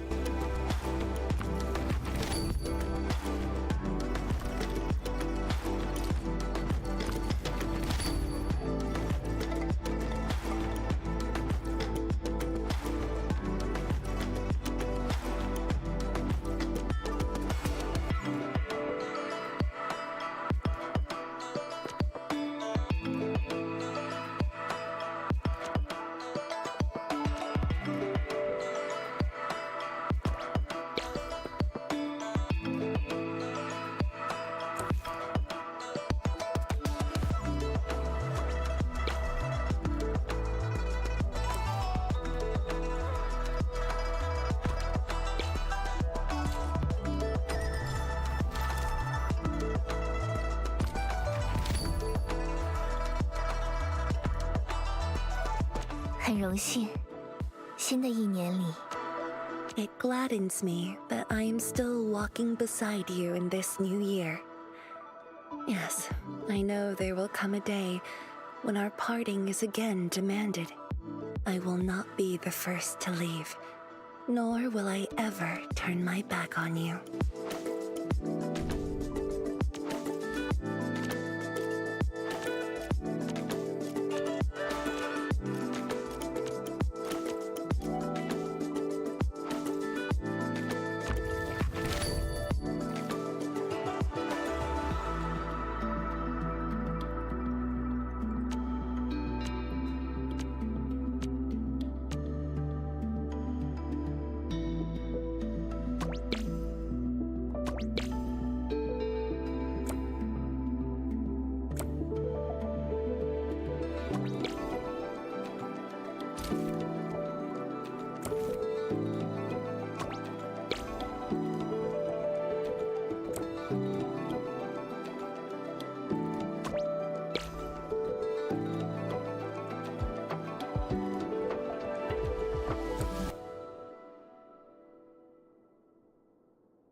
Well, at least I tried.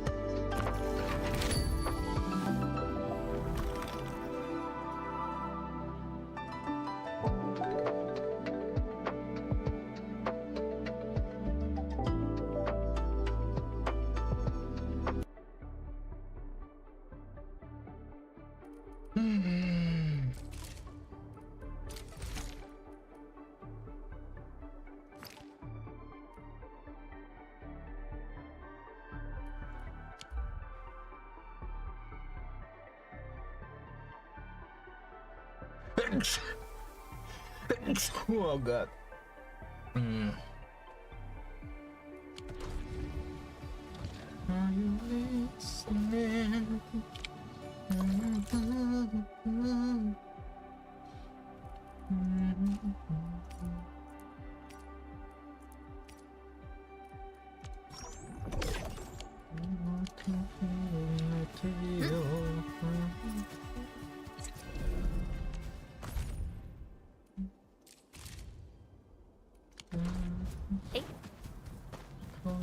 Worship when we're getting nothing back.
This cutscene was so fucking oh my fucking god, yeah.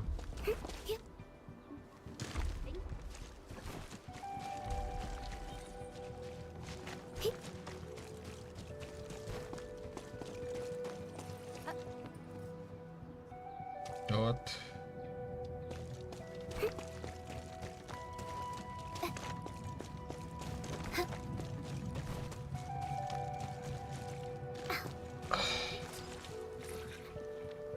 Okay, well then.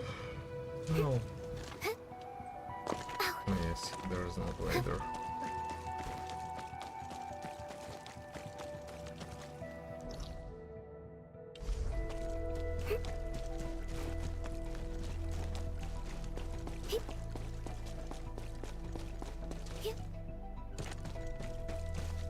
Nope.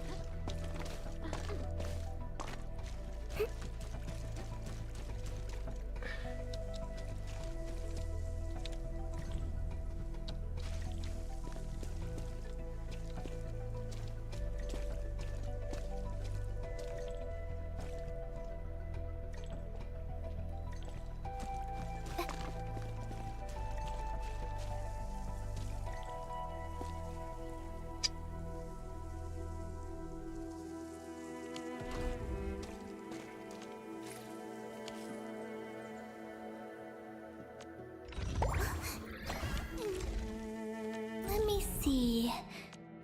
Where should I be gathering my data this time?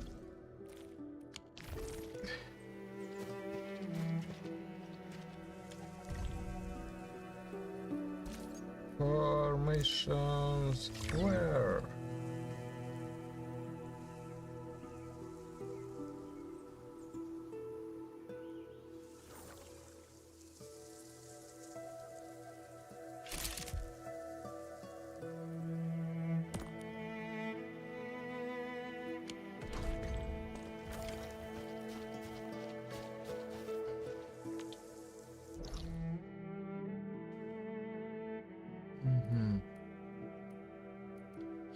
Here.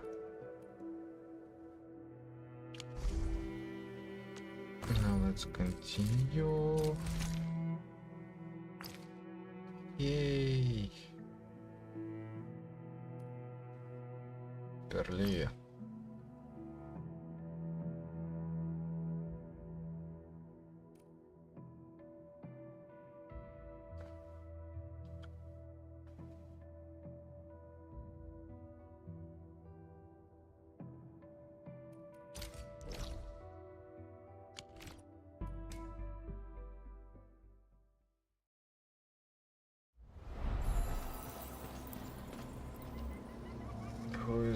I hear Orignium singing.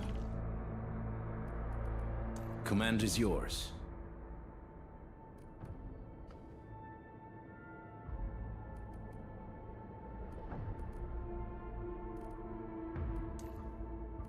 Since you're around, we're definitely catching something today.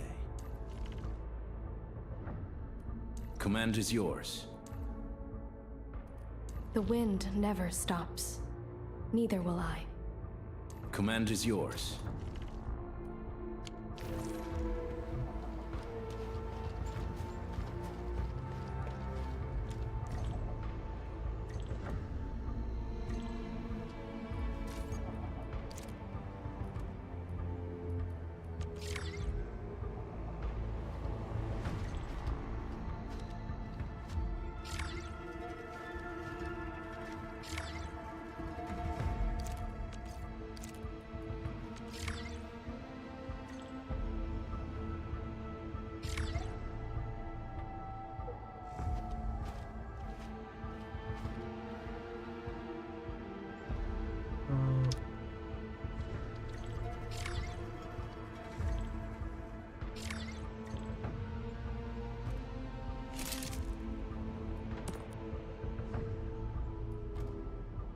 Something like that.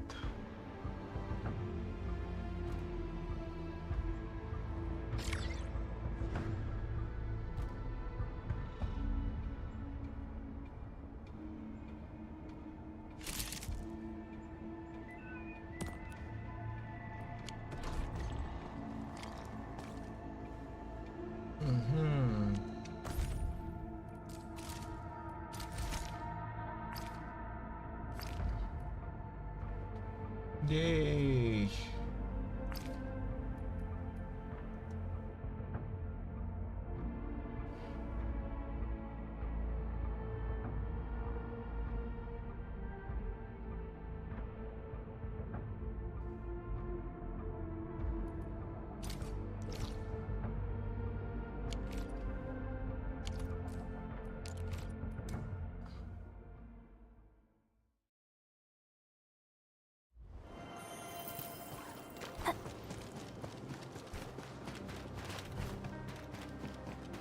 Oh, come on.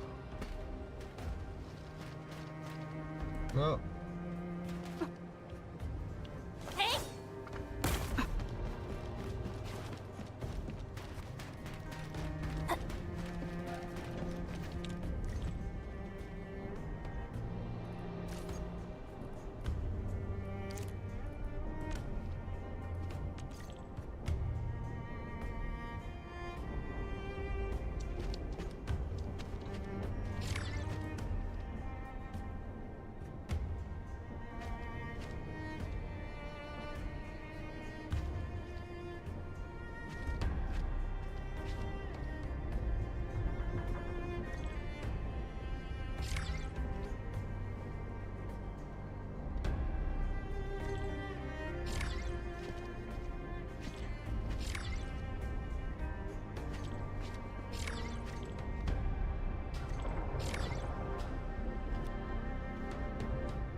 Okay, what a... Not good enough, right?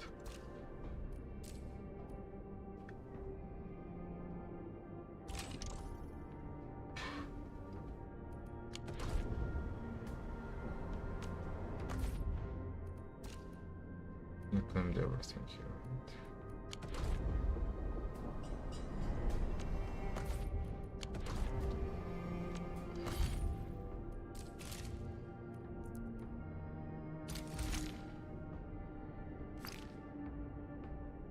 Yay!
Hey.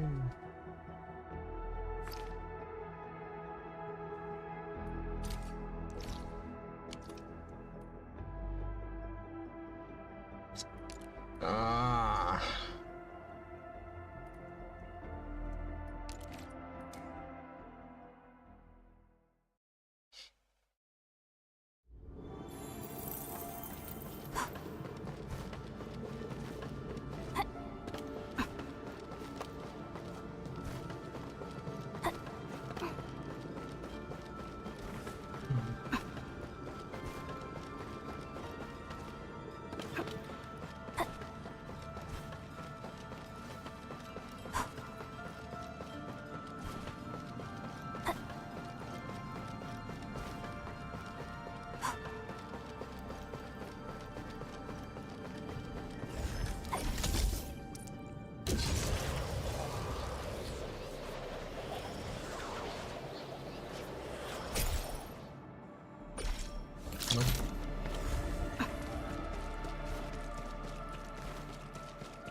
gotta go to the place.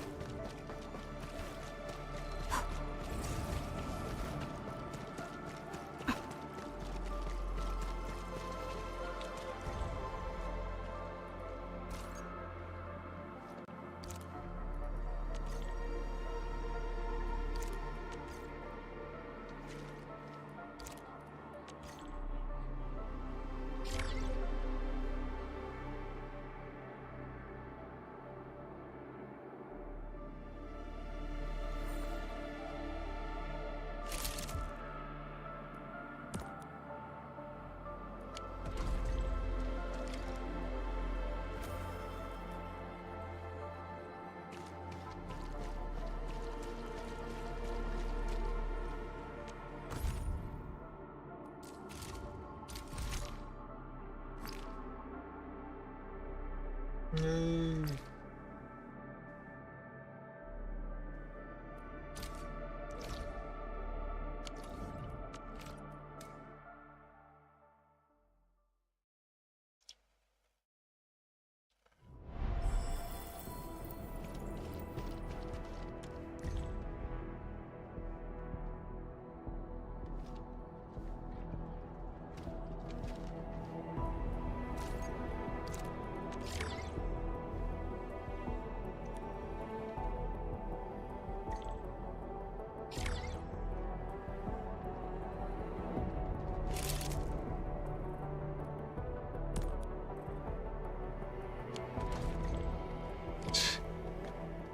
She blinked.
Okay, let's go to here just because I wonder what will be able to say to the girl.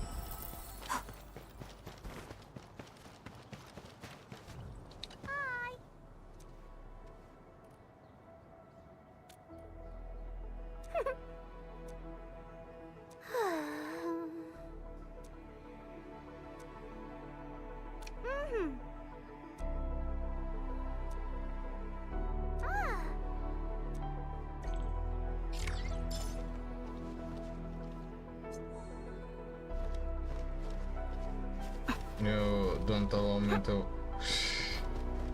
talk to her again. What the hell? Come on. It's so rude.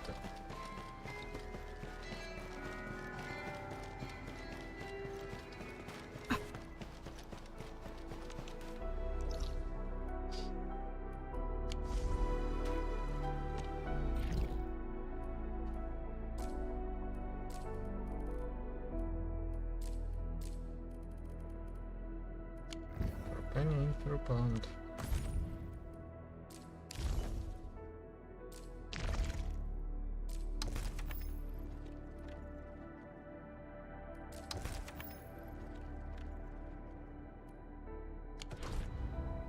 16 days. 21 hours left. Okay, so I still technically can complete it after I do first skill for storing. Okay. Let's do the F5 thing.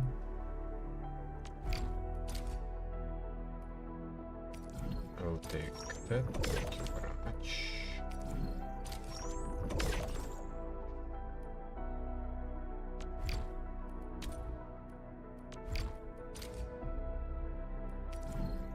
And that, thank you very much. And I guess that's it. No more stuff that I want to clean. Picture of it. That's fine. It's completely fine.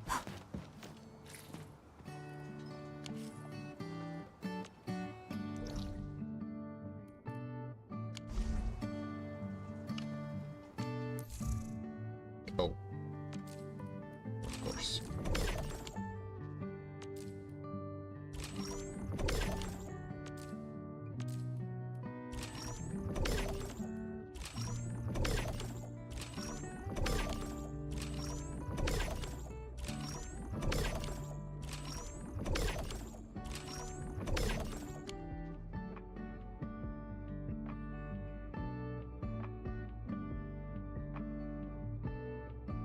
That's not even one pull.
Look, I feel really disappointed with this game, and I really don't want to play it. And the only thing that I want is to get Lovatin right now.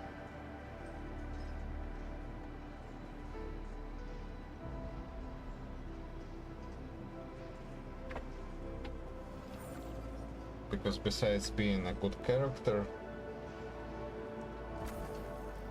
she also is reasonably strong.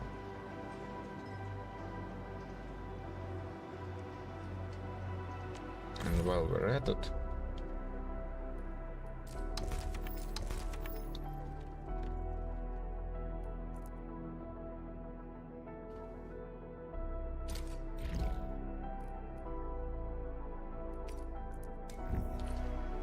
so what do people think about Talos 2? Looking back, the Civilization band has come a long way. This package needs to reach the canteen. The recipient should be one of the staff there. It's almost mealtime, so we need to hurry. If you're ready, Endman, we can set off anytime.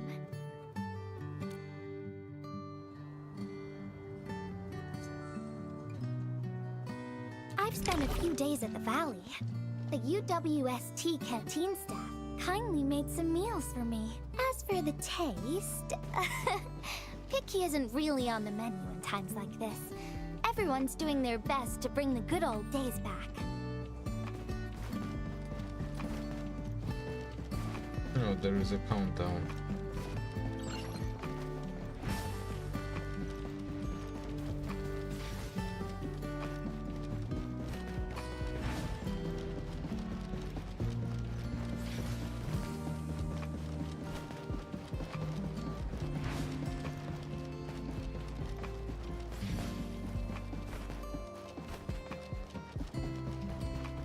Chop administrator. Oh, is this our order of special condiments? Thank you, Miss Messenger. Just in time.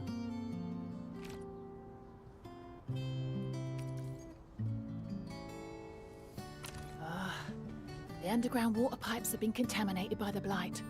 We don't even have safe food and water anymore. The crew will have to make do with field rations. Oh, that's rough.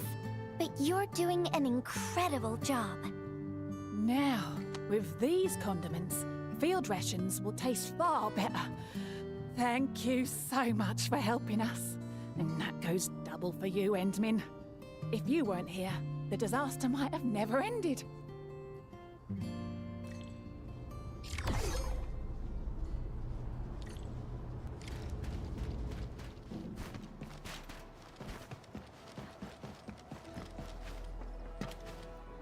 Yo, what the fuck? I'm so annoyed. Why can't you just allow me to...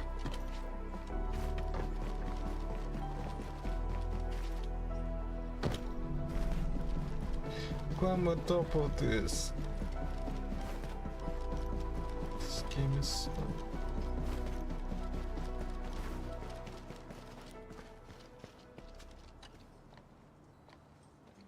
Package description reads Precision Machine Parts. I think this goes to the core AIC area. I've delivered plenty of things like this. We need to make sure it arrives without a single dent or scratch. Otherwise, the recipients will get really upset and loud. Fingers crossed for no hiccups. Tell me when you're ready, Endmin, and then we'll set off.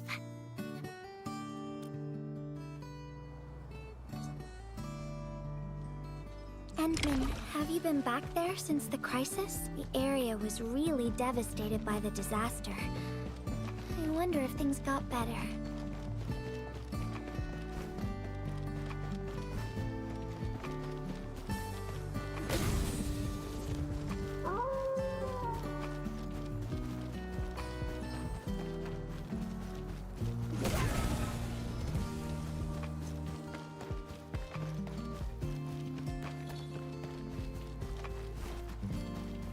It's not combat, it's just farming.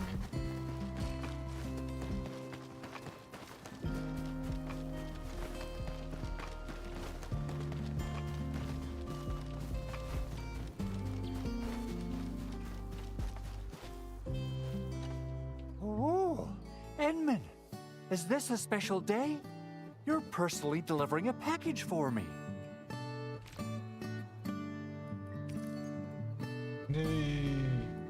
And hello there, Miss Messenger.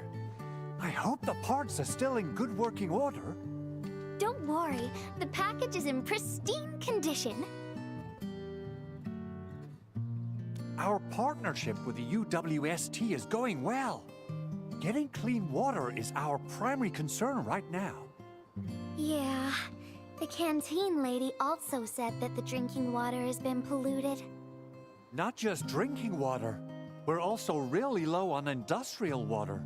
Our current solution is to use centrifuges for simple purification and pollutant removal. And thank goodness my order for the special parts has arrived. If we stay on schedule, our large facilities should be able to start working tomorrow. Oh my! Your job sounds really tough. Never mind me. The Endmin's here, so everyone knows things will work out. Oh, I gotta dash to a job. We'll catch up on the good old times later.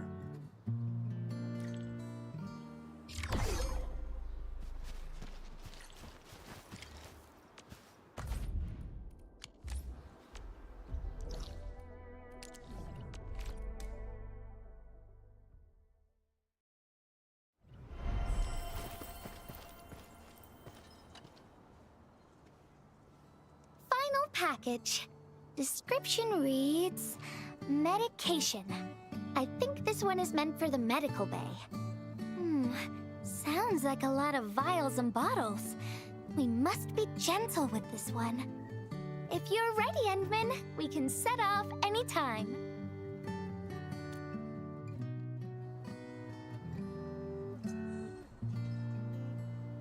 Everyone in the medical bay is kind-hearted, but they have to handle way too many patients. There aren't enough beds, and people are running out of ideas. Seeing children in the medical bay also makes me really sad. None of them should suffer like this.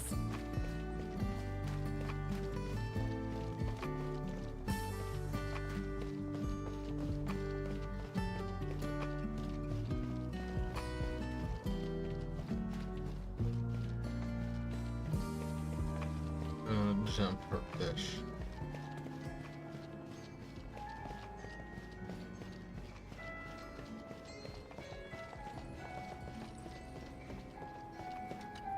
Is this the medication we've been asking for?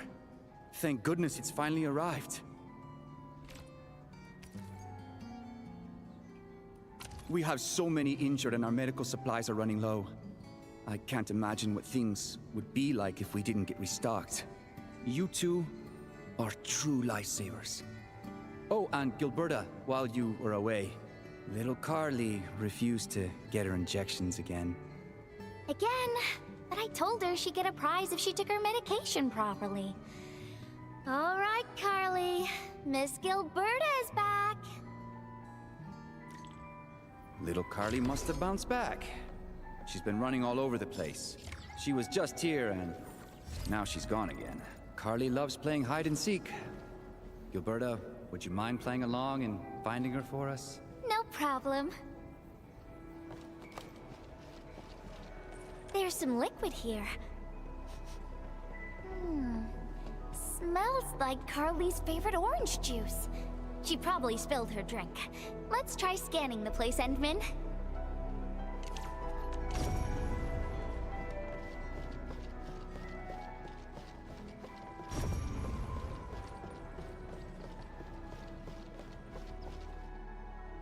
Found you, Carly. I win. I don't want needles.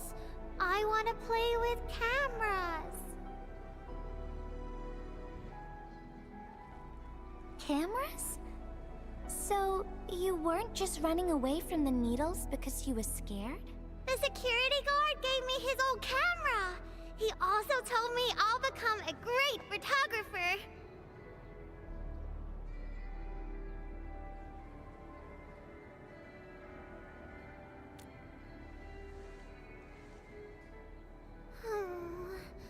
But I can't even take a proper photo. What photo should I take?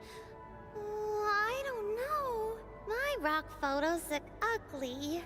My Richnium slug photos look ugly. The long ears kept jumping around, and all my photos ended up super blurry. Maybe try snapping things you like, Carly. It'll be fun.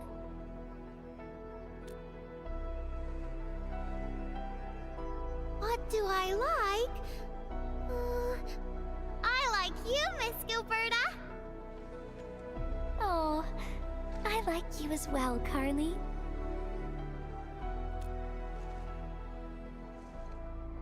Oh, I want to do that.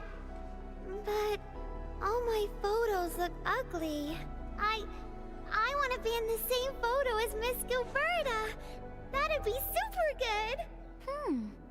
Once we take the photo, you'll be super brave and get your injection. Okay? Okay.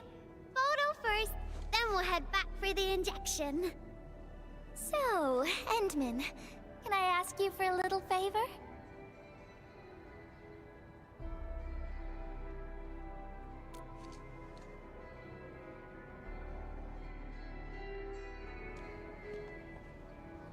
Look at the camera. Say cheese. Cheese!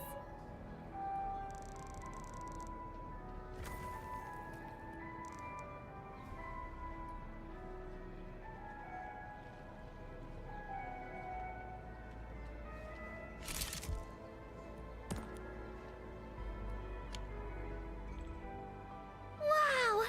This is such a pretty photo!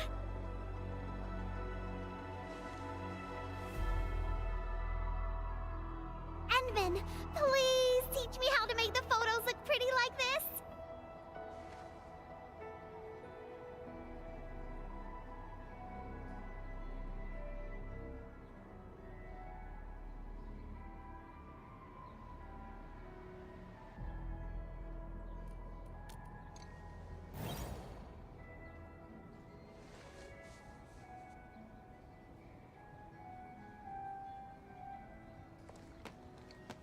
Carly. If you want pretty photos, why not snap things you like? And I know you like orange juice, Dozy the plush, and visiting the Gramps and Grannies at the worker dorms. We can go around and look for things you like, Carly. Photography is our way of recording beautiful things into snapshots of precious memories. Beautiful things! I know what I want to take a photo of!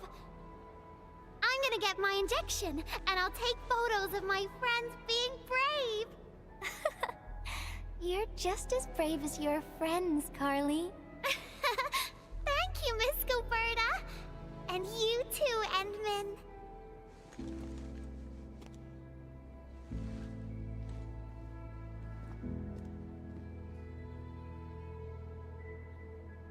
Not really. No. What I meant was, I really like photos, but I was just thinking about what I said to Carly. I told her to find things she likes.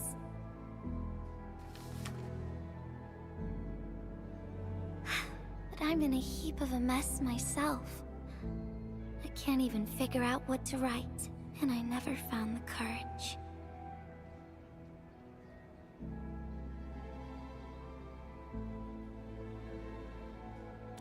Oh, nothing. It's just a letter. Let's just talk about something else, Endman. Why don't we look around and see if anyone needs help?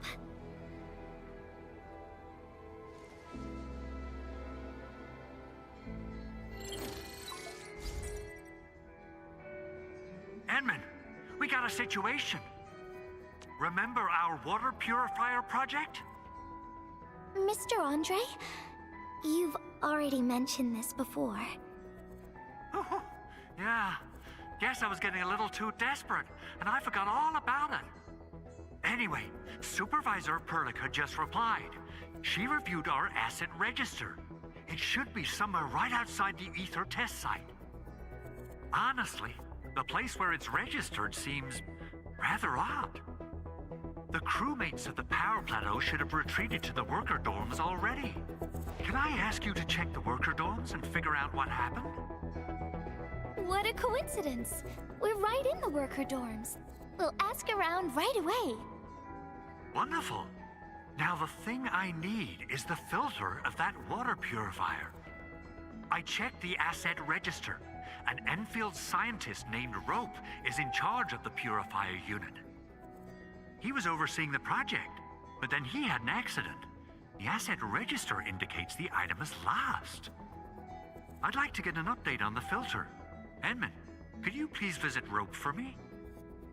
Leave it to us.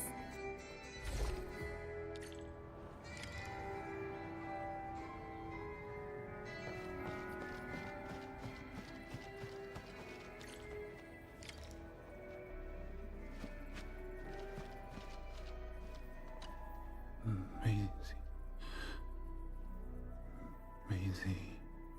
He seems to be in great pain. I hope there's something we can do for him. About a week. We rescued him just outside the Ether test site. A few personal belongings, ID cards, gloves, and that sort of stuff. Nothing out of the ordinary.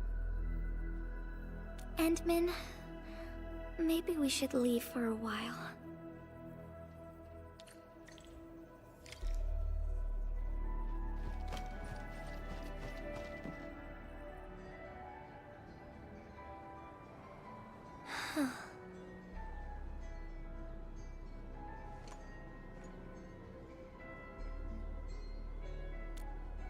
Yeah.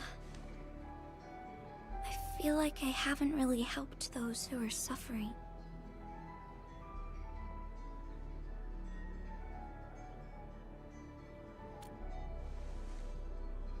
Endman, if only I were stronger, or faster, I could have arrived at the valley sooner.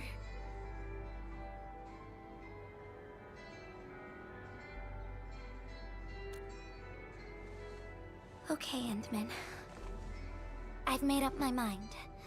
I'm gonna look for the filter.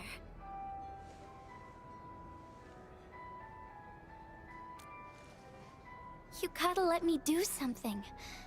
I can't just sit around feeling bad and helpless all day. No. That still sounds sad and depressed. All right. I'm doing this because I want to help everyone.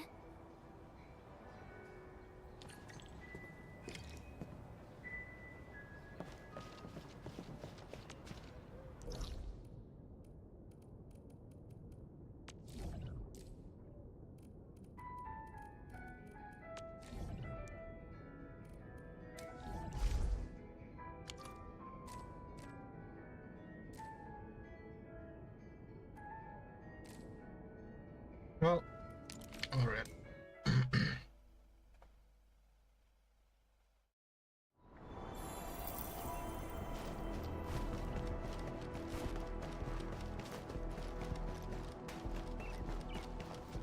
Ah, it's the administrator, and Miss Gilberta. Hold on, you're going in. For one thing, the site is still quite dangerous. Our rescue teams can hardly carry out their work in there. But I have to go in and find a piece of very important machinery. If you insist.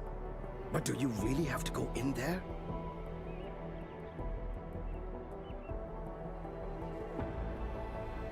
Yeah, well, since the admin said so. Fine, I'll grant you passage. But as part of our safety precautions, do not stay in there for more than 60 minutes, even if you fail to find your thing. Nothing personal. Just trying to keep you safe.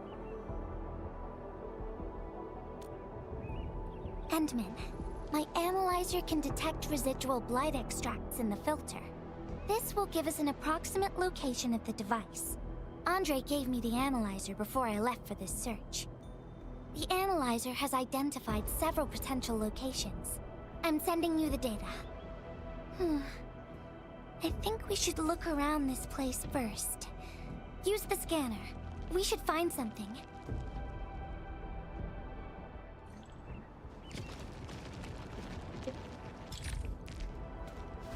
This entire place is now a ruin.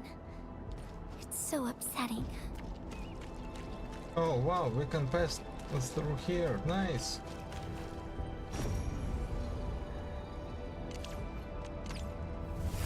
Yay. Careful. There's blight everywhere.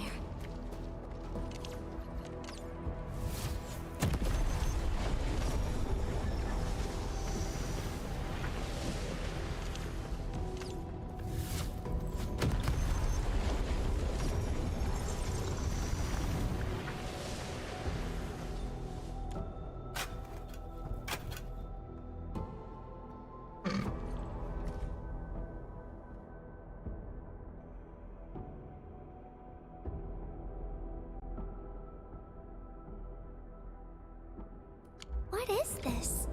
Did someone leave this behind? But why leave it in the bottle?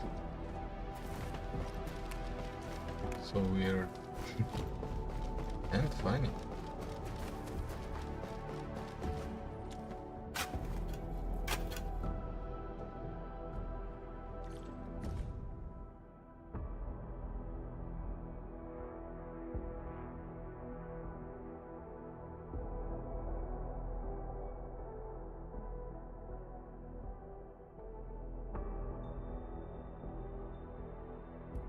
The name part has been blacked out.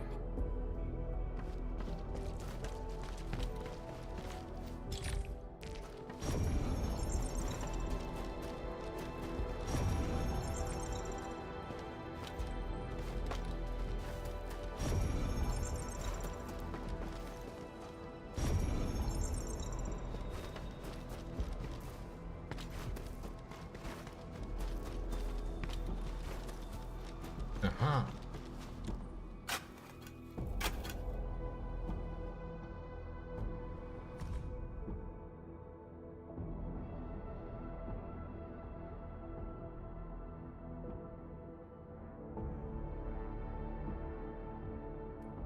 Whoever left this here, seems like a lost soul. It's here. The rift really affected the environment. Look at the floating rocks. No one knows when they'll start falling back to the ground. The UWST can only seal this place off for now.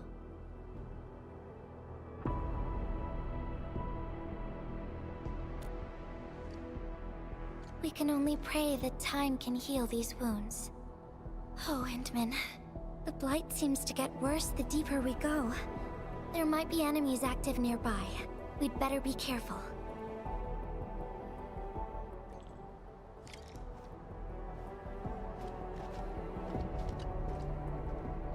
It's getting pretty late. Let's find this thing quickly.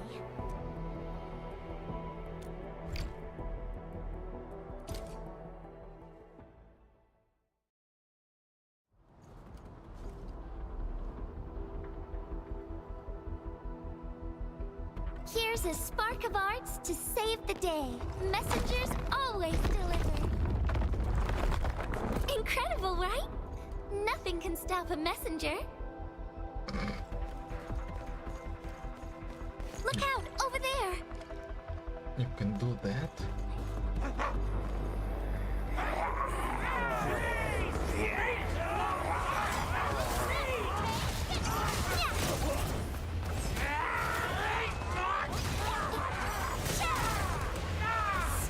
Stick together, people!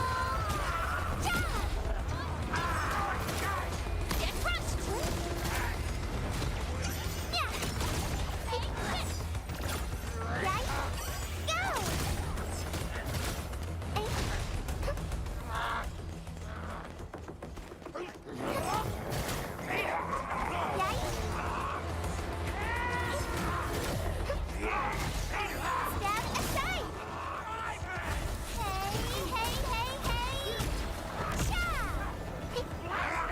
You can't escape gravity! Yeah!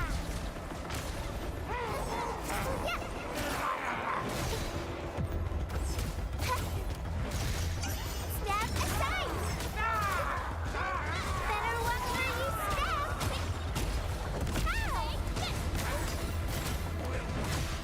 Go!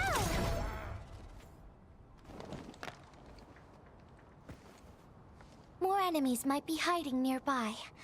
Endman, we gotta keep going.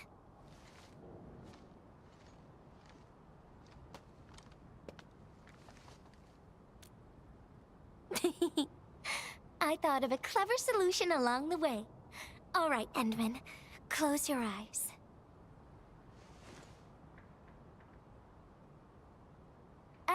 No peeking. I'm giving you a surprise.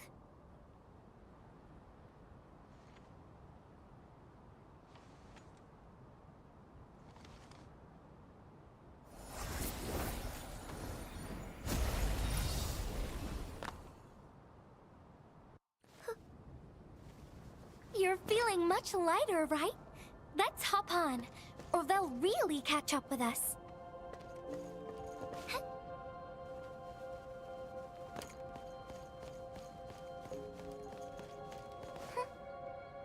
Endman, ever tried living in low gravity? Takes getting used to, right?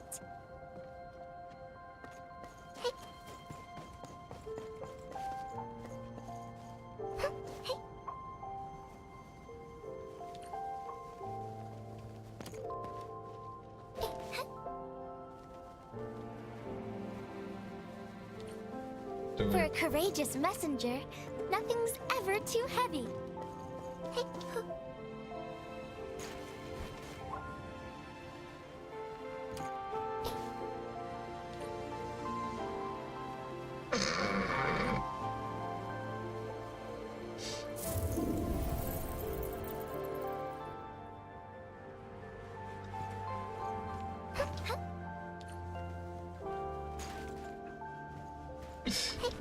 Funny.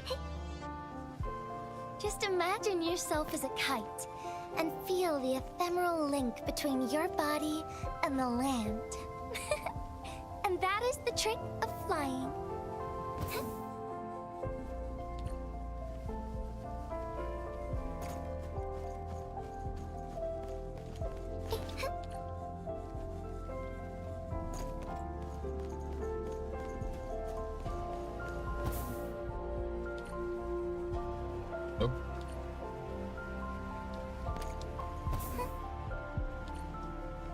Andman!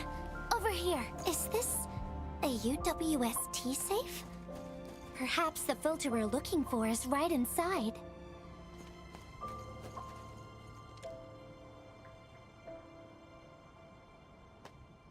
Wherever I look, I see nothing but these horrifying wounds. This land has been torn apart. People have lost their loved ones, their friends, and even their dreams. Their hearts, too, have been torn into pieces.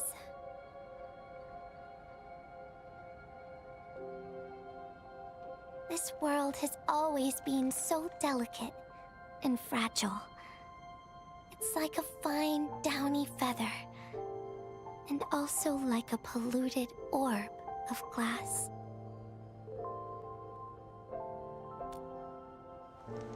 I'm alright, Andman. I was just thinking, if we fail to value what we have, those sweet moments might slip right through our fingers.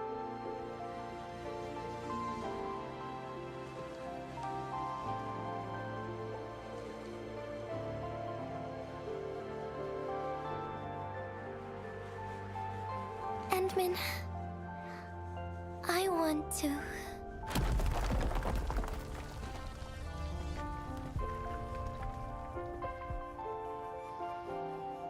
Oh no! These rocks are coming loose. Andman, the ether anomaly is shifting. This place is getting dangerous. We should leave quickly.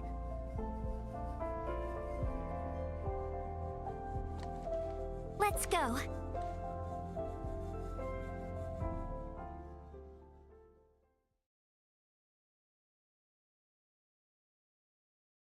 Andman! Over here! I was looking all over the place for you. The manager told me you went into the place for a salvaging run. I was so worried. What? It seems you actually found the thing. I didn't expect anyone to salvage anything from that place. You Enfielders make me more impressed with every passing day. Of course. Looking at the bright side of things, I really hope our partnership with Enfield continues well into the future. But on the other hand, it won't be long before you simply outpace the UWST and leave us in the dust. The safe is locked. Oh, it should be locked according to our SOP. The UWST allows its scientists to lock and protect key data in emergency situations. But I'm seeing plenty of scratch marks on the safe, so I believe it's been left behind for quite a while. Ah, the passwords are definitely safe with the crew in charge of protecting the assets. Oh, but I think Rope is still unconscious. Ah, yeah, that kind of complicates things. If we can't get the password, we can try cracking the safe physically. But that might damage the instruments inside. Looking at the bright side of things, UWST products are known for quality. Our safes dominate the market of Talos 2 because they are utterly indestructible.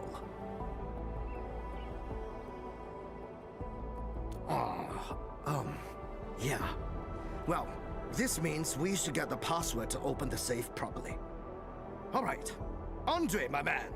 I'll let you hold on to our safe for now. All right, my Syndicate's friend. I'll keep it safe. Andman, why don't we head back to the medical bay? We might work something out.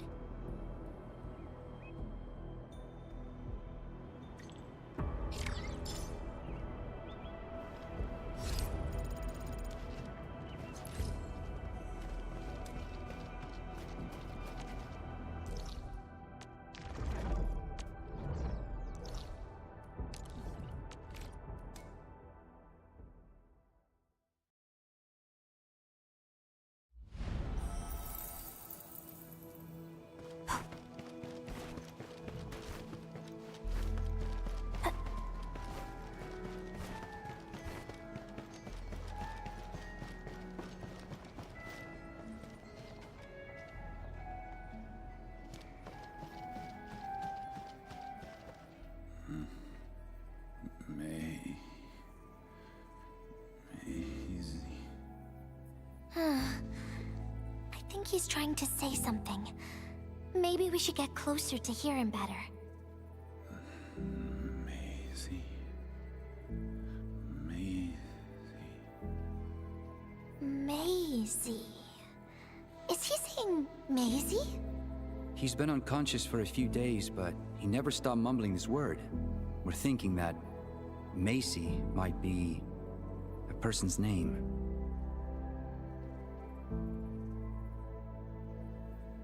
Of course! We're also handing out supplies today. Most of the Syndicate's crew should be nearby. Endman, let's go try our luck and see if we can find someone who knows rope.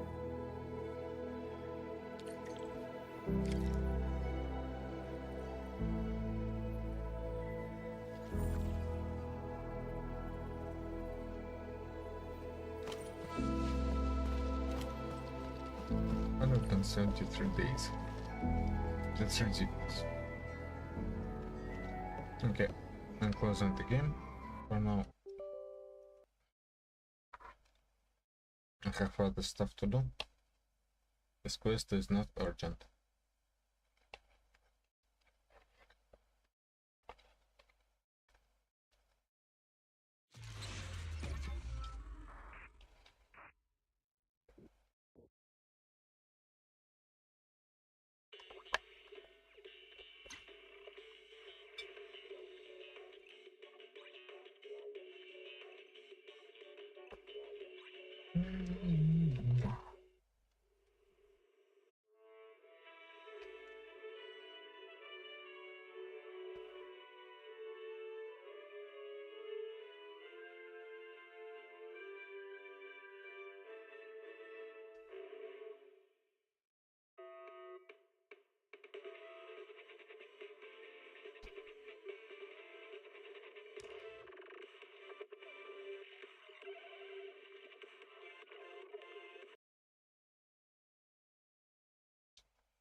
Hey.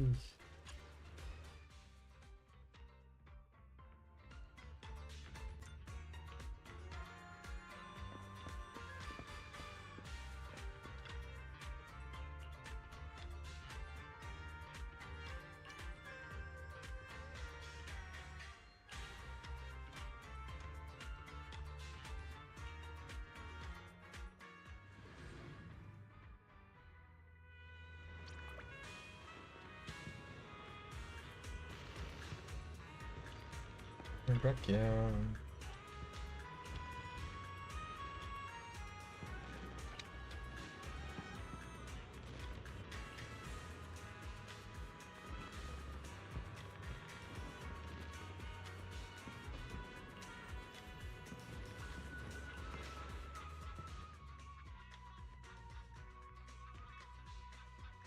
Welcome back to 6th Street, Manager.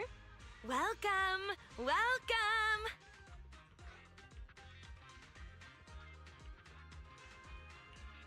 What? Why are all the 6th Street shopkeepers here?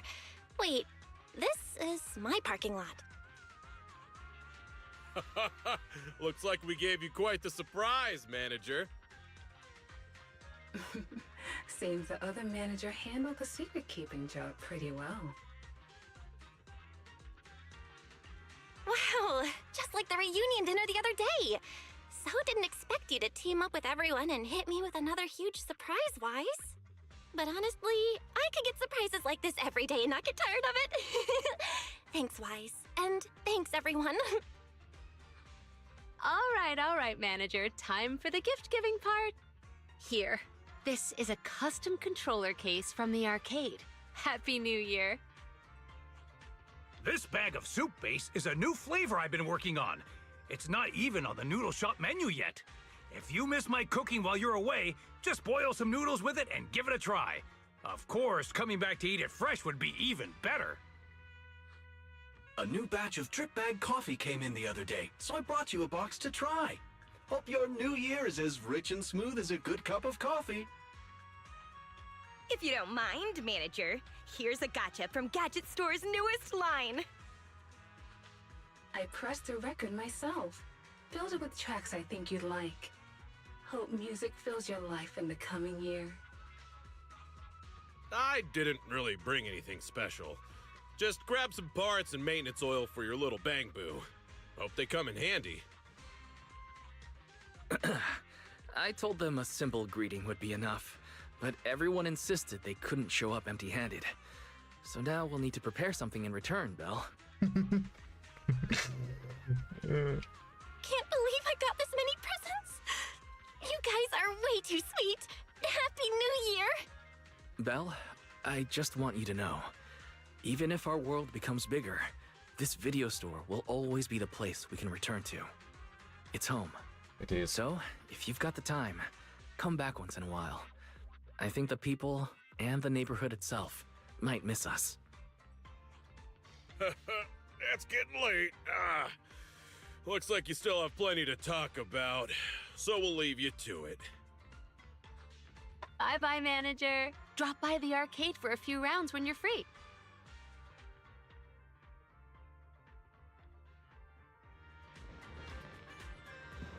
Dude, haven't even make a photo with you.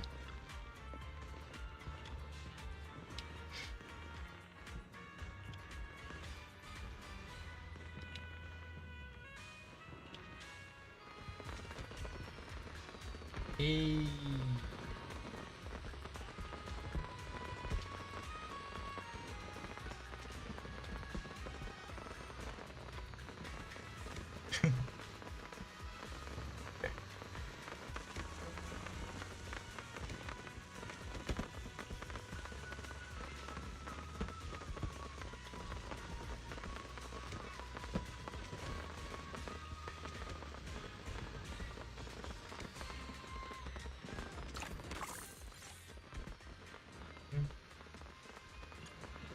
Hey, how you, bro?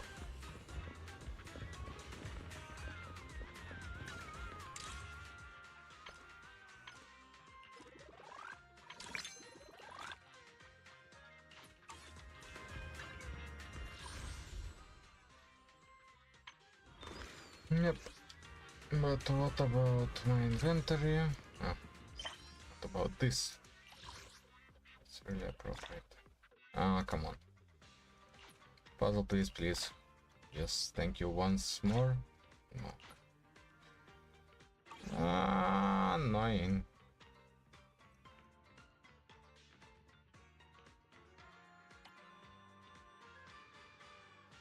Let's go do it. So I can afford it. Hello. I'm doing something weird today. It has to do with this folder that I have here on my desk. And I'm going to be vulnerable. I was diagnosed with a learning disability as a child. And I think this is interesting to talk about as a guy who is professionally smart on the internet. I don't know. The learning disability I was diagnosed with no longer exists. it was called sensory integration dysfunction. Today, if I were a child, I probably would be diagnosed with something else, and then my sensory processing difficulties would be a symptom of that thing. And the something else I would have been diagnosed with would probably have been ADHD, along with maybe some autism spectrum stuff. So the diagnosis I had would probably be a feature of another diagnosis that would be more familiar to us today. But I have here like my like folder that we had, the folder of stuff that my parents kept about me and like what I was up to and what I could and couldn't do from the school system. It looks like the school system did a pretty good job of handling this. I appreciate this is the public schools of Orange County, Florida. But this is my referral from the school, and this is like my write-up from the occupational therapist. And I feel weird about this a little bit, but we're just going to go into it. So I've got my reason for referral here.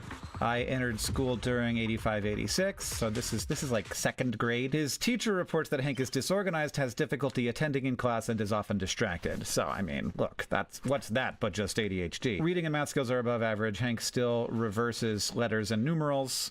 Oh yeah, I've mostly gotten over that, but PE teacher has indicated that Hank's lack of attending skills impact his performance during games, and Hank has difficulty with fine motor tasks, including jumping rope. Chronic history of physical restlessness, difficulty focusing attention, and lack of organizational skill. I'm in second grade, okay? The occupational therapist here says Hank's academic abilities are above average, but fall significantly below his ability level, according to an evaluation. Hank was very pleasant, cooperative, and interactive. He became frustrated while working on the more difficult pencil and paper tasks, but with verbal encouragement, completed each item. As he appeared to be putting forth his best efforts on all tasks presented, the result of this evaluation may be considered accurate. Oh boy, Hank exhibits low muscle tone throughout.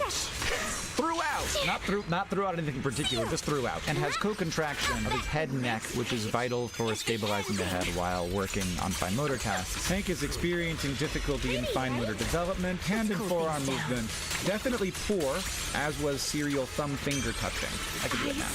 You know, we're working on stuff. It's hard on the left hand. Hank is a 7-month-old boy who is presently exhibiting deficits in muscle tone and co-contraction, automatic equilibrium reactions, reflex integration, bilateral motor coordination, gross motor development, and fine motor development. It is very likely that he would benefit from ongoing occupational and physical therapy programs assigned to enhance his deficit areas. Additionally, a home program of activities will be given. Hank has difficulties with visual motor integration, eye-hand coordination, and tracking across midline. I mean, but I found something absolutely crazy as I went through this. So I found this in a box. My parents had given it to me. I'd never gone through it. I started looking through it. I'm glad that I have it. It's very interesting. But I've gone through this, and I find this, and I gotta tell you guys, I've gone through my entire life, and I've been asked this many times. People have been like, Hank, do you have ADHD? You seem like you have ADHD. And I'm like, I don't know what I've got. I was never diagnosed with ADHD. But whatever I've got, I've learned to live with it, and at this point, I like it. Well, that was a lie. Because here we have my ADHD diagnosis. Students scoring 8 or more on inattention and impulsivity meet the behavioral criteria for attention deficit disorder without hyperactivity. Okay, so just ADD. I mean, it was the 80s. I don't know how things are done now, but this is how it was done then. Students scoring 8 or more on inattention, impulsivity, and hyperactivity. Oh, there's a second thing. Meet the behavioral criteria for attention deficit disorder with hyperactivity and should be referred to a medical doctor for the possibility of medical intervention. Some ADD students who are emotionally withdrawn will not meet criteria for impulsivity, but should still be referred. And I'm looking at this to make sure that there's nothing on here that I shouldn't show you. I'll cover up the teacher's name, though I loved her. Not because I didn't love her. She was one of my favorite teachers. I scored below an 8 on 3 of these things. On 3 of the 10. And I scored exceptionally high on hyperactivity. Interestingly, my parents scored me higher on almost everything than my teacher. This is extremely sweet. This is like a typed, printed on a computer. That was just what my mom wrote, but then she printed it out and then she has done some edits so that she can retype it and then reprint it out. And then at the top, and I don't know what this means, but at the very top of it, it says, "You were right." Somebody was right. I don't know who, but somebody was right. But my point is, I was diagnosed with ADHD. And looking at this, I met the criteria for, at the time, what would be called ADD with hyperactivity. Now we call it ADHD. And here it says they should be referred to their medical doctor for a possibility of medical intervention, which never happened. And I asked my mom about this, and they were like, "Oh, Hank, your other problems were so much more severe that didn't seem like a big deal to us. And reading through this, I don't necessarily get that feeling. You know, reading through my test summaries, I'm scoring fine. Like, I'm not scoring at average on all of this stuff. I'm below average on some things. But I guess my like motor problems were so significant that that's what I was going to the occupational therapist to deal with. And my sensory problems and my overstimulation to sensory problems, which all, to me, sound like I might have been placed on the autism spectrum. Though, like, if I look at the categories for autism spectrum, maybe I had most of these things then. But I've taken autism spectrum tests as an adult to be like, am I an adult with autism? And like, no, I don't. I test like way outside of the range for autism spectrum disorder as an adult. That does not mean that I would have tested outside of it if I was given the current diagnostic tests as a child that they give now. Those tests did not exist back when I was a kid, so I wouldn't know. But what I always say is whatever I have, I think it's great. But yeah, here is the little handbook about what sensory integration is. A new dimension for occupational therapy and developmental delay as seen in motor, behavior, language, and learning problems. Sensory integration is the child's ability to feel, understand,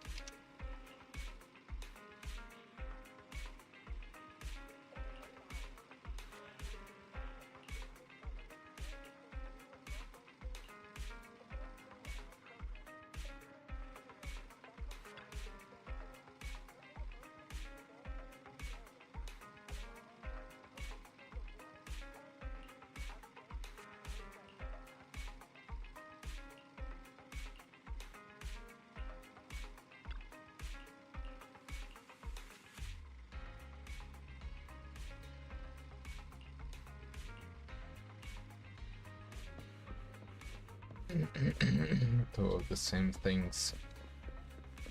Nice.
Yay.